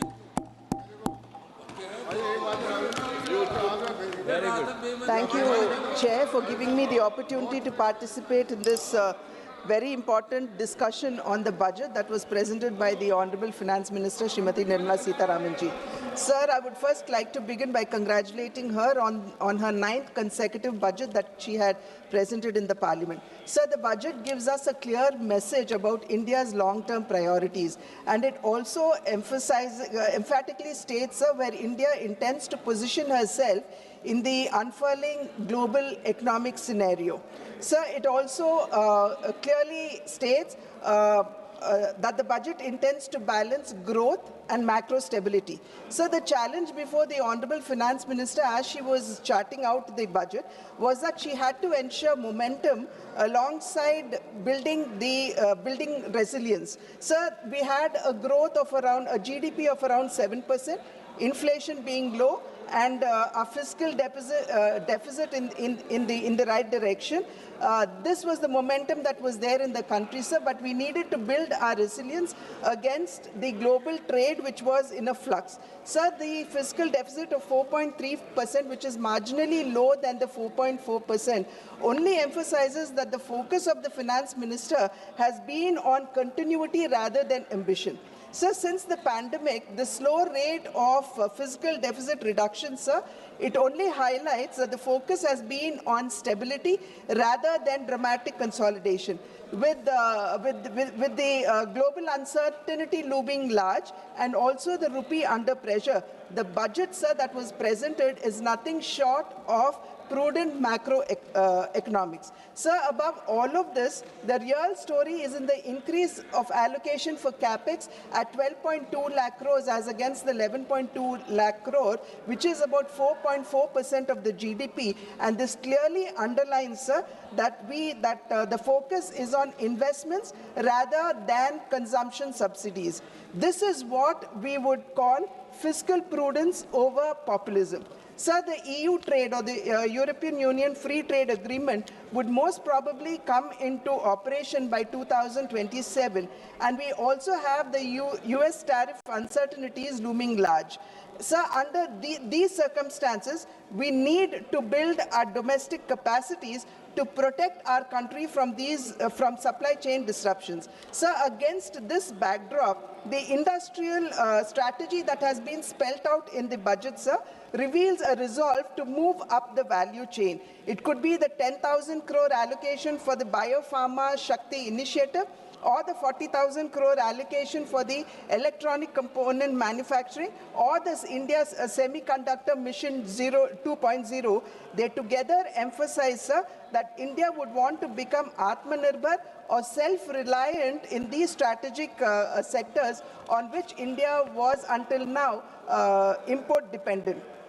Sir, there is also renewed emphasis on service sector, and we know that the contribution of service sector to our GDP is around 55%, and it dominates our exports as well. So common safe harbor margins of 15.5% and the threshold enhancement from 300 to 2,000 crores only emphasizes that India's software, they still remain our reliable foreign exchange earners. So the proposed Education to Employment and Enterprise Standing Committee aiming at 10% of the global service market underscores this, and the expansion of Ayush and Khelo India mission only reveal the intent of extending or diversifying service exports beyond technology. Sir, there has also been emphasis on rare earth mineral corridors. Today, sir, we are faced with an external environment in which trade as well as multilateralism is in danger, and access to supply chains are being disrupted. Hence, sir, we need to strengthen, if not protect ourselves against these external shocks. Therefore, the manufacturing of rare earth permanent magnets, or REPM, is vital to meet our upstream industries, growing demands of the upstream industries like electronics, electric vehicles, aerospace, defense, and the likes. So the need for securing our supply chain arose when China, the world's largest, if not the only supplier of REPM, curbed its exports, giving rise to global shortage and disrupting industries. So this shock not only emphasized the need for indigenization.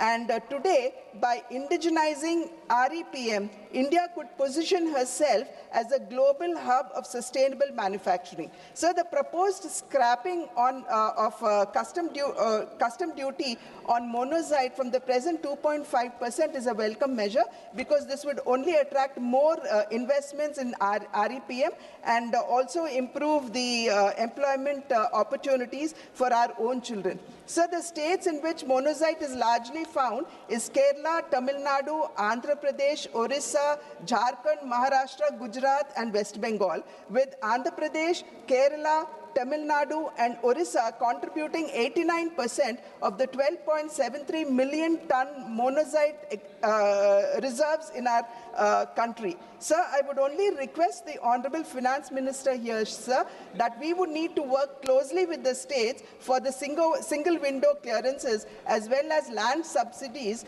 because this is largely in the control of the states, and this would also hasten and quicken investments into our country in REPM. Alongside, sir, I would also request the Honorable Finance Minister to consider applying PLI or performance-linked incentives for the mining of rare earth minerals, because as the very name states, sir, they are rare earth minerals, and we need our efficacy to improve in mining of rare earth minerals, and also apply PLI to REPMs too. Sir, the budget further, sir, it simplifies customs tariff by rationalizing exemptions and focusing on effective rates. Sir, the ripple effect of this would would be that our domestic manufacturing sector would be strengthened and our exports would improve. So customs today are moving towards trust-based, digitally AI-assisted framework, marking a significant stride towards ease of doing business. So the targeted exemptions and process reforms, they aim at reducing the input costs that would improve certainty for long gestation and capital incentive projects. So manufacturing is the central pillar of our Indian economic growth, and its contribution to the GDP is around 16 to 17%. So it is much lower than what many of the other countries, for example, China has. However, sir, the duty-free imports for leather and footwear industry, the extension of export obligation period under the advance authorization scheme from 6 months to 1 year, the announcement of the scheme to support production of high-value, technologically advanced construction and infra components, and for the MSMEs, the removal of the rupees 10 lakh per consignment cap on courier exports would not only improve our access to foreign markets, but would also strengthen our local manufacturing sector as well. So in the health sector, the customs duty exemption on 17 additional drugs, so this is over and above the exemption that was given for the cancer drugs earlier in her earlier budget, and medicines as well as on key diagnostic components, it only indicates the commitment of the NDA government to the well-being of its citizens. So this reduction in customs duty would provide immediate relief to patients who are suffering with cancer and rare diseases, signaling a policy towards affordable health care. So this is alongside the Ayushman Bharat, the Jan Aushadhi Kendras, which are already in place in our country. So the PLI allocation for the auto sector has been increased, which is a very welcome measure. But I would also appeal to the Honorable FM to reconsider the 45% reduction in the PLI for the lithium-ion cells, because this is rather important. So the exclusive economic zones, or their EEZ, they span about 2.3 million kilometers in the Indian Ocean, and making fish caught in the EEZ duty-free will not only reduce operational costs, but would also recognize the fish catch as Indian catch, and if it lands on other shores, then it would be considered as exports. Many countries, sir, like US and China, they actually follow this route, and this would actually unlock the economic potential of our country's marine resources. So this would also, beyond boosting deep-sea fishing, facilitate harvesting high-value fish like tuna, marlin, sailfish, and the likes. Presently, sir, Indian fishing vessels, they are not well equipped for long-distance operations, and this would actually call for investments in vessels with onboard freezing facilities as well, opening up a sea of opportunity for our fisher folk. So the limit for duty-free imports on specified inputs used for processing seafoods has been increased from 1% to 3%, sir, over the previous year's export turnover, and this would actually ease the pressure on the marine sector by bringing down the cost of production at a time when one of our largest export earners is actually facing a crisis of the high US tariffs, which have now been, of course, reduced. Sir, the budget thrust on high-value farm produce and allied sectors. So this would also help in reducing our import costs, dependency, modernize agricultural practices, and also improve farm incomes. So production of coconut oil has reduced drastically in the past 1 decade. So the production of coconuts in our country is around 600,000 tons, and coconut oil is around 450 tons. Sir. So oil production has now reduced to 4 lakh tons, and this, one of the reasons, if not the sole reason, one of the reasons is that our plantations are aging and we need to replace them. Therefore, the Honorable Finance Minister coming forward, shouldering the coconut farmers and assuring them that their trees would be replaced by new saplings, sir, is a welcome measure. Sir, export on coconuts have actually risen to 1.88 lakh tons in 2025 as against the 1.76 lakh tons in 2024, which is a 7% hike. Sir, none of us have actually forgotten the success story of Araku coffee. Sir, when it was initiated, there were many people who did not believe that it would succeed. But today, Araku coffee has become a global brand. So, riding on the success of Araku coffee, to emulate it in cashew nuts and coconuts, sir, this would actually reduce our dependency on imports. Sir, exports of coconut and cocoa and related products, sir, they have increased 26%, sir, touching 4.54 lakh tons in 2025, up from 36.86 lakh tons. So therefore, I think this is a very welcome measure. Sandalwood is an integral part of our culture. Therefore, the support that is being given to sandalwood farming as well as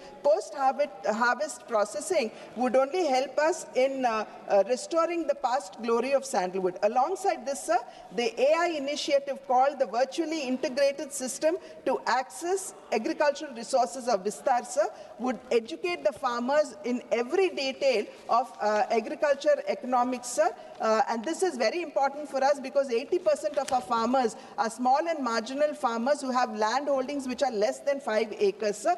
Therefore, this technical assistance would help farmers in innovative practices, thereby enhancing their incomes. Sir, India's 7.4 million MSMEs, they would stand to benefit from the 10,000 crore SME growth fund that has been allocated. This is over and above the 2,000 crore self-reliant India fund that has already been allocated, sir.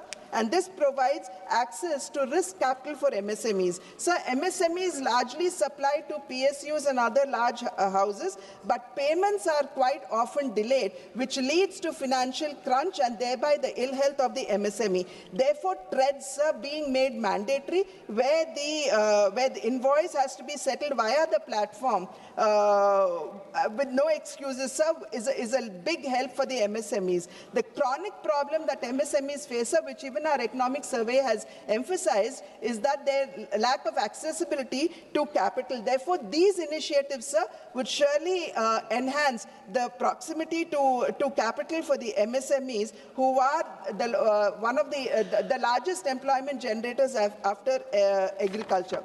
So, urbanization is happening at a great speed, and the focus on Tier 2 and Tier 3 and temple cities, sir, is a welcome measure, because it is here the infrastructure would definitely be upgraded and modernized, making life for migrants who actually come into these cities much better, safer, and they would not have to live in deplorable conditions as they are doing now. So today, recognizing cities and towns as growth hubs is the need of the hour. Therefore, I would surely like to welcome this measure. Sir, having said that, a nation's progress, sir, is impossible without the empowerment of its women. Building on the success of Lakpati Didi, the most important initiative that has been, sir, just 5 minutes, sir, that has been introduced in the budget is the establishment of the self-help entrepreneur marts, or the She Marts, sir, which will provide women entrepreneurs direct market access and business opportunities. In addition, sir, credit-linked support for women-led fisheries and aquaculture enterprises encourages economic independence in coastal and rural regions. So these initiatives are designed to convert small-scale participation into scalable enterprise. Another landmark initiative, sir, in this budget is the establishment of one hostel for girls in every district, especially near the STEM institutions. So this step ensures that talented young women from rural and semi-urban areas would not have to discontinue education for lack of accommodation barriers. So these initiatives collectively strengthen financial inclusion, education access, and entrepreneurial growth for women, converting empowerment into leadership. Beyond economic and educational support, sir, the budget also gives a strong social message that women are partners in nation building and not mere beneficiaries of welfare. Therefore, it is no longer women's development, sir, but it is now, the new story is women-led development. Sir, having said that, I would only like to conclude by saying that the budget has been crafted and presented amidst unique circumstances in an increasingly turbulent